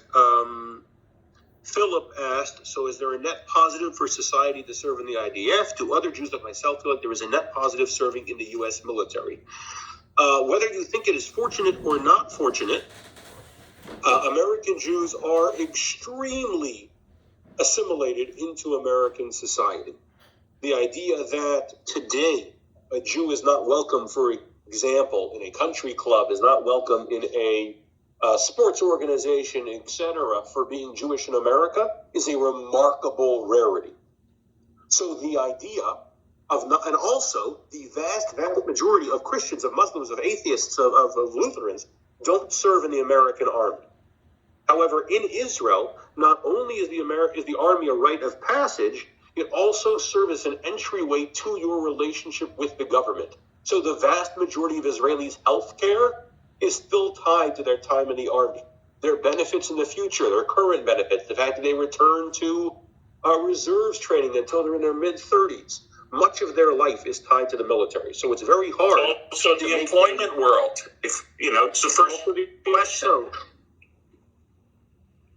So, every job interview, many ways that number one, the Israeli army is different, and number two, the relationship between American Jews and American society and Haredi Jews in Israel and Israeli society is different. But I would note there are anti-Haredi groups in places like New York that make concentrated efforts to force Haredim to integrate into American societies using these same arguments. So there are organizations like Yafet. There are organizations like the Jewish JRFJ, I don't know, radical organizations that hate the Haredi community and seek to force them to send their kids to programs that would make their kids end up not Haredi and integrated into the general community. So certainly that same point of view exists in America today. In the last 3 months of 2022, there were over 15 articles, often using anti-Semitic tropes. New York Times. The Haredi community in the New York Times. They were called by the NZL. Sadly, many of the Jewish organizations in New York were silent on this, but that point of view to force Haredim to integrate into the society is present in America, as it was in Russia, as it was in Germany, as it was in Poland, as it was in France, etc., etc., etc. But I wanted to add something that they do have battalions of observant Jews in the army. Yes, they do. Rabbi, could you explain? Because my grandson, right after yeshiva, was a lone soldier. Great. For a year and a half, he wears his tzitzit. He prays 3 times a day. His son was just had his haircut at the age of 3. He is, would you call it Haredi? I don't know. Observant, absolutely. Absolutely. David, can I comment on something? This in regards to this topic here. 2 points. First of all, in regards to the very religious, the Haredi or whomever it is that wants to opt out of serving in the military, I think that it's every Jew's or every Israeli's responsibility, that is going to the IDF, that is going to the military, to fight for their right, for the ability for that person to not go. And the responsibility for us to fight for that, because the freedom to have that as part of their faith, I think, is very important. And that being said, I mean, I have heard of some that volunteer, or even within that community, that do move forward with that, and I think that should be celebrated. And I mean, it's just I think so important for us collectively to understand that we're fighting for that freedom to have the ability to pray that way, to be Orthodox Jewish, to be unassimilated, to be outwardly facing Jewish when you walk down the street, to the point in which you could be attacked just for that. So I think that it's important for all of us to recognize the importance of the collective fighting for the few in this case. Yeah, the whole battalion. And then secondarily, the whole battalion, that's fantastic. Yeah. Secondarily, as it's compared to America, how it's very different here. one of the key differences that I see, and I think that we should have mandatory civil service of some order here in the United States as well, is that it gives the Israelis and the young men and women going through the IDF and going through this sort of civil service, it gives them a foundation to start from, really, as far as like work ethic, as far as like, you know, I just think that it brings them so many benefits from going through that sort of basic training to understand how to defend yourself, to understand how to defend others. So, and with that, I rest. Can I say one thing? No, you can only say 2 things or 3 things. 1 thing, no. Okay, so I think that no matter what, the secular people in Israel or the leftist people in Israel are always going to find another way or another thing to talk bad about religious Jews, no matter what. If it's the army, if it's jobs, if it's anything. And yeah, even if religious Jews were going to the army, I think they would come up with something else. Like Yigal said, oh, they don't work, or all this crazy stuff. You know, Jews have from always had, when we had an army, it wasn't, we always had armies. This idea that we just started army, we just do it, it really is a new wave of doing things in our religion. Before, even within the Torah, when it talks about army, we always knew Jews have two types of armies. They have the ones who learn and the ones who fight. During the wars, I remember a couple of years ago, not the past war, but the ones with the real civil wars with was at the time with Lebanon. Every single Jew all around me was getting text messages saying, you need to have one particular soldier in your prayers throughout the day until the war is over. And every Jewish person had one particular person, nobody who they knew. It was someone that they just sent you the name, and that's all. That understanding when we were at war, that half of us were praying, the other half of us were fighting. That combination was always a part of our religion. It was always part of our nation. We always had one part praying and learning and one part fighting and working. These ideas was fundamental with our society for thousands of years. This idea that we can't we only could have it one way is a new phenomenon that only one particular sect is really pushing, not the vast majority. Rabbi, could you please talk to us about Shirut Leumi? You have to say what it is in English, okay, man. 1 second, I just want to respond to 2 people who spoke. Number 1, I think Yirmiyahu spoke first. Yirmiyahu, I certainly understand what you're saying. However, it's hard-pressed to make the argument that the IDF is standing in a war against assimilation when to a Haredi soldier in order to join currently, his only choice would either be one specific unit or to break dozens of laws of the Torah on a daily basis in order to be in the army. So it's hard to make that argument that it's a war against assimilation to that person. And Marty, what did you say that one particular sect made new? I didn't quite catch it at the very end of what you were. So we're clear, Rabbi. Actually, I don't think I made that kind of an argument. In fact, I'm not even aware of any of those details of it. I think that it's important for the collective to fight for the few. I think that it's important for the IDF to be there and to have honor to fight for those that are not fighting. I don't think that they should be required. I don't think they should be required. What do you say was a? Well, it wasn't. It hasn't like. Okay, so I was basically saying how this looking down on or saying it's not just same caliber as a soldier or a person who's learning Torah. I do believe that has changed, where in reality there was never a difference between a person who's learning and a person who's fighting. But now it became a person who's fighting is actually doing more than the person who's learning, when in reality our people group is both very essential to our livelihood.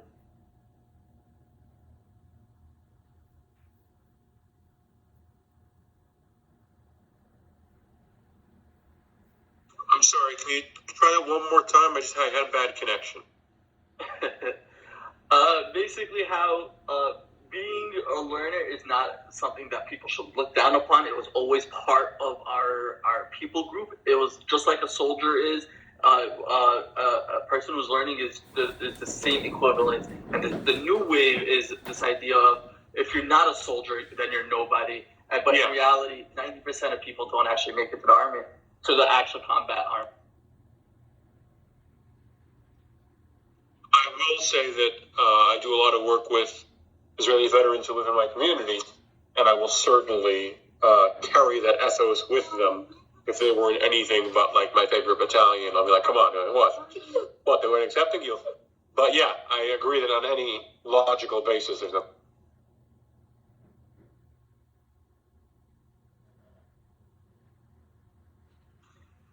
Did the Air Force really more like Orthodox leaning? At least that's where they threw a lot of the Sephardic Syrian Jews.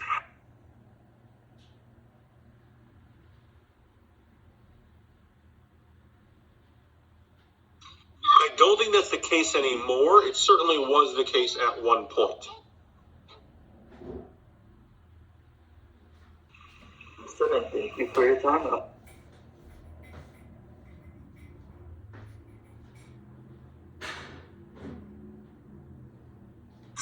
Rabbi, I'm curious, what is your position about the issue of Limudei Liba? You know what I mean? You know, in Israel, not in America. Were you asking me? Yes. What's my opinion on what? The issue of Limudei Liba, the general studying, general education for Haredim, which some of them object. I think for a state to call itself Jewish and seek to force Jews to change the way they've educated their children for 2,000 years would be a grave sin. So you think they should not study English and mathematics? I don't know why anyone in Israel would be forced to study English. I don't get that. Have a little national pride. Mathematics. They study mathematics. One cannot have any basic understanding of. One cannot have any basic understanding of Jewish law without a grasp of mathematics. It's impossible. To understand how to keep kosher, to understand how to keep Shabbos, to understand how to keep Shemitah and Truma. It is impossible to be a practicing Jew without having a firm grasp of mathematics. And the idea that Haredi kids aren't able to add and subtract and multiply and divide is simply not fact. I went to yeshiva my whole life. I went to yeshiva in New York my whole life. I took my math A Regents in 7th grade. So if you want to tell me my math is undereducated because I went to yeshiva, you really need to look at what we're actually doing. Keeps on saying these anti-Semitic tropes. Things that people who do not have basic education in mathematics, English, are not prepared to the future, to work. And Mori, you didn't go to the yeshiva that you went to is not the yeshiva that we're talking about in Israel. You went to regular school where you had half Kodesh and half Chol, and you didn't study Kodesh 24/7. I certainly agree, I certainly agree that if there's, hold on one second here, Mio, if there's not a Haredi community in the future, then kids who receive a Haredi education will not be prepared for that future.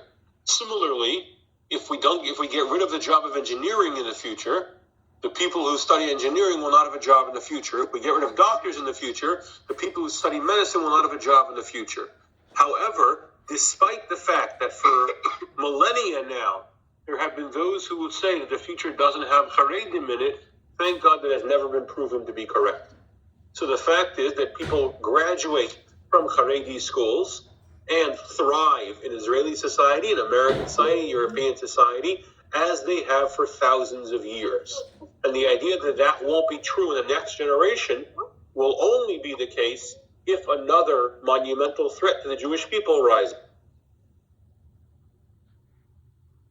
I think that also to counterbalance it, secular schools, secular kids that have no basis in faith can go down the wrong paths in life and not learn math and not learn proper reading. And they have their own set of pitfalls. So I don't think that it's just so clear cut, like if we then were to change the education system or mandate some education system for, the yeshiva kids that's different than what it is today, that it's somehow going to be miraculously better for anybody. And I'm kind of curious with the line of questioning that's coming from Yigal and his standpoint and his position, and like, what bias are you holding that's pointing in these directions? He's brainwashed by the Israeli media. I am not against the teaching of Judaism, of Haredi. I just think that they need also some basic knowledge in general education to prepare them to life, to work. That's all. I'm not against the teaching, the Haredi teachings. Hey, Rabbi Lippman, can you explain to us what that might look like, especially for someone like me? I honestly, I have no clue. I'm asking the Rabbi. The problem is that part of the Haredi community, big part of the community, prevent the children of general education teachings. I'm asking the Rabbi, Yigal. I don't want to take your word for it. I want to ask his word. Take the sentence you said and say it in a way if you value Judaism. At the very heart of the Haredi community, as has been at the heart of Judaism for 2,000, 3,000 years, is to educate their children in Judaism. So, I watched this remarkable video. Don't tell the Chinese, but I'm on TikTok. If you want to see adorable puppet shows, or you want to see a 6-year-old perfectly explain Torah portions with all the gore and kinds of crazy stuff that happens in various Torah portions, watch my TikTok. I saw a TikTok where a guy stops a guy in the street in New York. The guy works at a grocery store.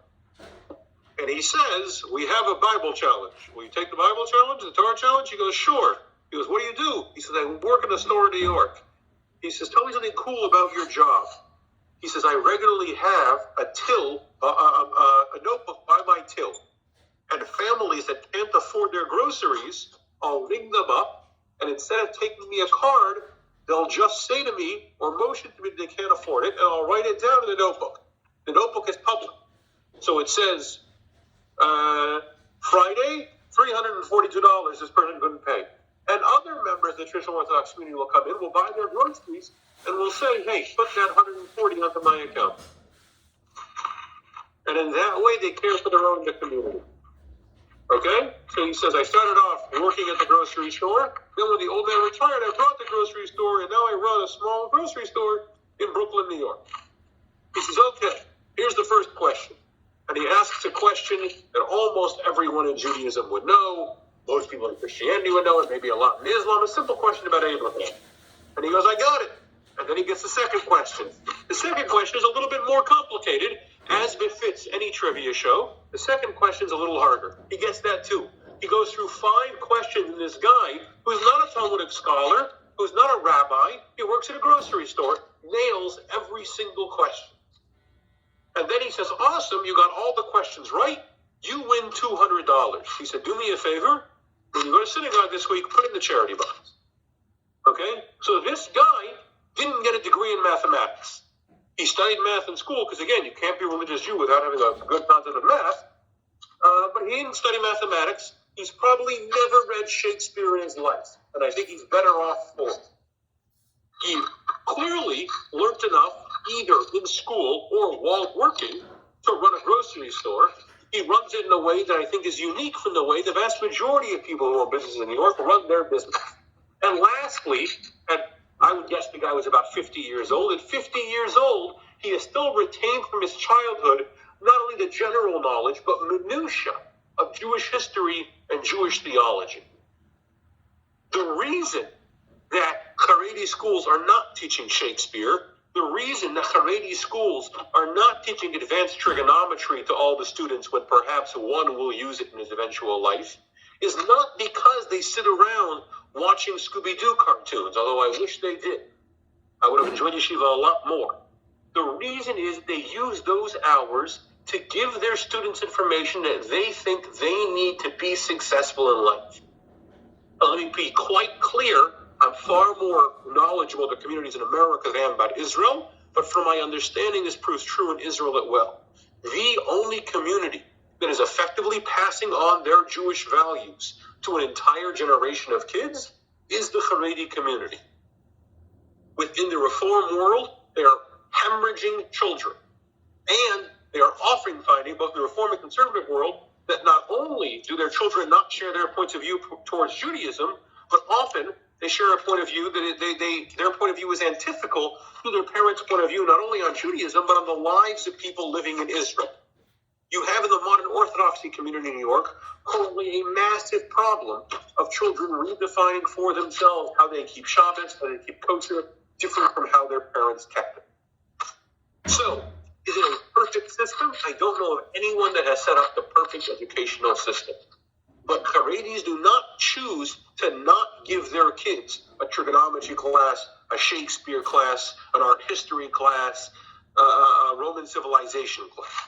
They say, rather than that important lesson that will give my kid an education, there's a different lesson I want them to know. I want them to understand the basis of kashrus. I wanted them to understand the history of the Jews in Europe, why we moved from country to country, and why we ended up in the situation we're in now. I want them to have this or that piece of information. The idea that Haredim are taking something away from their children is a vile anti-Semitic trope that says that Jews don't care about their kids. Rather, what the Haredim are doing is there's something else I want my children to have. There's something that I think will benefit them more. There's something that I think will give them more value over their life. And I'm going to give them that instead of this secular knowledge. People also really need to understand, just because a community dress alike does the same thing and have a way of life which is very similar to all each other, it's not a bad thing. This idea that religious Jews or Hasidim Jews are leashes on the society is the furthest thing from the truth. People who actually been in business, I know many people who learn half a day and have billion dollar Amazon companies that they run. Billion, and they learn half a day.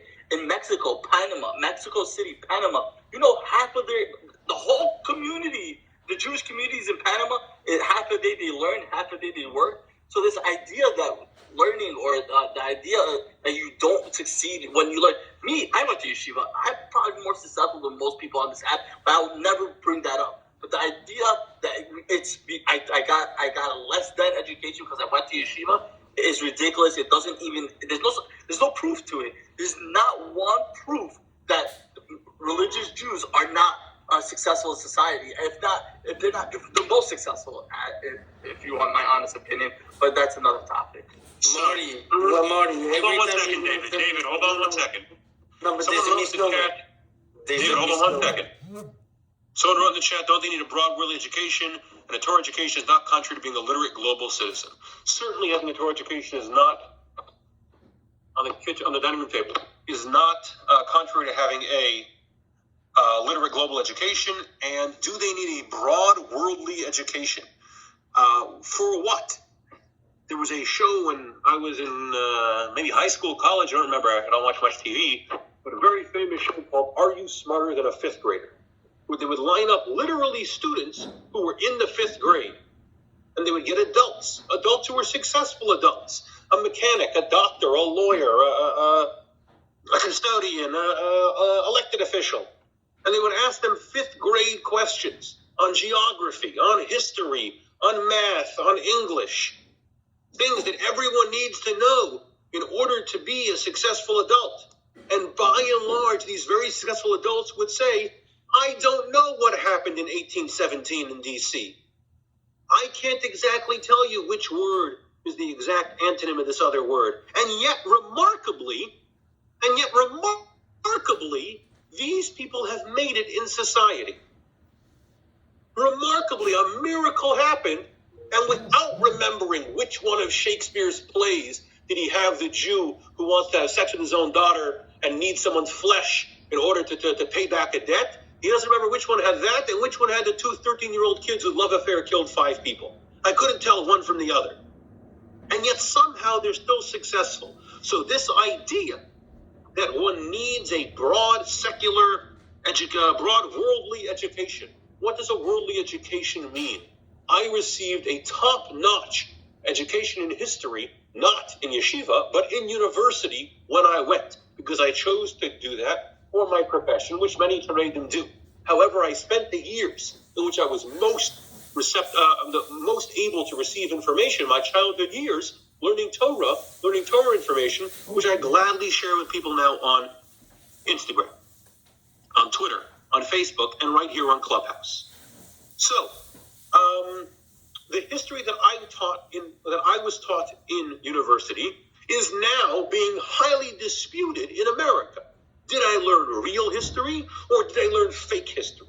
If I learned that Columbus accomplished something that was a net positive for the human race, is that right or is that wrong? If I learned that Grant was a drunk, or that Caesar was a pedophile, or that Henry VIII, in addition to his wives, also had mistresses from half a dozen countries, is that right or is that wrong? If I learned that slavery began a certain year, ended a certain year, had this effect on the society, had this effect on the culture, is that right or is that wrong? There are fierce debates going on in America if major parts of the education that my friends got in their schools was completely correct, was semi-correct, or was entirely worthless. But let me tell you this, there is no debate if the education I got in my yeshiva was worthwhile or not.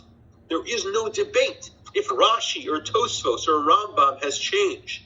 There is no one saying that Jewish history has changed, how we went from our homeland in Israel, across Europe, across Asia, Africa, the contributions that were made by great rabbis, great leaders, and everyday women, men, children that scoped and sculpted the future of our people. No one is denying that. No one is denying the value of the education I received. And the idea that my kids, that there are people that want to steal that from them, that want to force this other foreign ideas onto them, as was tried in Russia, as was tried in Yugoslavia, in Ukraine, in Germany, in Poland, in England. And they not only do they want to force this, they want to use the power of the government, which is a gun, because that's what it is. They want to use the power of the government to force my Jewish children to, instead of getting this Jewish education, to instead of getting this solid base in Torah, in halacha, in Jewish history, to instead get a better understanding of Grant's motivations when he became the 5th general to lead the Union during the Civil War, or to get a better understanding of Caesar as understood by Shakespeare, is the most offensive thing in the world I could possibly imagine.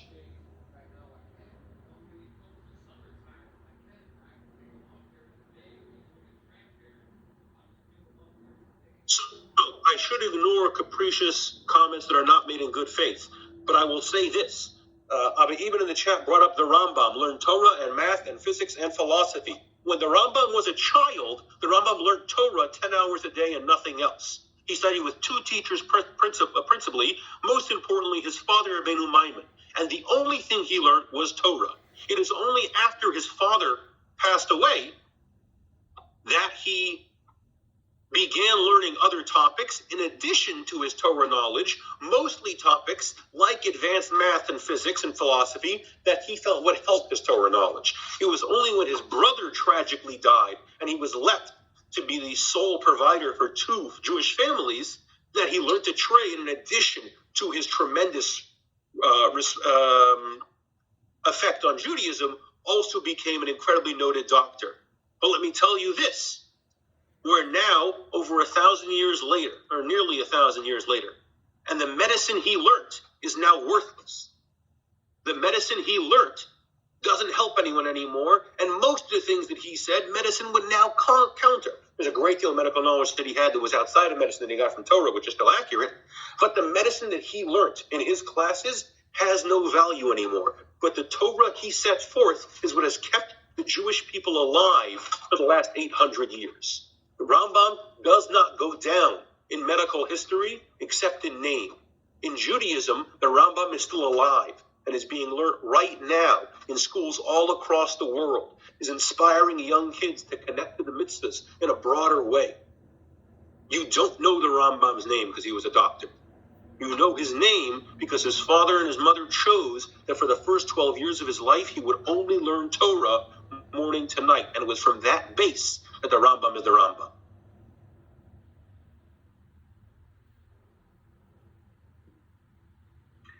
I was just making a small point, Rabbi, that the Rambam himself encouraged study outside of only Torah, and certainly to support Torah, not instead of. Certainly, I agree with that. But I don't believe that he would have promoted or been in favor of the kinds of education systems, some of the education systems that we find in Haredi communities. I might be wrong, but that's all I have to go on is the education he received from his father and the education he gave to his son. The education he gave to his son in his son's youth, his son learned exclusively Torah. Growing up in the house of the most prominent doctor in Egypt, his son learned only Torah. He did not learn philosophy, although his father was a famous philosopher. He did not learn math or physics, despite the fact that his father was a famous scientist.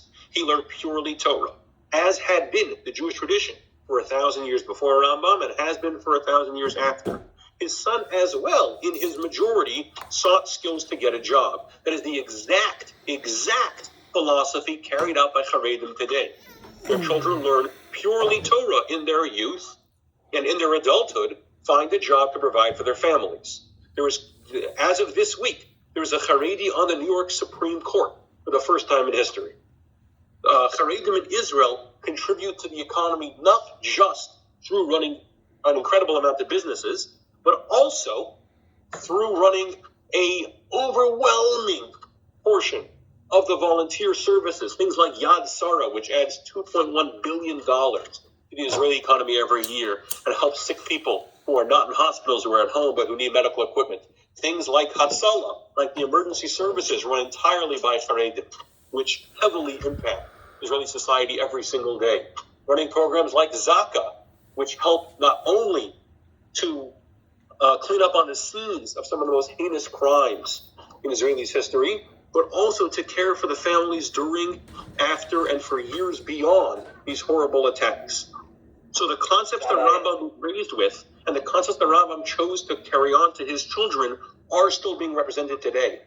And to take that example and twist his legacy to claim that he would have wanted something else, I think is particularly cruel. Okay, I think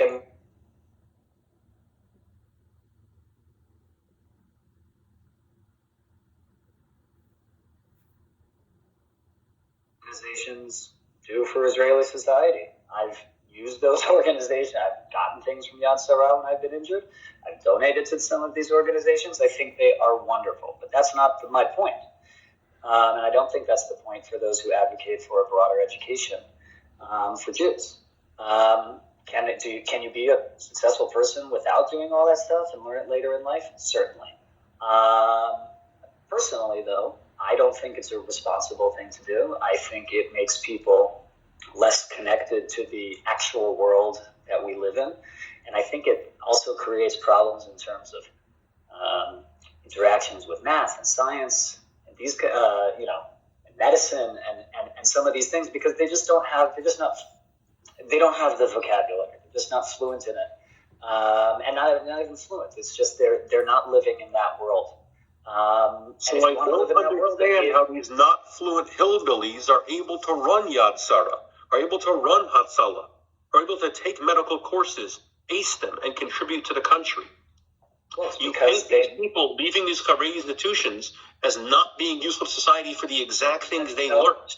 It is the lessons that they learned in Yeshiva that led them to form things like Hatzalah, like Yad Sarah, like Zaka. And you don't see the same organizations being formed by people who have graduated from the local public schools. You don't see them dedicating their life in large numbers to public service without pay.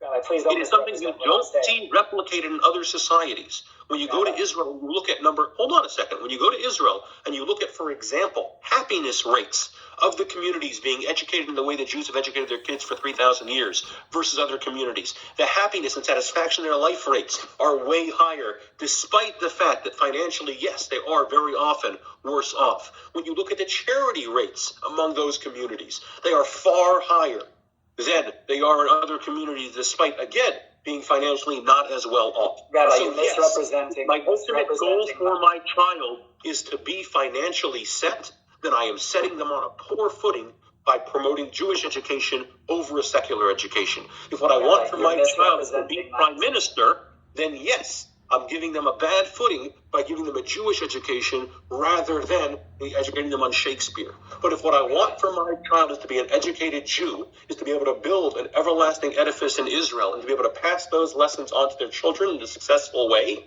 then the primary education I want to give them is a Jewish one. Yes, you're misrepresenting hold on a second. You can certainly, and with great examples, as you said, gain the secular education needed after yeshiva. But there are far fewer examples of someone who went through the secular system gaining the same level of knowledge in Judaism later in life. Rabbi, you're not addressing my very simple position, which is that I think all people, all around the world, if they're going to be part of the 21st century, you got to know some stuff about living in the 21st century. You got to know some math. You got to know a little science. You got to know a little philosophy. You got to know some world literature. This is important. I don't care where these people are. Why is knowing world literature important? Explain to me. I don't understand. I'm not familiar with world literature. Well, because I think it gives us access to the human experience. Other people's expressions of the human experience, that helps us learn about ourselves. Not in opposition to Torah, but just adding other views, adding other people's things. And I think this is important. And you're saying they can't get those same exact lessons from studying Jewish literature? I think you can get those lessons from studying Jewish literature. Again, please listen carefully. I am not saying. So once again, I don't understand. You said one of the things that's crucial for you to know to be a part of the global community, or whatever the term, is world literature. Why? Why can't you get those same lessons from your literature? As Haredi children learn literature in school. Well, for a couple reasons. One is because meditation, yoga, some third eye. Those human lessons in Judaism are spoken in a particular language and vocabulary that is unique to the Jewish way of expressing these human truths. Other people, when they express those similar or same human truths, are going to have a different, linguistic landscape, cultural landscape. And if we want to, I don't want to say if I am interested, and you don't have to be interested in it, but I'm interested in people being able to be global citizens. And I'm which writers would you consider part of that? Which writers are crucial for all children to study? Oh, well, I suppose if you're in America, right, I would say like some of the American classics, right? Huckleberry Finn, F. Scott Fitzgerald, Great Gatsby, things, books like that. What's it called? What's that book? So an American studying American text makes them a better global citizen?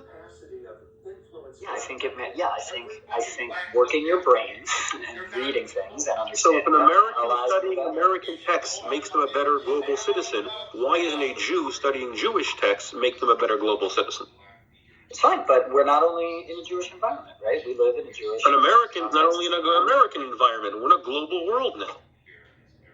Right, so I would say people should read Rumi. I think people should learn Confucius. I think people should learn about world religions. I think people should learn about all that stuff. And I don't think that that's in opposition to Torah. You have to sort of prioritize, of course. But I think you're misrepresenting me. I'm not against Haredim, and I'm not against their productivity. I'm trying to promote, right? And obviously, I don't have any pull in these communities, right? But I'm trying to put forth the idea that not that a Torah education only can't give you the tools that you need, but I think if you add in some of the other stuff, you'll be better. You might have a better chance I just don't see how you could be a part of the 21st So century. I did study math at one point. Let me try and put this into a math understanding. What you're saying is there is currently an equation that is being put into Haredi education that produces Haredim as they are. I believe that I'm not saying that. No, I'm not saying that. Rabbi, I'm not saying that. Okay, I am saying Haredi education produces Haredim. What you're suggesting is that although you respect Haredim, you respect their contributions, what you think is that other things, like world literatures, need to be added to that education in order for them to be better global citizens. But the way that an equation So I would say it like this. Rabbi, you can't just add something to Haredi education. In order to add world literature, you would have to subtract something from the education. Haredi is for more than 20% longer than non-Haredi kids. Rabbi, you're still So which class are you asking that I deprive my children of in order to give them world literature? Rabbi, you're Which is the subject you think I should cut back on to give my kids a better understanding of Huckleberry Finn? Rabbi, you're misunderstanding my view again, and so let me try to clarify. My kids need to be better global citizens. In order to do that, they need to read Huckleberry Finn. What I'm asking is, which class that my children currently study do you want me to take away from in order to teach them Huckleberry Finn? Is it Jewish ethics? Is it Torah? Is it Mishnah? Let me say it more clearly, okay? I don't. It's very clear, and I think you agree, right? Haredi education system doesn't want their folks and their children being global citizens, and I think that's a poor choice. So I do not agree with you. That's what Haredi education wants. Haredi education doesn't care if their students are global citizens. They want their students to have a firm base in Judaism. Everything else comes secondary to that. Being a global citizen, being a mechanic, being a lawyer, being a nurse. The primary thing they want to give their students is to have a solid Jewish base to build a life off. Right. So all I'm saying, Rabbi, is I think that's an educational mistake. You can have a different opinion. That's fine. I think it's an educational mistake. I have a different opinion. Rabbi Yeshua Gamla had a different educational opinion, and Jews had a different educational opinion for 3,000 years. So I understand that my perspective is a more traditional one, and your perspective, is one that has had more reformation over time. And I respect your right to educate your children how you see fit. But the problem is, you don't see my right to educate my children how I see fit, and how Jews have done so for 3,000 years. You seek to force the Haredi community to educate their children the way you educate yours. And that simply is not fair. No, I'm not trying to force anybody to do anything, Rabbi. Okay, and so what are you suggesting? And I really take issue with the way you're characterizing me. Sure, so what are you suggesting? Currently, the Haredi community has no interest in adding a world literature class. So are we done with the conversation? No, I think we can. I think we can agree. I think you just said it, right? The Haredi educational system is not interested in the things that I'm interested in the educational system. It goes into, hey, I think it's a bad educational. I think it's an educational mistake. You don't. Fine. Computers didn't exist 1,000 years ago. Hold on one second, Ocean. Hold on one second. If you're happy to end the conversation there, I am ecstatic with you. Sadly, there are tens of thousands of people, if not hundreds of thousands of people, that don't share your view. There are hateful groups like Yafet and JCRFJ who in New York who are trying to force Haredim to educate their children how those people see fit. There are organizations and political parties in Israel who are currently trying to force Haredi schools to change the way they educate their kids. So that I have a problem with. I have a problem with educational fascism. But if you're just saying that you have a different point of view than Haredim do in education, I can certainly believe that, and I have no problem with you having a different point of view. I hope you educate your kids the way you educate your kids. I hope the Haredim educate their kids the way they educate their kids, and when your kids want to learn about Judaism, I hope the Haredim are there to teach them. That's okay. I'm teaching them just fine, Rabbi. Thank you so much. I'm sure you will be there if should I fall short. But in any case, I think that it's not about forcing. Okay, at least with the American conversation, it's about forcing. It's about American students. It's about the American school system and about what a knowledgeable citizenry of Americans, right, should know. Okay, so I understand you said the word American a bunch of times very slowly. But Yael Shmuel, learning in Nuskve right now, is an American. Right, and there are activist groups who are trying to force that American kid to abandon the religious education his family has received for the last 3,000 years in order to study Huckleberry Finn and Shakespeare. No, not expand. That's not the way that works. Yael Shmuel's already in school for 10 hours a day at 8 years old. They're saying replace. Stop teaching courses. So you're saying that what they're suggesting is put him in school for 12 hours a day. Just add 2 courses. One at 6 a.m. and one at 10 at night. Look, the schools have to figure out how to meet requirements of the state, of the government, right? Okay, so you can claim it's extend, but what you're saying is replace. You have this amount of time to educate your child. You're entrusted with educating your child. There's only so much time you have to do that. I don't know of a single person in the world who has educated their children in microbiology or in brain surgery. Not because those things aren't critical, but because in order for the child to master brain surgery, they would have to not study a myriad of other subjects. So, Rabbi, again, I think you're misrepresenting my view. Okay? You can. Oh, no, I don't think it's your view. I totally agree with you. You're going to educate your kids your way. I'm going to educate my kids my way. My issue is not with your view. It's with hate groups like Yafet who are trying to force the Haredi community to stop educating their children the way they see it and instead follow whatever system they set up. And when that system changes next year, to change the system again. And then 5 years later, it changes again to change the system again. Rabbi, we can move on, but I just want to say one last thing. I hope you understand. I do have respect for you, despite our many, many, many disagreements. And I'm not trying to take anything away from you or people who want to follow you or the value that you bring to people's lives. I do find it, however... I deeply appreciate you saying that. It really means a lot.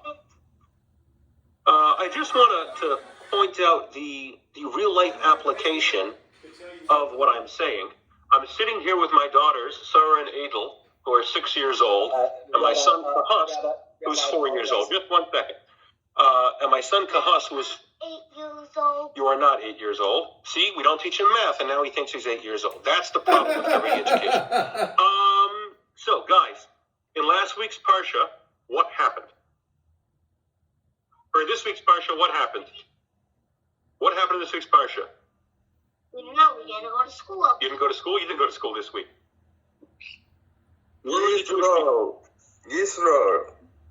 In Mitzrayim? Okay, 1 second. We're going to start off with the 4-year-old and the 6-year-old. Jump in. They were in Mitzrayim. Okay, what happened? Who came?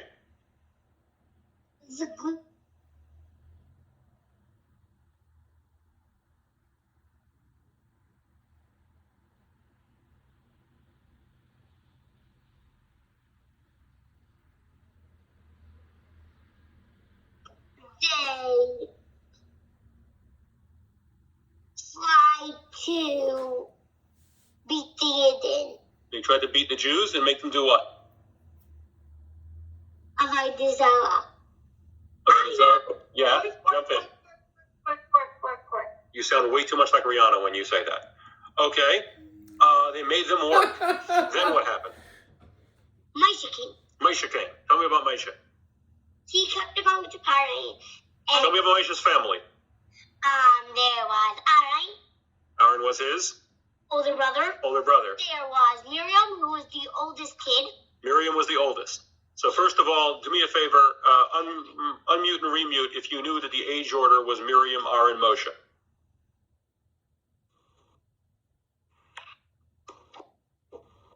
I'm not trying to point out that anyone lacks information, but that is information that is grilled in to my 6-year-old daughter's head. Okay, so there's 3 kids. What are their parents' names? You remember? Yocheved and Amna. Very good. If anyone knew that Moses' mother's name before now, Moses' mother's name was Yocheved, his father's name was Amram. Okay, where did Moshe grow up? In Mitzrayim. In Mitzrayim? Where in Mitzrayim? In the ocean. Well, he didn't grow up in the ocean. He grew up in the castle. He grew up in the castle, in the palace, okay. Where did he go when he left Egypt? Why did he leave Egypt? Jews. Why'd he leave Egypt the first time? I don't know. Why do you have to run away from Egypt? Because he killed the Mitzri. Because he killed a Mitzri? Why did he kill a Mitzri? Because the Mitzri was trying to kill a Jew. Oh, cool. Self-defense. That didn't work in Israel, in Egypt. Okay. Where did he run away to? What? Where did he run away to? I don't know. I don't remember. Midian? Midian is correct. Very good. Who did he meet in Midian? A Jew? Did he meet a lady there? No. He did meet a lady there. A. What did he see in Midian that made him go back to Egypt? How did Hashem speak to him?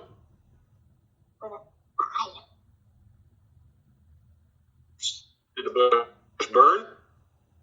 The bush reminded me of Hillel when the boy's being Torah and Hillel's on the light so he can't see.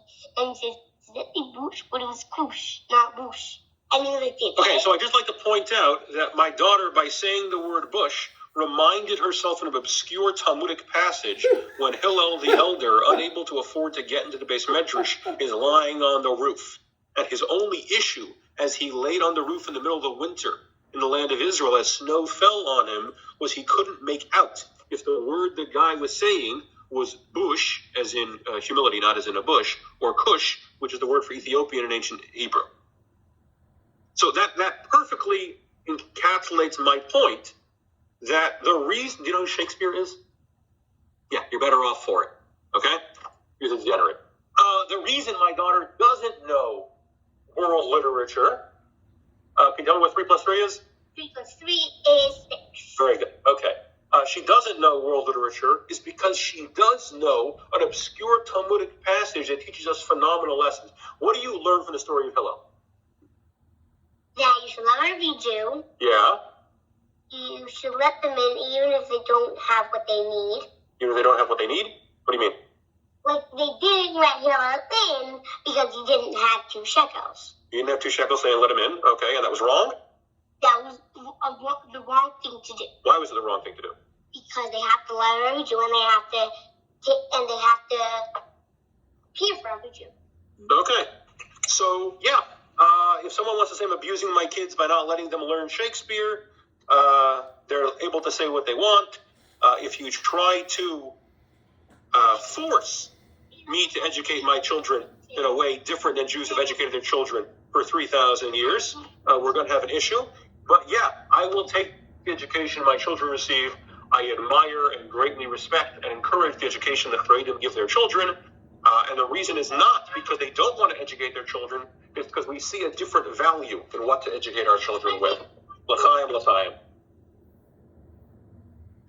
Rabbi, I must say you made my week. Hearing them speak is joy. It's pure joy. Honestly, thank you for that. You know, in the Shema, I feel like the main reason why we have to say it every single day is the essential meaning of what it means to be a Jew. And in there it says you have to teach your children, and you have to pass the torch of being a Jew to your children, to your household, and many different things that the Shema says. But the one thing that always sticks to me is teach your children, and that's one thing that my son tells me. It's time to say Shema. Let's go. You know what I mean? It really is.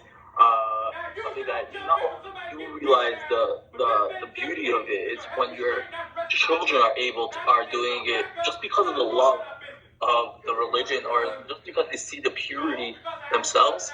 It really does make you understand why the dynamics and why it did last for so long and why we continuously pass the torch to our children and their children and their grandchildren.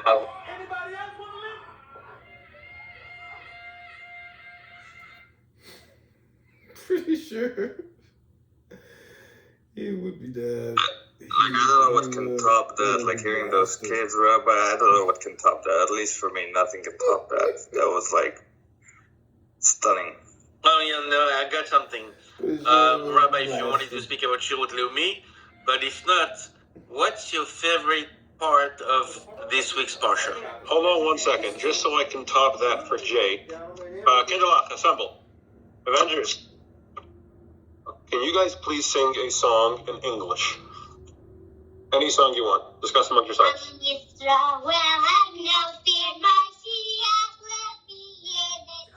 Okay, stop. Now I want you to sing a song in Hebrew.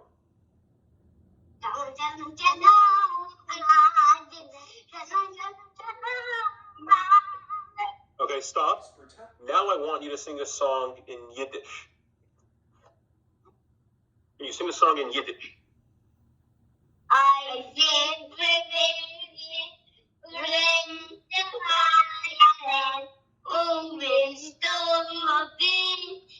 Okay, stop. Now I want you to sing a song in Ukrainian.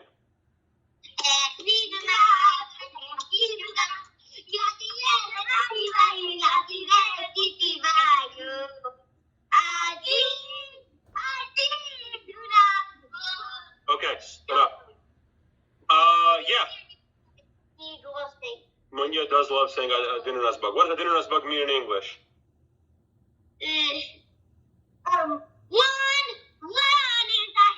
Very good. Okay. So yeah. I would love to see our student in PS14 in Brooklyn who could easily sing without notes, without commas, etc., in half a dozen languages, or speak in half a dozen languages.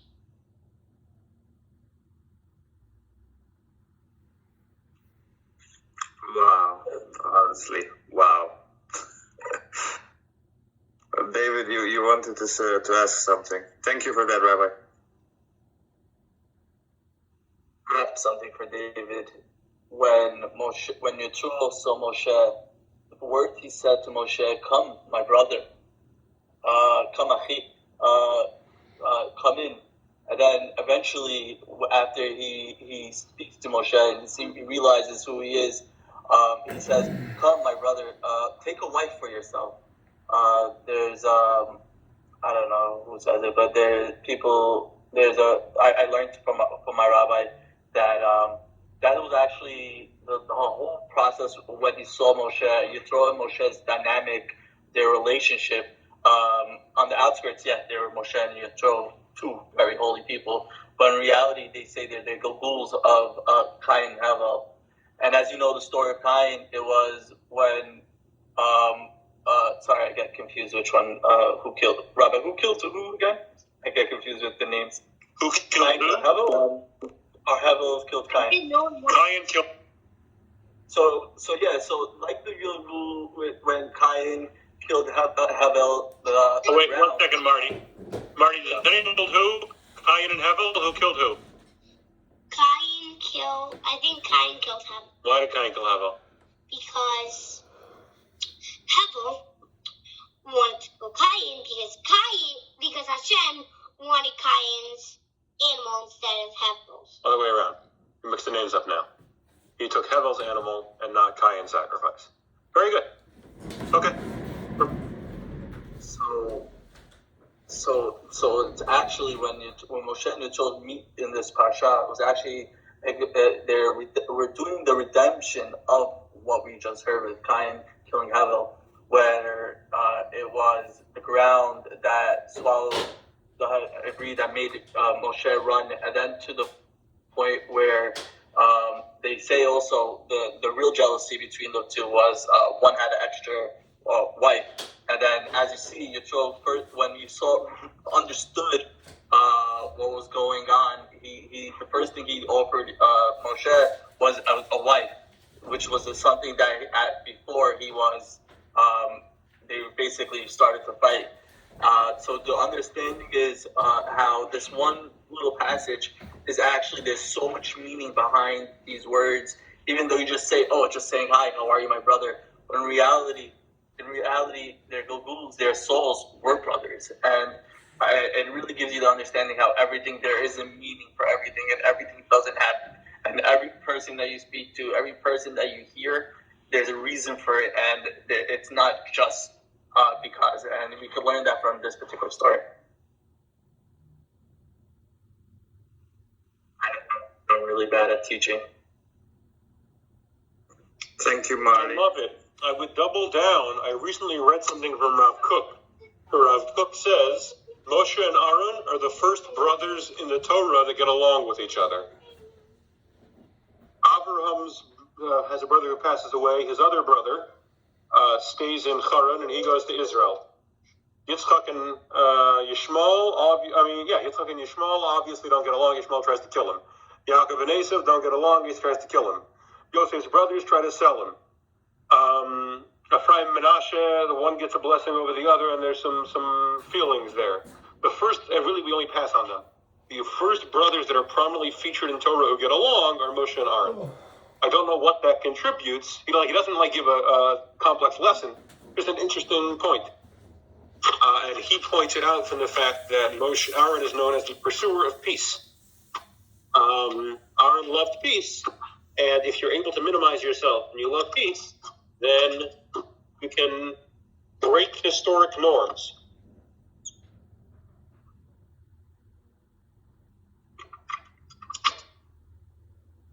Beautiful, beautiful. David, you there? No, David is not here. Anybody in the audience want to come up?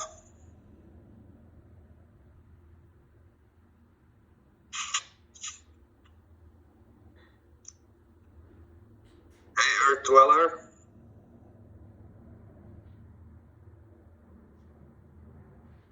Hey, how's it going? Wonderfully well. So how are you enjoying the room so far? It's good. Good experience. Good learning. I like to learn from the rabbi and just learn from everyone else.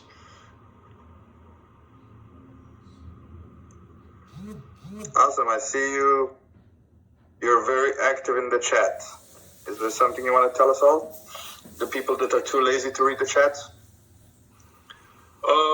Well, I can read my comments. A good way for me to remember Cain and Abel is Cain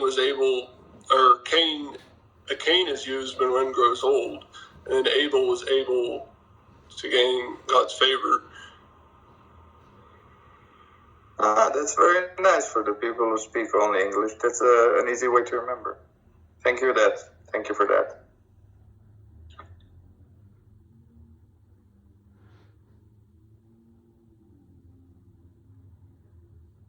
Anyways, guys, I see we still have a lot of people with a ticket next to their face. So if you want to join the house, just click up there where it says Israel Heart, Israeli flag heart, and our supporters, and join the house.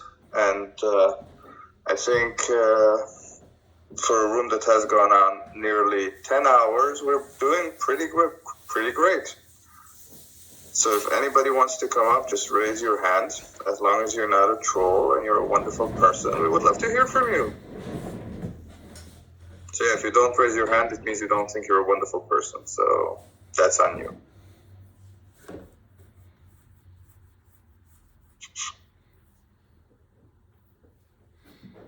Okay, we're gonna go to the gym, everybody.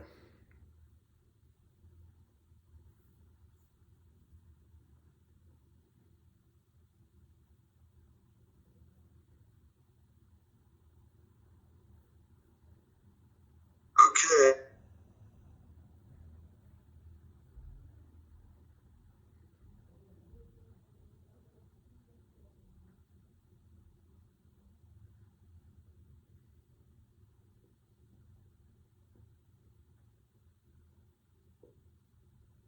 Here. This week's Parsha is Parshas Yisro. In this week's Parsha, a man joins the Jewish people. His name is Yisro Chassan Moshe. Chassan, the closest word that we have in modern Hebrew is Chatan, which means the groom. We obviously know that he wasn't the groom of Moses, and this word is only found one time in the Torah. So it begs the question, what is this relationship? Who is this guy Jethro, and how is he related to Moses? But thankfully, in the next line, the Torah tells us exactly who he is. So the stranger, we're not sure who he is, comes to the Jewish people. He arrives. Moses is the undisputed leader of the Jewish people. And he comes up to Moses. He says, I see that you're the leader of this entire tribe. I see that you're the king, the leader of the Nasi. I just want to let you know the way you're doing your job is wrong. Here's how you should do your job. Instead of courts, you're spending too much time on this, not enough time on this. And when you see that he with complete confidence shows up at this other guy's job and doesn't want to do his job, you realize He must be Moses' father-in-law. That's just a joke, but in this week's portion is the Ten Commandments. That was hilarious. Thank you. It's one of the 2 times a year that we read the Ten Commandments. So anyone who has a synagogue near them, a Chabad house near them, and you have the opportunity to go and hear these remarkable words, a remarkable moment when God says, do you want a relationship with them? He asked Abraham, but now he's asking all the children of Israel, do you want a relationship with me? The Jewish people say yes. And he gives them 10 simple laws that have changed the course of human history. He gives them the basis for all the other laws he's going to give them. The 613 ways that God, who is the creator of heaven and earth and who has no reason to be connected to us, chose to be connected to us. That remarkable moment is celebrated this Shabbos. And if you were the kind of person who doesn't want to miss the next episode of Game of Thrones or the next episode of Whose Line Is It Anyway, don't miss the next episode of Torah, Yisro, this Shabbos, and Shul. Thank you, Rabbi. Thank you. Thank you very much. Thank you for giving the time. Thank you for sharing your knowledge. I personally very much appreciate it. Your kids made my week, if not my month. And I want to thank everybody on stage, everybody that participated, both in the room, on stage, and in the chats. I hope to see you all again. It's been wonderful. I'm going to close down the room, and I hope to see you in the next time. Go ahead, Marty. Rabbi, is it safe to say Yitro was the person who started the court systems? Like the way we see it today, at least. Yeah, I guess. Okay, Jay, thank you for this room. Thank you very much, Rabbi. Thank you. Okay, thanks, everybody. Yeah, Marty, I'm sorry. I think that the Rabbi was also, Oh, he answered it. He said time constricted. If you want to talk about something, go ahead. We're not time constricted. It's been a long one. Thanks, Everybody everybody. was